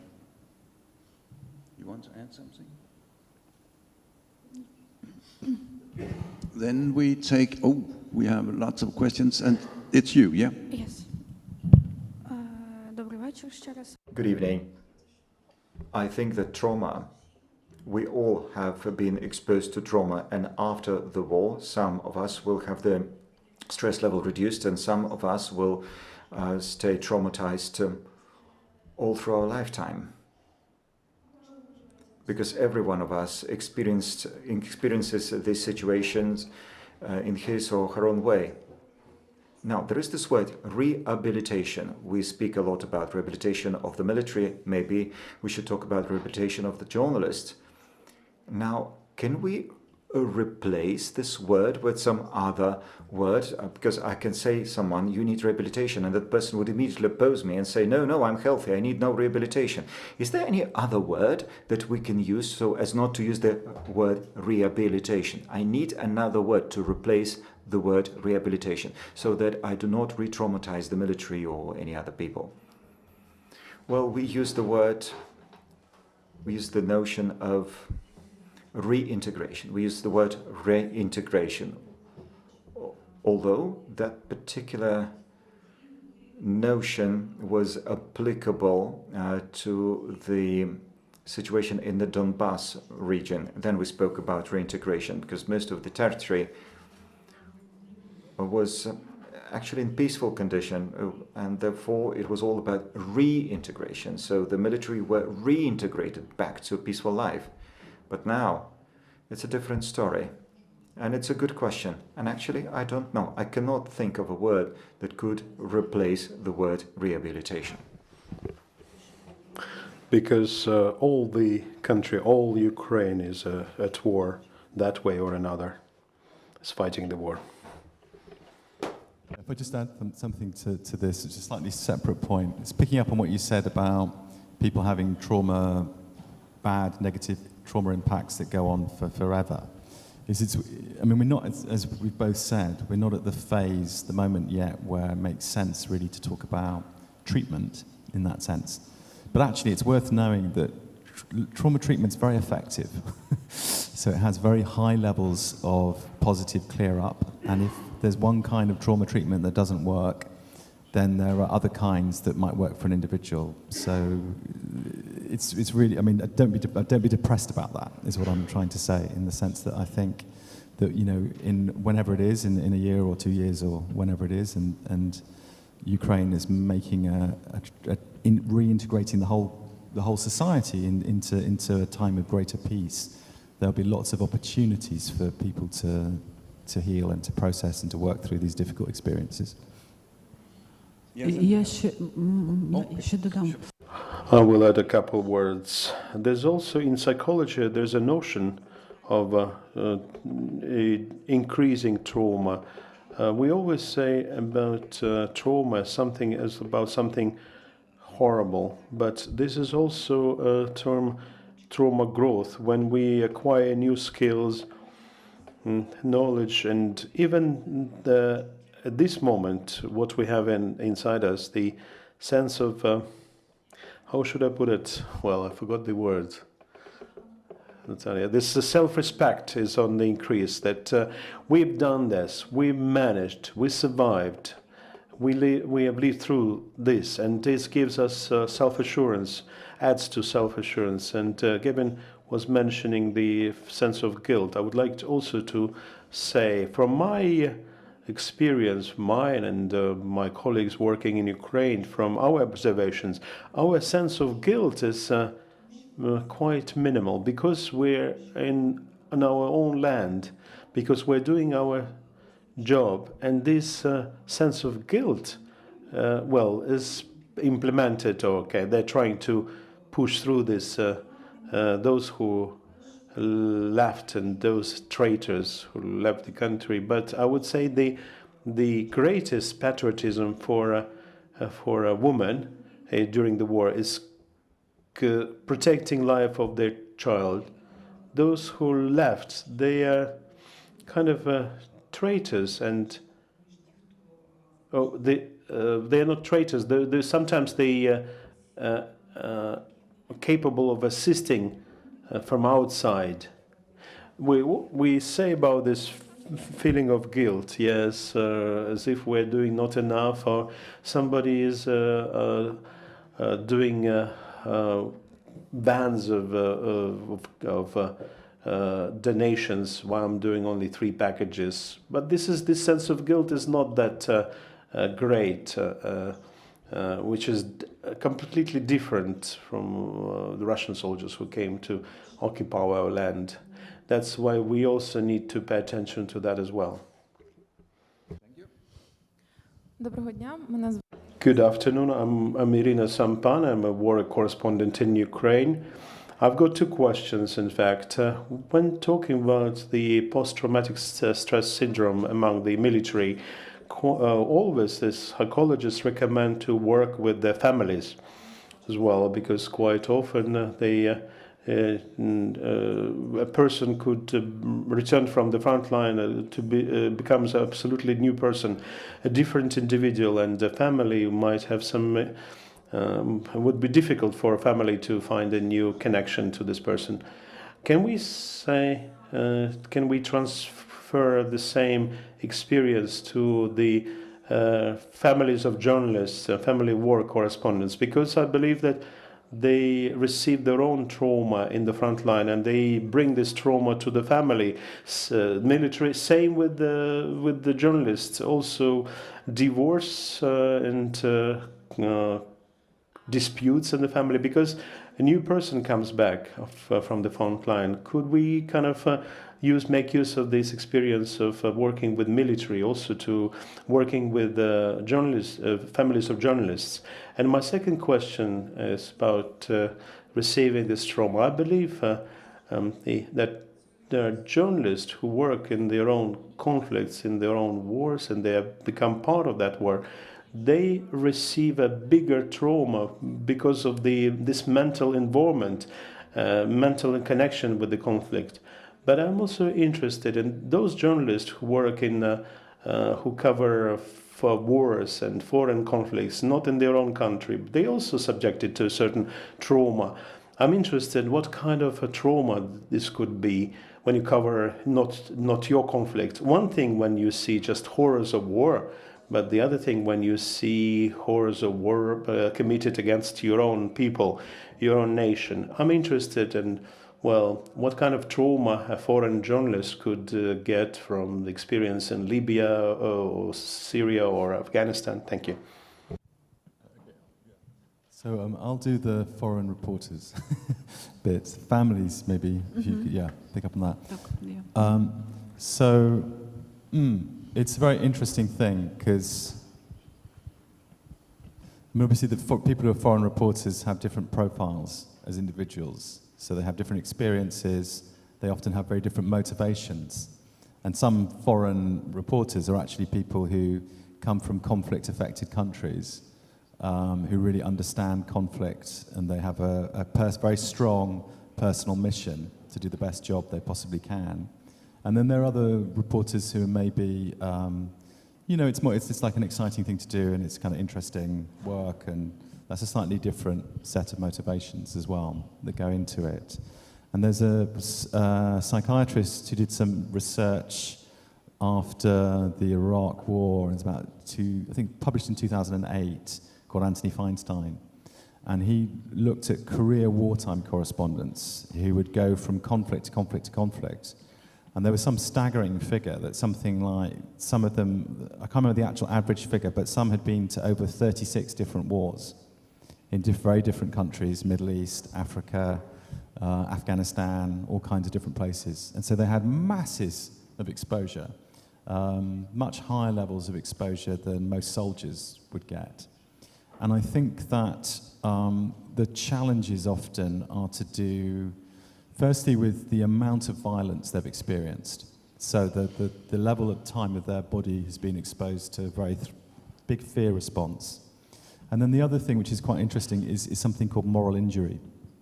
And that's not to do with fear. It's more to do with witnessing things that are wrong, things that shouldn't have happened, and perhaps feeling helpless that they couldn't intervene and they couldn't stop people from being killed, and they filmed it. And that's about understanding their limits and what they can and what they can't do. And that can be very difficult, and that's associated with people thinking that they're not worthy, that they're not a good person, that they're the person who failed to help, and all of that kind of stuff. And that can happen to Ukrainian journalists as well, of course, because maybe they feel that they could, that they were filming and they could have helped somebody, and it can happen as well. But I think that's a greater risk, probably, for outsiders. And one of the interesting, a comparative thing, it's quite a technical discussion, but one of the most stressful jobs that a soldier can ever have, and it's probably more stressful than frontline combat, is being a peacekeeper.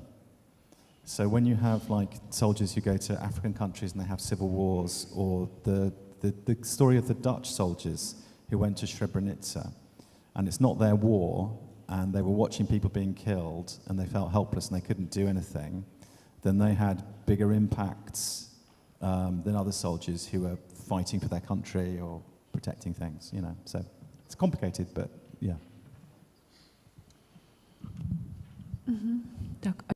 Okay, if talking about the families, working with families, I would answer both ways, yes and no. Because on one side, there's a war, a crisis. They just highlight the problem, the issue. If a journalist has a family where they communicate with, they receive support from, when they come home and announce that I am going to the front line, and this is being discussed, taken in a normal way. Yes, we are concerned. Yes, we're afraid. But we'll see you off, and then we'll meet and greet you, and we'll be happy to have you back. But if there is a conflict in a family already, originally, and there is no understanding, and for example, a journalist goes to a front line, meaning that I don't care, I will go anyways, and then he or she would come back to that environment. Well, coming back will be as a different person. And here we work with those families, those who are fighting in the front, and also with the families of journalists.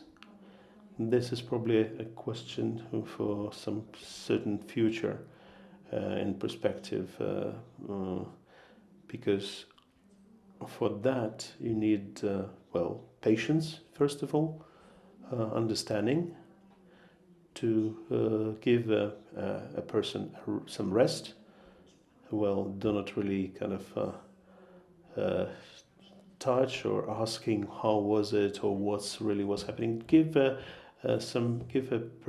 person some peace and give a chance of fresh air. We have more questions. Yeah.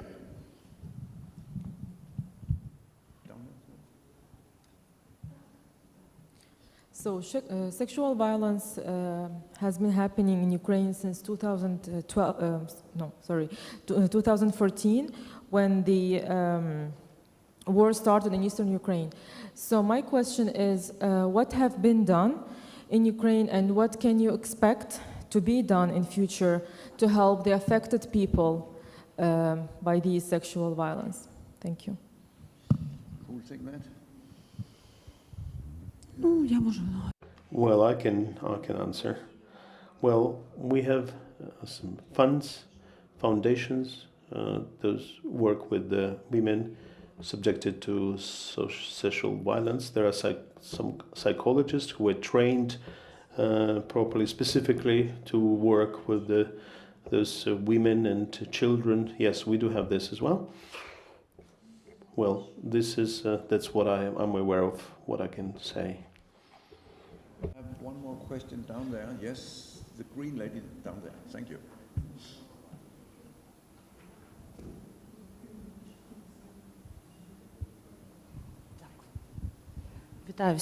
Thank you. Greetings to everyone. Finally, I got my chance. This is not a question, but a comment and answer to some colleagues. Well, first of all, our retreat, which is a good substitute for rehabilitation. Next, traumas, psychological traumas they are worked on. It's not being cured, but psychological traumas are treated. Well, they are more processed. They're different things, and we shouldn't mix them together. We all have psychological trauma, but not all of us have PTSD. PTSD is something different and something more dramatic. I'm originally from Mykolaiv, and I believe that everyone knows whereabouts Mykolaiv is. From the very first day, I never left this city. My first outing was, well, I first left the city only in summer and only for business, for my work. And I'm a TV channel producer, and I see, well, I work with a team of journalists. How you work with journalists, if you know your team pretty well, you will immediately notice where the burnout starts or just some psychological problems. It's the elementary things. You will immediately see the signals, as Natalia was saying, not sticking to deadlines or falling asleep, literally coming back from filming 3 p.m. and goes to sleep. These things you can see immediately. You will see immediately, and you can actually minimize or try to ease this internal pain, this internal conflict, this internal trauma. You can do this absolutely effectively by just sometimes by talking to a person. What I lived through with my subordinate, with my colleague, literally drop by drop, I was just suggesting him to go to see a psychologist. Myself, I turned to a psychologist early June, just a couple of sessions. They do help, and we understand that it's not there is no tradition to go to see psychologists in Ukraine and to send a guy to a psychologist, which is unrealistic. And this guy, my colleague, calls me at 7 7 p.m. and says, Katya, I want to see a psychologist. Okay, I'll organize a booking for you. No, I need to see a psychologist now. And immediately found a psychologist for him. They were doing it for a month, every 2 days. And we managed to drag this journalist out of the situation. The things he saw and he lived through. We all lived under shellings and bombardments all this life before Kherson was liberated. So Kherson was liberated, but the day before, yesterday, Mykolaiv was shelled again. So this is where we live. This is what we live through. Therefore, we still need to follow and to take care of our colleagues, especially if you're a manager. That's your mission. Take care of people, because you have to take care of your own mental and psychological health, but also you have to take care of your staff, because who else is going to help them? For instance, if the team is in the west of Ukraine, but there is someone alone out there in the east, and even if they send someone to the west, then that one person is all alone. And that's just the elementary thing, just to take care of our own people. And as for the foreign journalists, there will be a question. There will be a question. That's been my speech. I have shared my experience with you. I know it all from the backstage. But now, as for the foreign journalist, you said that some people travel because they're curious. Some travel because they feel empathy. But in Mykolaiv, since the very beginning, I've never been leaving Mykolaiv. Just a couple of times I had to leave Mykolaiv. Otherwise, I'm there all the time. I've been there. I've been there after all shelling, after all the destruction. I've been there always on site to just take care of my people. And if sometimes people will not make it on time, therefore I had to be there myself. So I see how foreign journalists work. And the best example, something that really kind of sparked me. I mean, I was so super angry. It was on the 28th of March. I mean, if you don't know, the 28th of March, one of the buildings was hit by a huge missile and 36 people died in that missile attack. One missile attack, 36 people dead. So we were admitted inside. We had 2 hours, so we were allowed to go on site to take pictures. And there were Italians there. And they were saying, like, guys, we have only 15 minutes, but just please wait, we would like to go online. And so we allowed the Italians to do their job. And those guys, they were standing in front of that building, 9-story building, and there is this huge hole inside it, like a donut. And those Italians were doing selfies, taking selfies. Wow, there's been some missile, and they're taking selfies against this destruction, those Italians. Well, for me, I mean, I was really super furious at them. And there were dead bodies being extracted from the rubble, and they were taking selfies against that backdrop. Their empathy? Come on. And my level of aggression against them, my adrenaline at that time, I still remember it. So question is, what should I do with this outburst of negative emotion when I see some people are completely like crazy? I mean, people really died there and they're taking selfies with smiles on their faces and they feel cool about it. What should I do about it? So that was the final question, and I will give both of you the opportunity to answer. Yes, thank you. Thank you for an impossible question right at the end. It's difficult, isn't it? I think it depends. I mean, maybe there is some space to try and take a really deep breath and then have a conversation with them afterwards and say, do you know what you've just done? And because it sounds awful to me, and I can't think of anything positive to say about their behaviour. But I would say that sometimes when people are in kind of exposed to trauma, they do strange things, and that they try and control their own reactions by sort of pretending it's not really happening and making light of it. Maybe that was part of it. And so I think that normally when we're in difficult and challenging situations and we're offended by people who are in our face, then it's quite a good thing to try and calm oneself down a bit and then sort of be curious. And that's like, oh, that's interesting. And then maybe have a conversation with them and ask kind of why. But I would also very much encourage you to, when you come across that kind of bad behaviour, is remember that there are lots of incredibly professional and sensitive journalists from other countries who would never do that. So we tend to forget that perhaps if we see things that are very hard to digest. Yeah, so hard experience that you had. But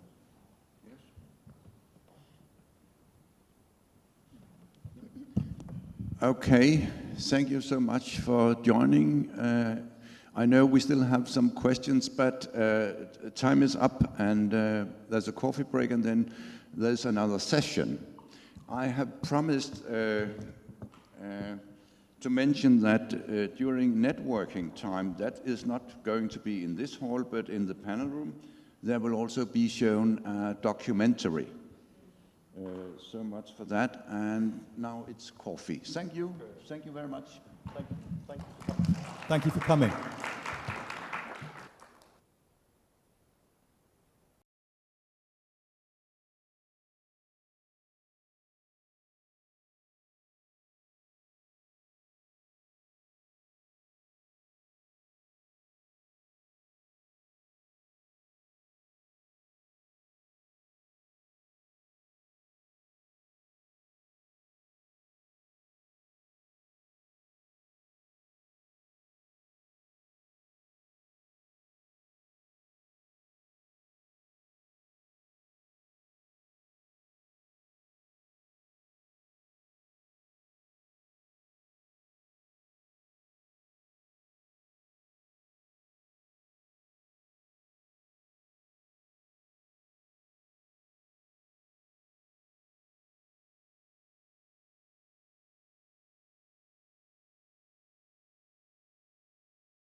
Everybody.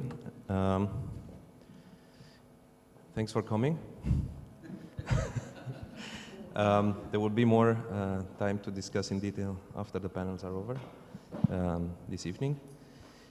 I'm Stefan from Bucharest, from Romania, and we try to organize a panel talking about the details of collaborative journalism across borders.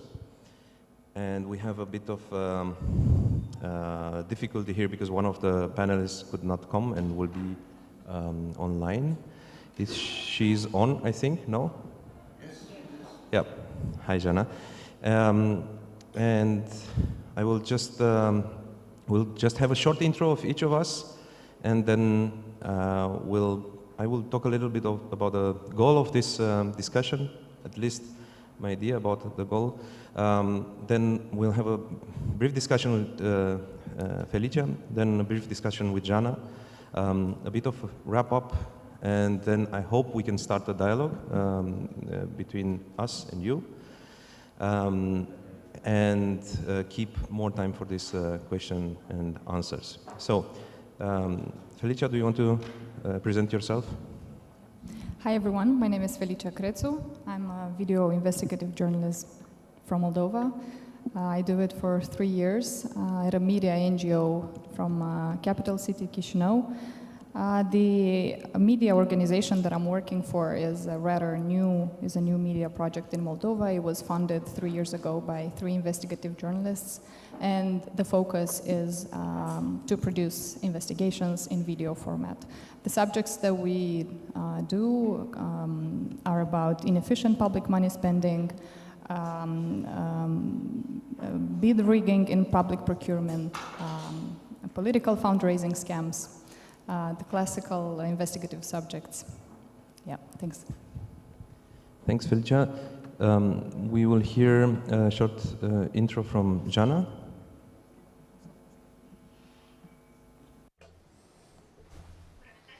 Hello, everyone. I hope you hear me. Please confirm that we hear you. My name is Jana Kramer. I cannot see my video. Please show my video. I hope that you can see me now and that you can hear me now. So my name is Jana Kramer. I live now in Germany, but I am from Belarus, and I started as a journalist in Belarus.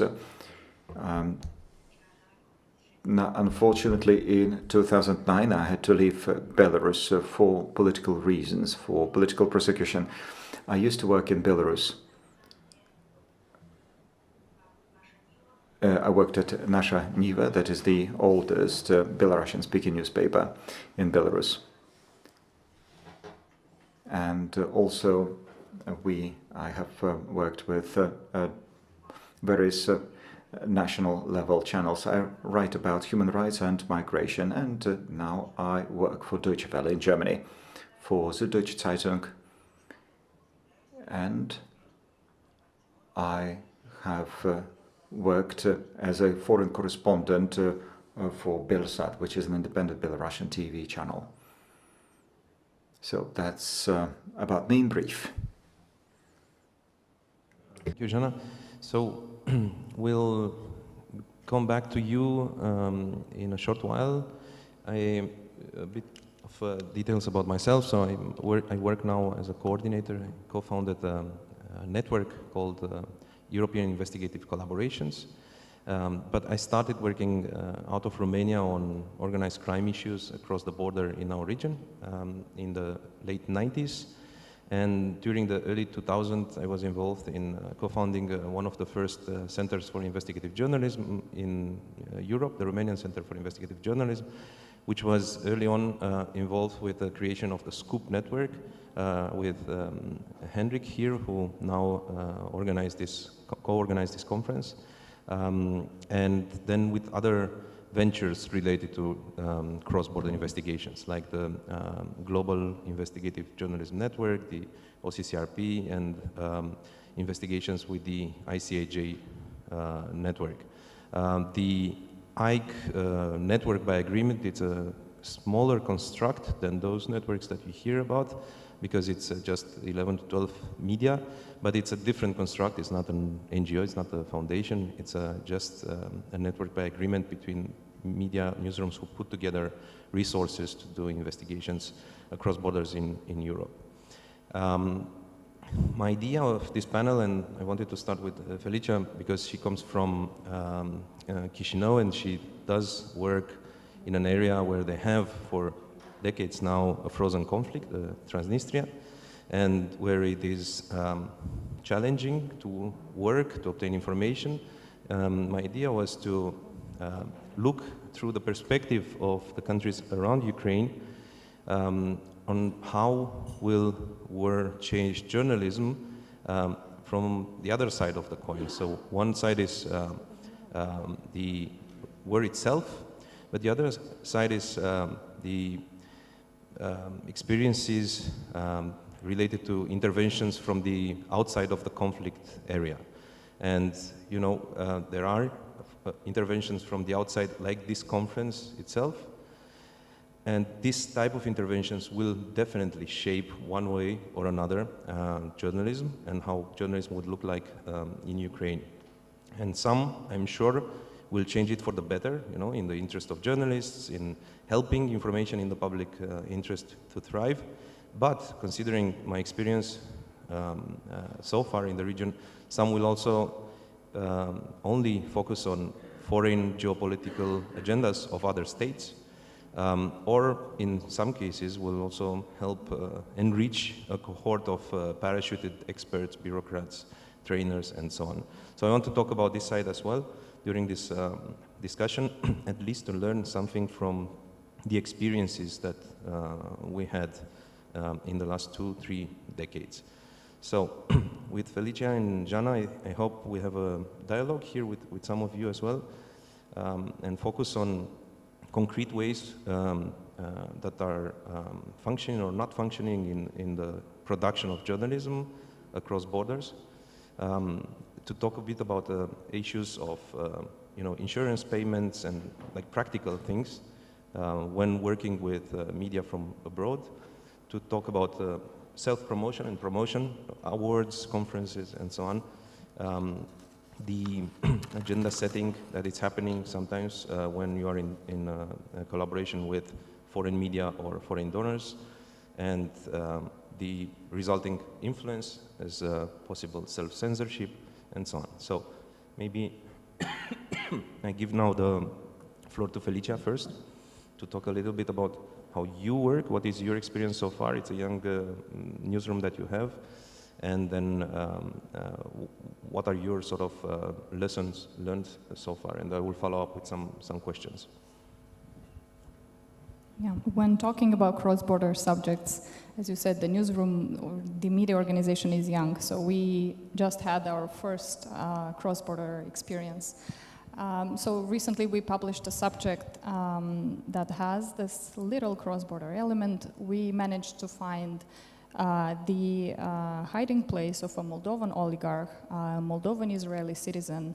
The only thing known about his location was that he was in Israel.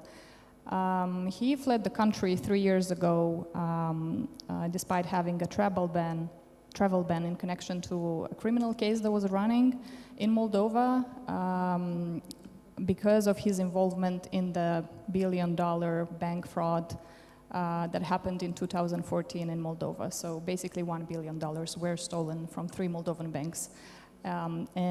He is believed to be one of the main coordinators and beneficiary of the schemes. As I said, the only thing known was that he was in Israel. He fled the country to avoid justice.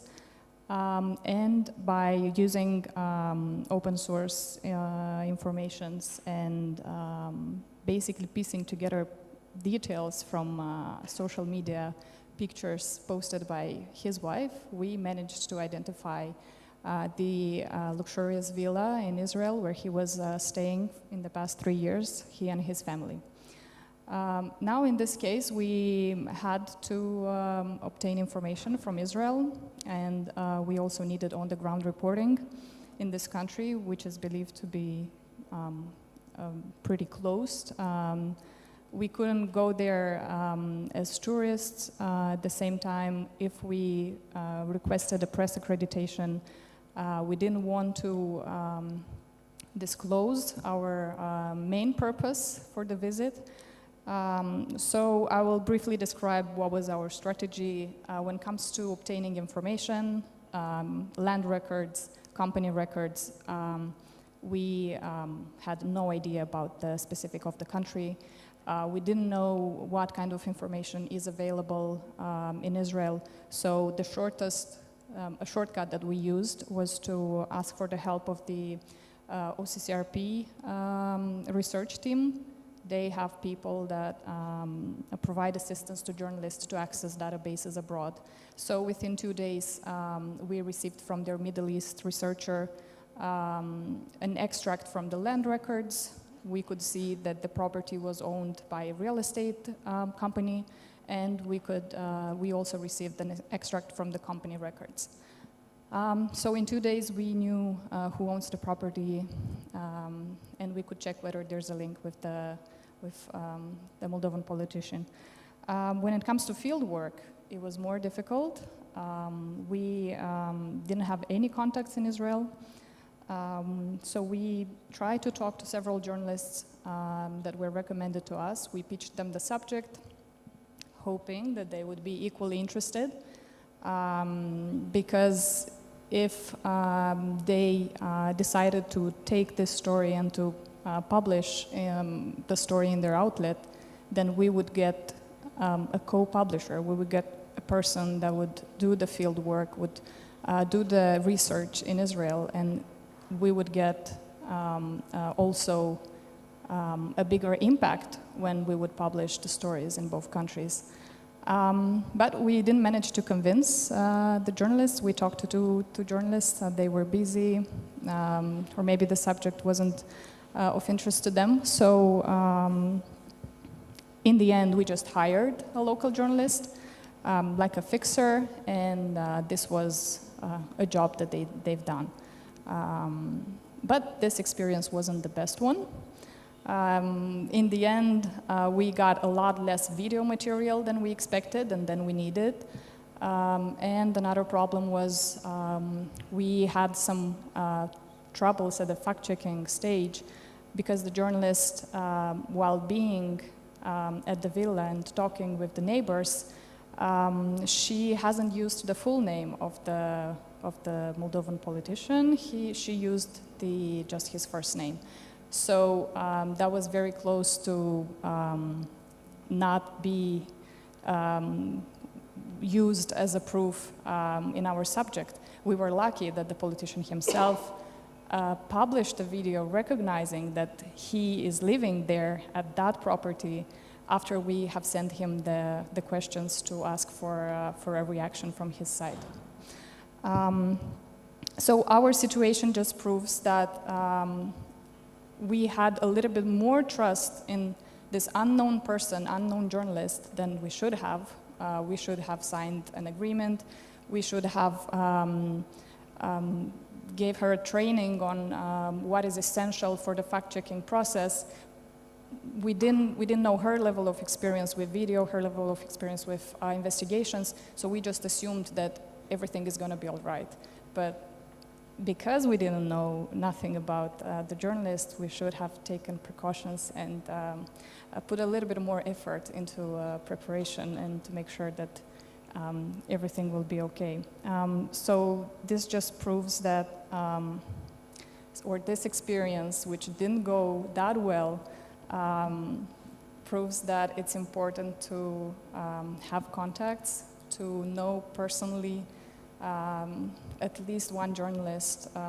So from there, either he can recommend somebody, or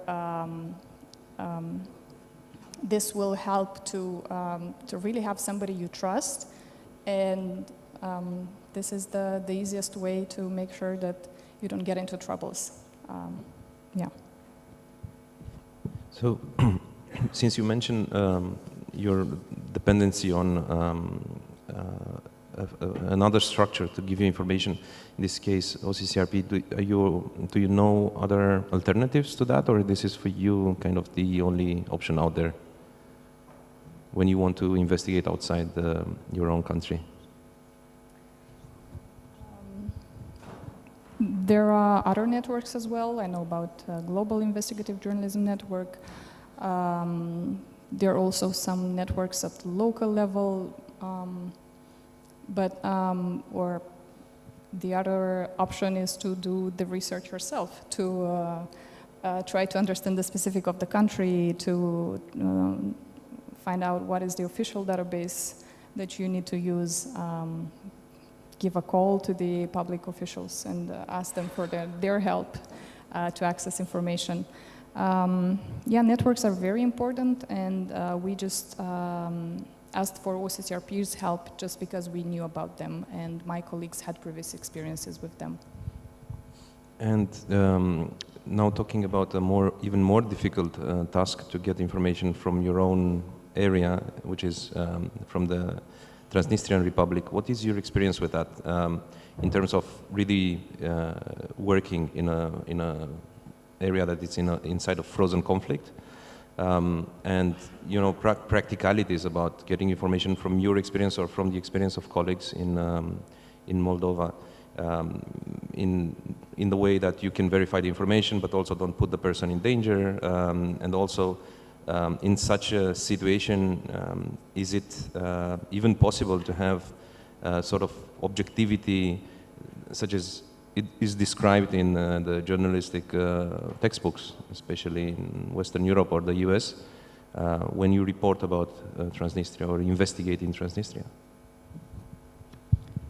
So the case with Transnistria is very interesting from my point of view. So we have this strip of land that is really just across the river, and most journalists don't go there, and I try to ask myself why. It's not prohibited. The minimum that we can do is to ask for a press accreditation, and then most likely you're free to go. Me, myself, I haven't been there, not even as a tourist or as a citizen of Moldova, to just visit another part of Moldovan territory. And I think that is because there's a common feeling that that part, that region is a very closed territory, is very hostile, is not safe for not only journalists, but in general for anybody. And that is something that has been generated by multiple instances of human rights violations that were admitted by the self-proclaimed authorities in Transnistria, but also by the weak influence that the constitutional authorities in Moldova have over what's happening there. So seeing these cases, you get a feeling that anything can happen to you there, as long as it's not liked by the self-proclaimed authorities there. So as a journalist doing investigations, if I would have a subject and I would need reporting in Transnistria, I don't feel safe to go there. And there was a case in 2015 when journalists, they were interrogated and they didn't do an investigation. They just went to a school, a Romanian language school, one of the few that is still, it's still open in Transnistria. And they just wanted to do a reportage about the opening of the school year. And this is a sensible topic for the authorities there because they put pressure on the Romanian language schools to close. And that was sensitive enough for them. So personally, I wouldn't feel free to go and shoot an interview there. Even though I would receive an official accreditation, I would feel that I'm followed, or I don't know what can happen. Okay, thanks. And before going to Jana, the last question on your organization, related to financing. So what is your thought process when you decide to take money or to ask for money, and what is your long-term process related to putting together the source of financing and your editorial independency in your own organization, and also when working with other networks or organizations that are also funded by different ways, state funding, philanthropy, private philanthropy, and so on. Do you even take this as a sort of problem into consideration, or you don't see that there is an issue or a possible influence in your reporting? So the situation in the Moldovan landscape is such that most of independent media organizations are funded by international donors, and this is the only source that allows a media organization to maintain its independence and not to be dependent on financing from a politician or, in most of the case, or a businessman, let's say. Even funding from a businessman is might be problematic, because what is his end goal? Probably to get into politics and to own a media organization. So asking for or being financed by international donors is the way to ensure that we are free in our work. I haven't experienced any influence on our work, since the projects that we do are, or the topic is pretty general. We receive money to report on corruption, or we receive money to report on public procurements, and I don't feel that this has an influence on which topics, or a major influence on which topics we pick. Thank you. So we'll come back to more questions after Jana is also talking.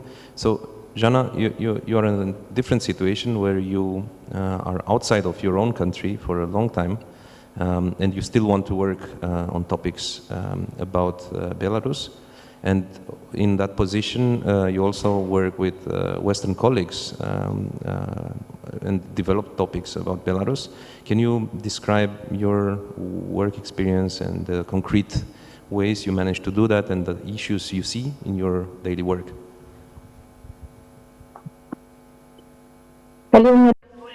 If you allow me, I will tell you a little bit what's happening inside Belarus itself. Unfortunately, it's foreign media have no access to Belarus, and people are unaware what's happening inside Belarus.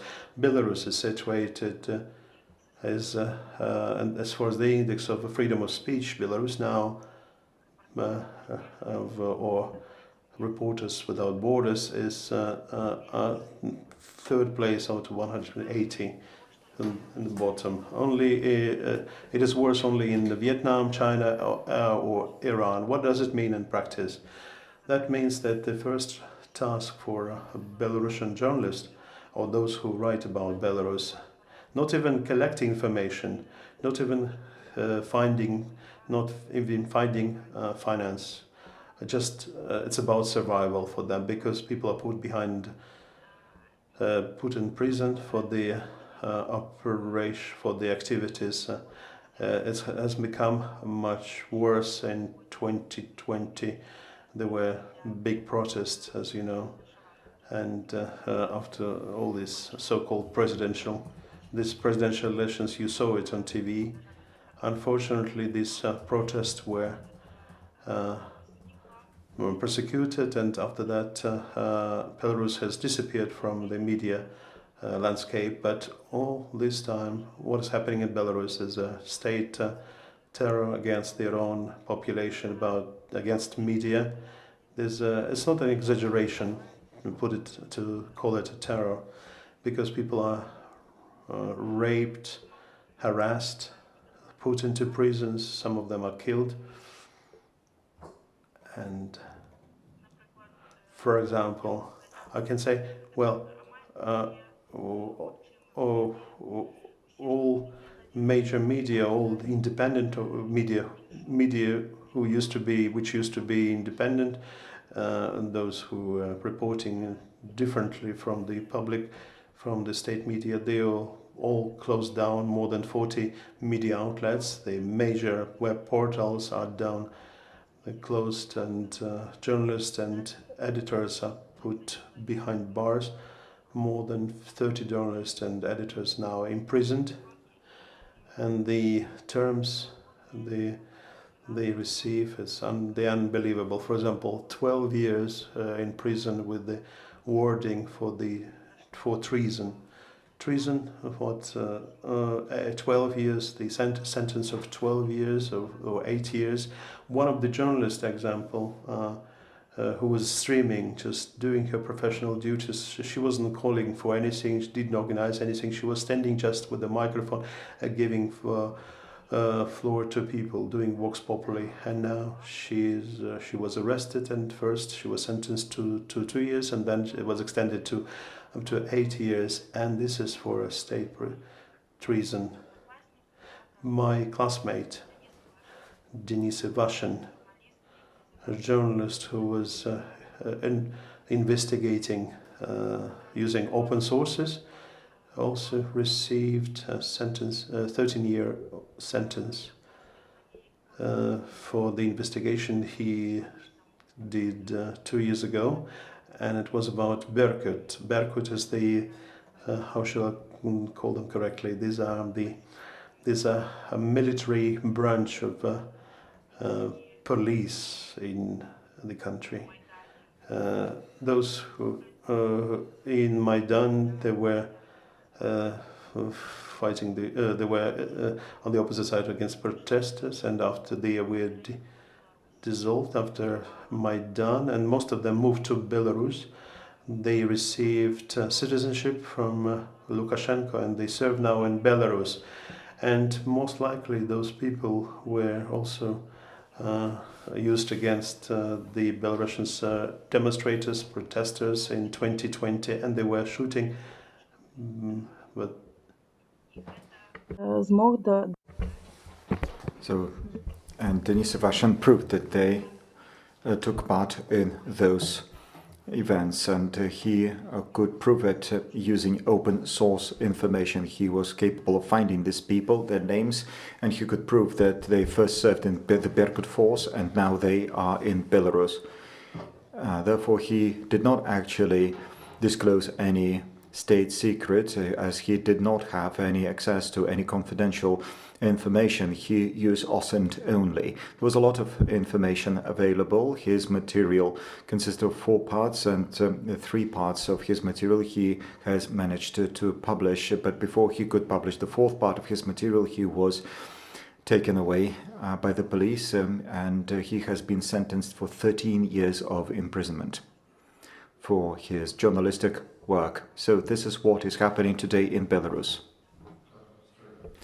To interrupt, can you give some sort of practical situations that could be sort of an example of how to avoid, how to circumvent this, these issues for journalists who are trying to get actually information from the outside of the country, and what in your experience are viable solutions that can be used by others in this context now that is being created in the region, in the context of the war in Ukraine? Yes, I was leading, I was going there. Well, most of the journalists have left Belarus. They cannot work inside Belarus. Therefore, our media houses and many media organizations, they have actually left Belarus, and all journalists are now working abroad.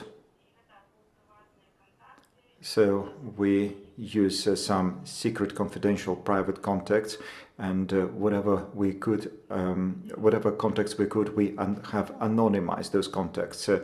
And many times people inform journalists who are abroad, and then journalists abroad publish the information, but those who are source of information have to be anonymized. Many newspapers have been banned. Many websites have been banned. and it's very difficult to reach out to the readership. And also, people find it difficult to subscribe to channels that have been labeled as extremist media organizations.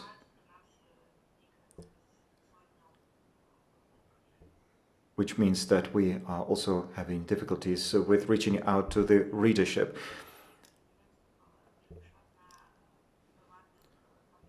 And just like in the case of my colleague who has spoken before me, a lot depends on having good private contacts. But it's very difficult to finance this type of journalism because most of the resources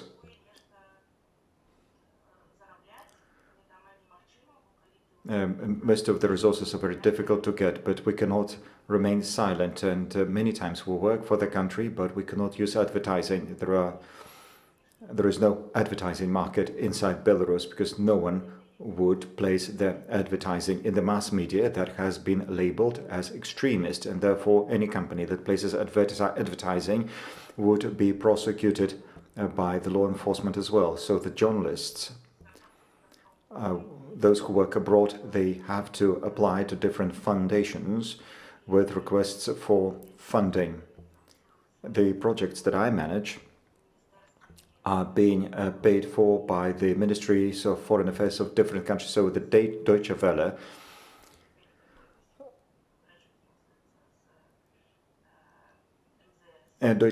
is financed by the Ministry of Foreign Affairs of Germany. Belsat is an independent TV channel. They work in Warsaw, and I also have worked there before. And the Belsat is being financed by many different countries, actually by all countries from the EU. To the best of my knowledge, all EU member states pay for Belsat, but it is done in a very secretive way so as not to expose the journalists of Belsat to any problems. And the less the Belarusian authorities know about the teams, the better. But I know that there are some specific programs that are paid for by specific countries as far as Belsat is concerned.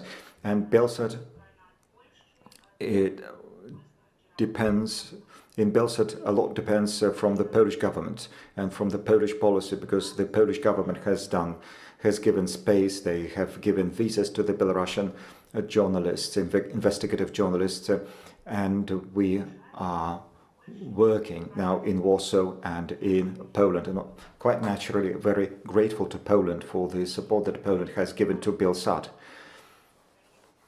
And there will be time when the censorship will be over, but so far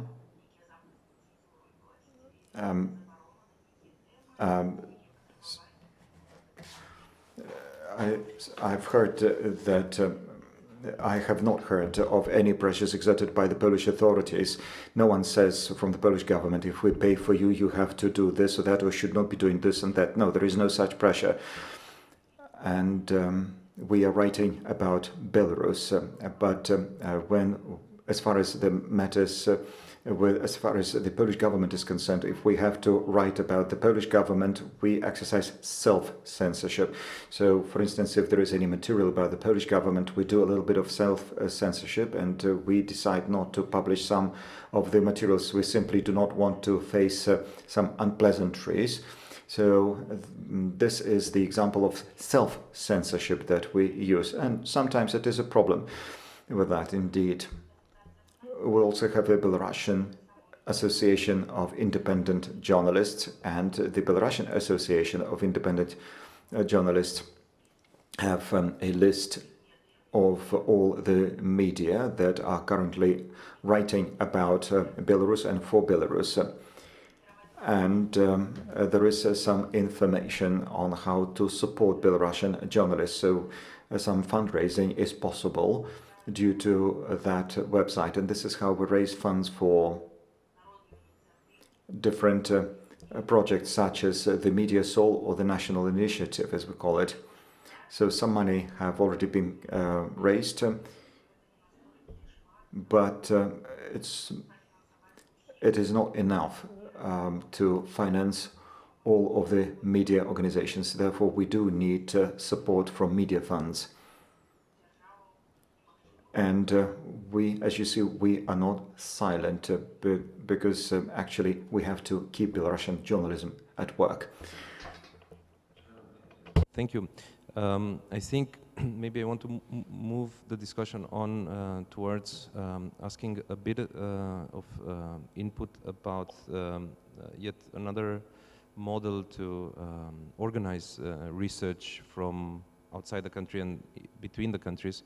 Asking Henrik here about the early start of Scoop, because I think it's exactly 20 years back when in Kiev this network of support for cross-border investigative research was started in a collaboration between Danish journalists and Ukrainians. And I think their approach was totally different than what was back then the norm of media development. And their approach was between colleagues from Western Europe with colleagues from Eastern Europe and asking about the needs, working journalists with each other, different than experts coming in and handing a solution. So maybe Henrik, you want to say a few things about this? First of all, I would like to come up with an example of how to do investigations outside your own country. 4 years ago, I wanted to find out how much money Russia is spending on Abkhazia, South Ossetia, Transnistria, Crimea, and so on. It took me 4 weeks, starting in the internet, to find out where do I find experts who follow all these small issues constantly. And I also had to find an expert who knew how to read the Russian state budget. And I rolled it up, talking to experts, and after I had the experts, I tried, of course, to call somebody in these small entities. I don't remember exactly how much money it was, but I learned that the occupied Crimea is the Russian region that costs the most for the Russian taxpayers. So it is possible. It takes time. I don't speak, I mean, my Russian is very poor. My Ukrainian and Romanian is not existent. It is possible. I followed the recipe that I knew from Scoop, and it is right.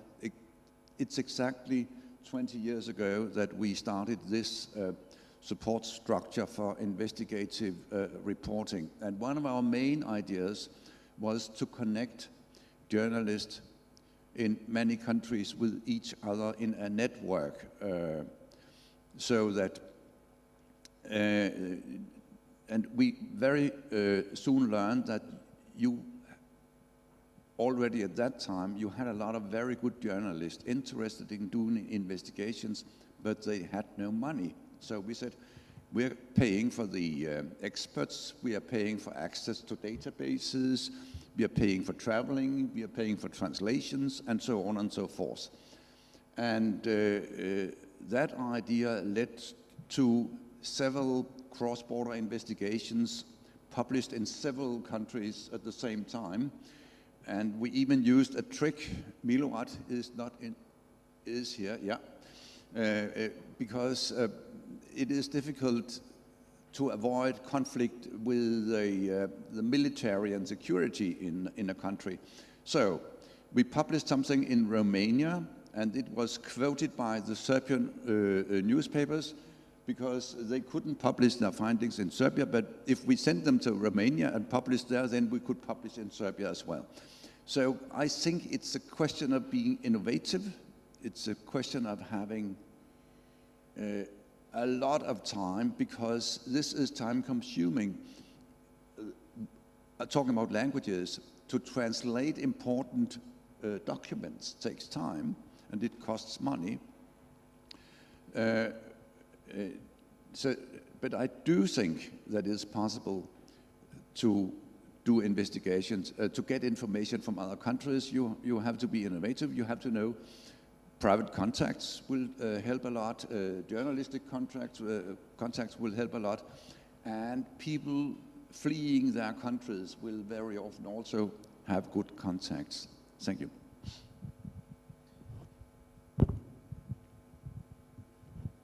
So at this point, my idea was to have questions from you in the room or comments, because maybe there are people here who are involved in similar situations and they want to express their particular examples or ask comments, or sorry, ask questions.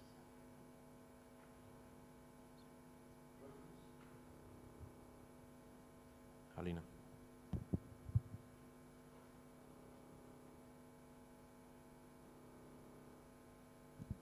I have a question to you, Stefan. From your experience and the experiences you know, how easy is to work on this way? Because when you need a journalist, a help from a journalist abroad, you need a very good journalist. But a very good journalist is always very busy in his newsroom.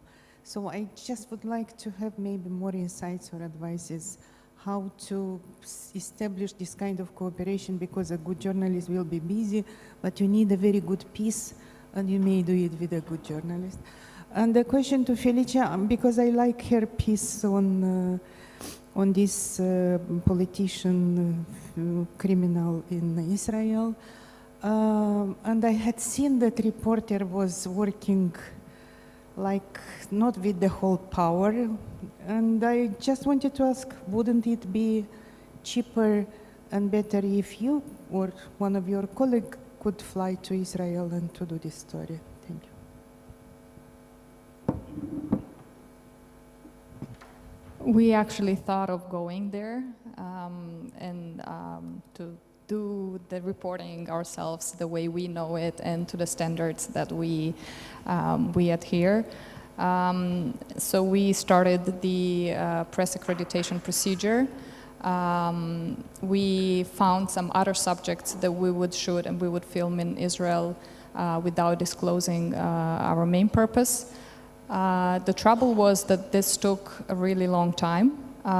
We didn't get an answer, and we in the end decided under time pressure that we're not going to wait a month. The official response from the authorities is 45 days. So we decided that, okay, we cannot wait, so let's hire somebody.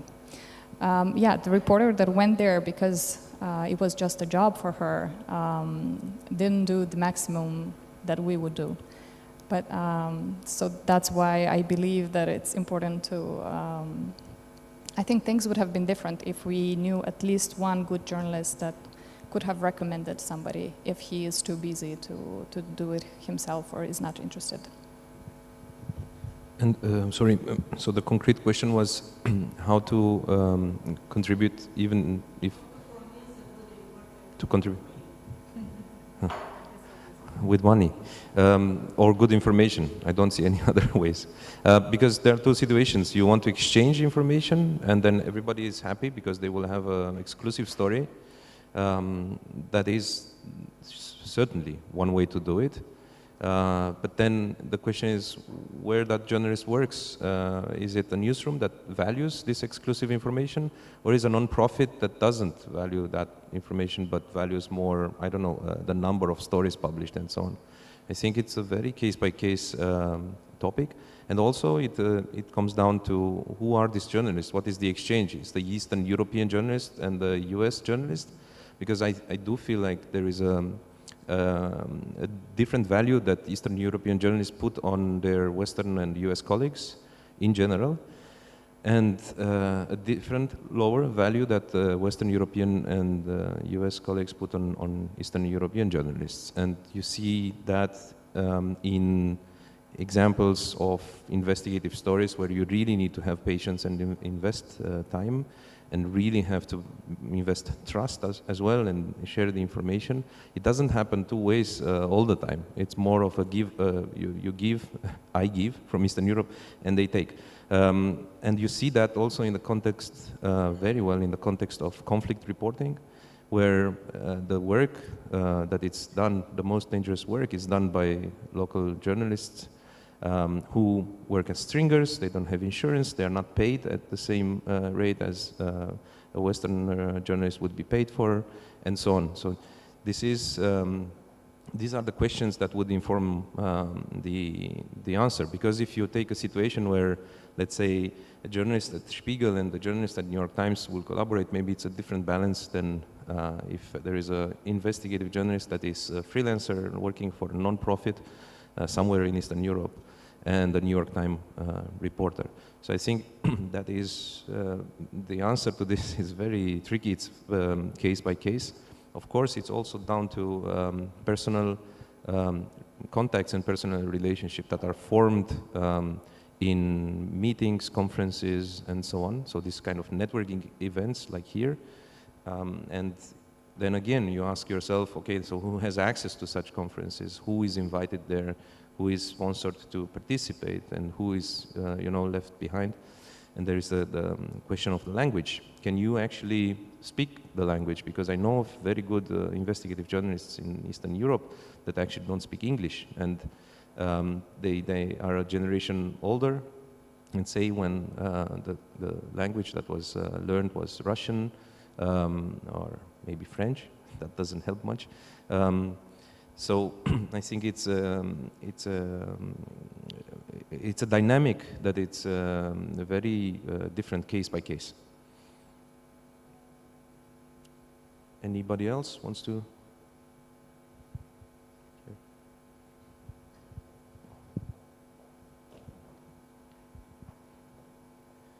I would like to ask you about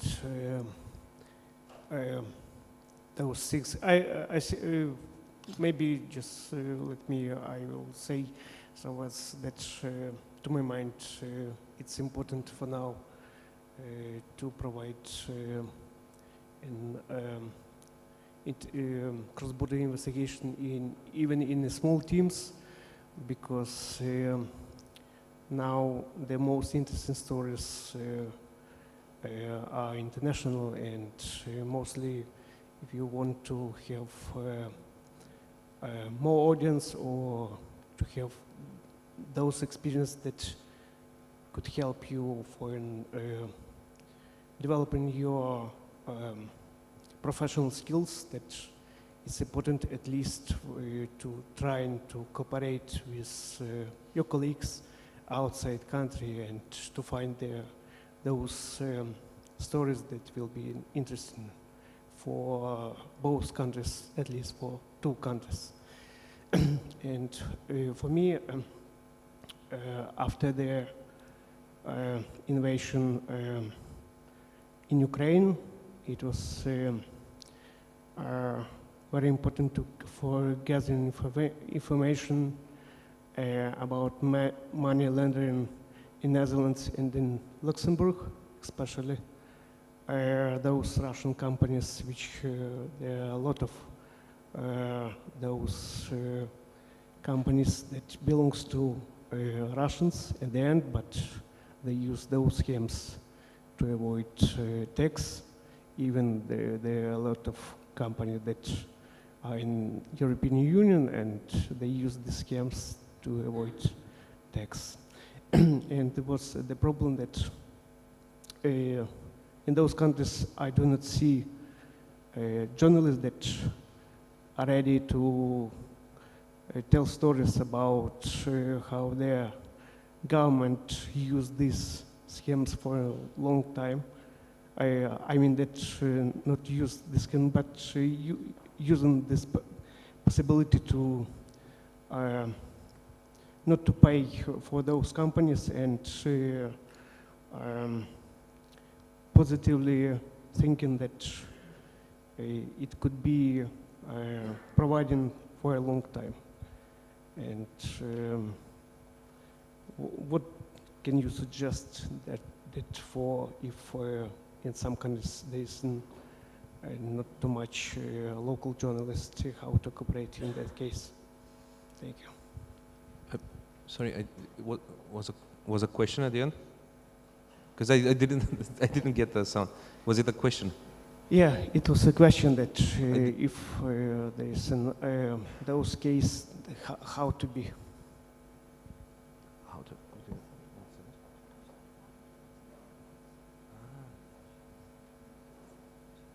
Yeah,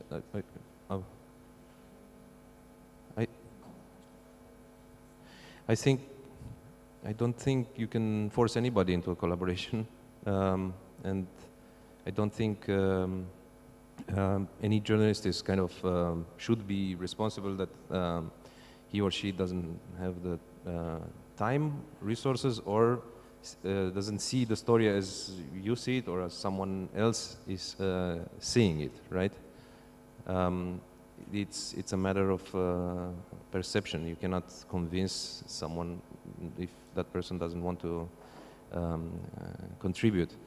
But again, I think it's important to develop a sort of trust relationship with specific persons over time, and they will develop only around topics that you both feel you're interested in. Newsrooms have a very fast rhythm, and that's a reality even in Western European newsrooms.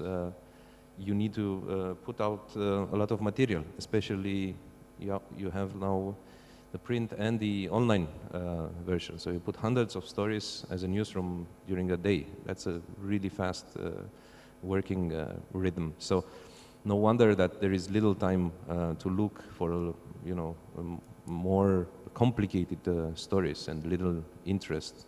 I feel like this is a problem that it's kind of you will have everywhere. There is more and more outsourcing of investigative capacity from the newsrooms as well, because you mentioned these big international projects. It's like they're very present.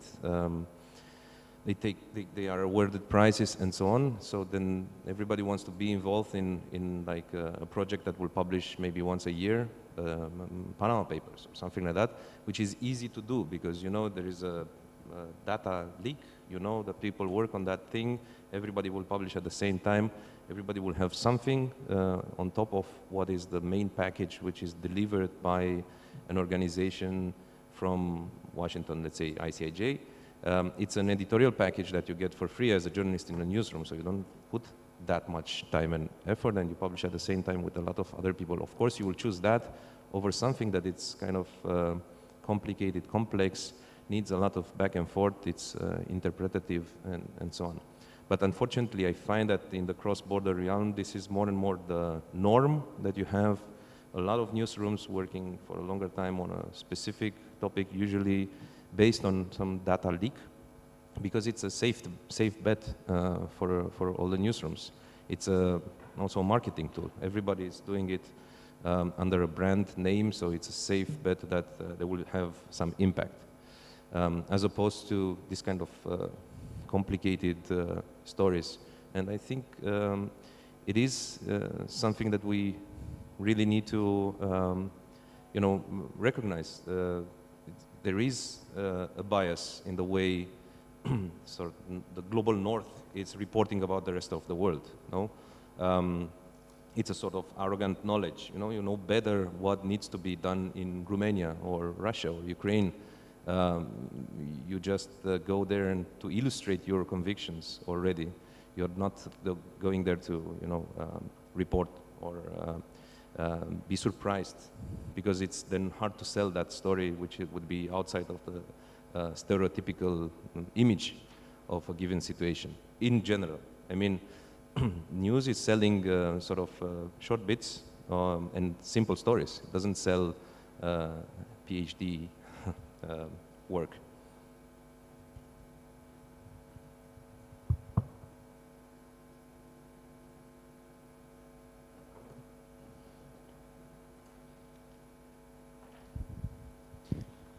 My name is Nikolai. I'm from Bulgarian investigative media outlet Bivol.bg, and I have a question. Ursula von der Leyen said that EU will seize Russian money But if investigative journalism and our media outlets could kind of help Ukraine to win in this war, like working on investigating all the assets Russians have in Eastern Europe, in EU. You know that Gazprom or Lukoil, for example, they work in each of our countries. What do you think about?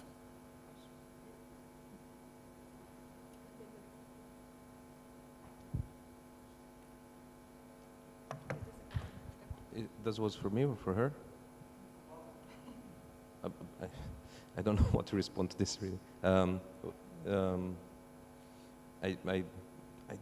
I mean, obviously there is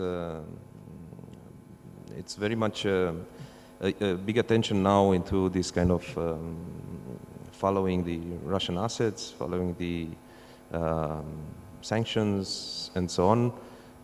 I find it even involving also maybe the groups of journalists who are in exile from Russia that help to research. It's normal.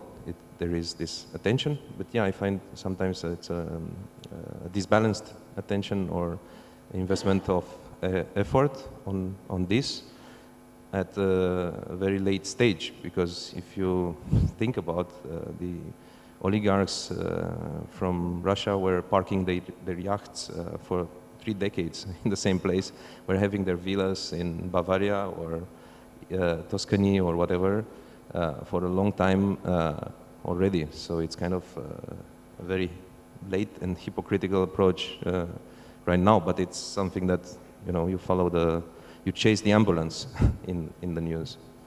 And of course it would have been better to do this kind of tracking and reporting long before, no? And right now to focus on on some of the other big issues that are happening on the ground in the day-by-day conflict. To have those resources, I mean, to be able to do that, because I don't feel from the cross-border networking perspective that there is the availability of names and people to work on stories right now as a sort of phone call with Ukrainian colleagues, if I compare it with what is available with Russian colleagues. And this is because there was a lot of sort of push in the last few years only on a few big names like Putin Wealth or whatever. So the connections were built with colleagues in the last 10 years or so. I don't feel like there was the same attitude in Ukraine. Me personally, I wouldn't know so many colleagues to work with in Ukraine, so that's why this conference is important, I think, to establish this kind of possible connections.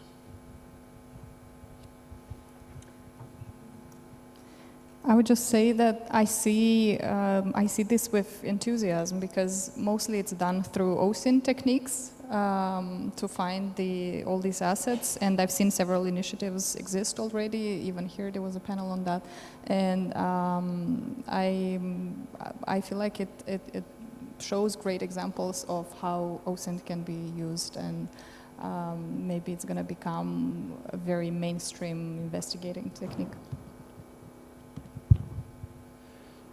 So Milorad wanted to say something. So, question for Stefan.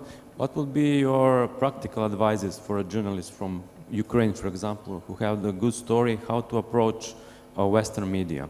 For example, my experience is mixed. 10 years ago, or maybe more, I had a very good story about corruption in the tribunal in The Hague, and for me it was very important to be published in the United States. So finally I found the daily newspaper. They published the story on the cover page with my name, byline, and I received $120 for 6 months investigation. So yeah, in United Kingdom I was also working with another major newspaper. So I sent them complete investigation. Then their journalists were calling all people that were mentioned in my story. At the end, their reporter was byline as the first author, and I was as the second one, and I received £500. And finally, in Germany, they don't want to sign me at all. So you can give them the story, they will give you good money, but they don't want your name because they have the practice not to byline people who are not working in their media. So what will be your practical advices for our colleagues when they have a good story and want to approach Western media? I think it's a strategical long-term preparation, because if you leave it on the last minute, it's not going to change the system. So I think the first step is self-organizing, and self-organizing in a way that it's across different media groups or non-profit groups, in a way that you are in your own country, you have a sort of spirit of solidarity even if you compete in a national media landscape. So that involves a lot of very practical issues, like, you know, discussing how to deal with these situations when Western media comes to you in the first place, because then you can put your own conditions, and then you change the system. Because if these kind of big newsrooms come to the first one, the second one, and the 10th local journalist, and they are met with the same responses, you know, I have a condition that I have this much payment on a daily basis for my research, or to have the byline, or to have the indemnity for, you know, legal suits after publication. This is a package of basic requests that each journalist should ask, and this is a matter of self-organizing to make sure that you and others are putting the same conditions, because otherwise if you ask for €500 a day and someone else is doing the same job for €50 a day, well, it's kind of clear what the choice will be. So I have this practical sort of experience in Romania. You don't build a cartel, but you are building something more closer to a union type of approach, where you fight for everybody's basic rights as a journalist. And then the second thing is, if you build up such a structure, it is totally different. You have more power, basically. You are acknowledged in a different way when you have to deal with Western media. It's also a matter of education, you know, like really there are newsrooms that are calling a journalist in Eastern Europe a fixer. It's like, I'm coming to fix your you know, plumbing. Not a journalist. And usually in my experience, that fixer is doing a lot of, or if not all of the work. In the end, the Western colleague comes in, lands in Bucharest, gets driven through the country, is set up a whole range of interviews, all the research and the pre-research, all the questions, and that is the work that is done in advance. So it's only fair to at least call that person a journalist, a colleague journalist. But I think this is a sort of a long-term approach where journalists themselves in Ukraine, in Serbia, in Romania, and across the region should sort of self-organize and exchange, you know, best practices, but also the minimum requests like this. And then I think when it comes to pushing your own story somewhere or selling your own story, you really want to know why you need the specific newsroom, because if you need a specific newsroom, you might do a bit of research about what that journalist that you want to work with has published to interest that person more in concrete, and to pick up the journalist that is actually interested in your topic. Because I found very many cases where talking to someone in a newsroom about a specific topic, that person would say, no, I don't have time, I'm not interested. And after publication, another person from the newsroom would come in and say, I was working on this story for the last 2 years. I wanted to publish with you, but nobody told me that you are working on this. So also self-advertising with the different newsrooms, it's possible because you know, you have all these events that are sort of national meeting of the Norwegian investigative journalists, where, or whatever, other countries, right? If you can go there, you prepare for such moments in advance. You just advertise about the possibility to work with you, advertise about what you can offer, advertise about the fact that you actually exist and have some experience on the ground.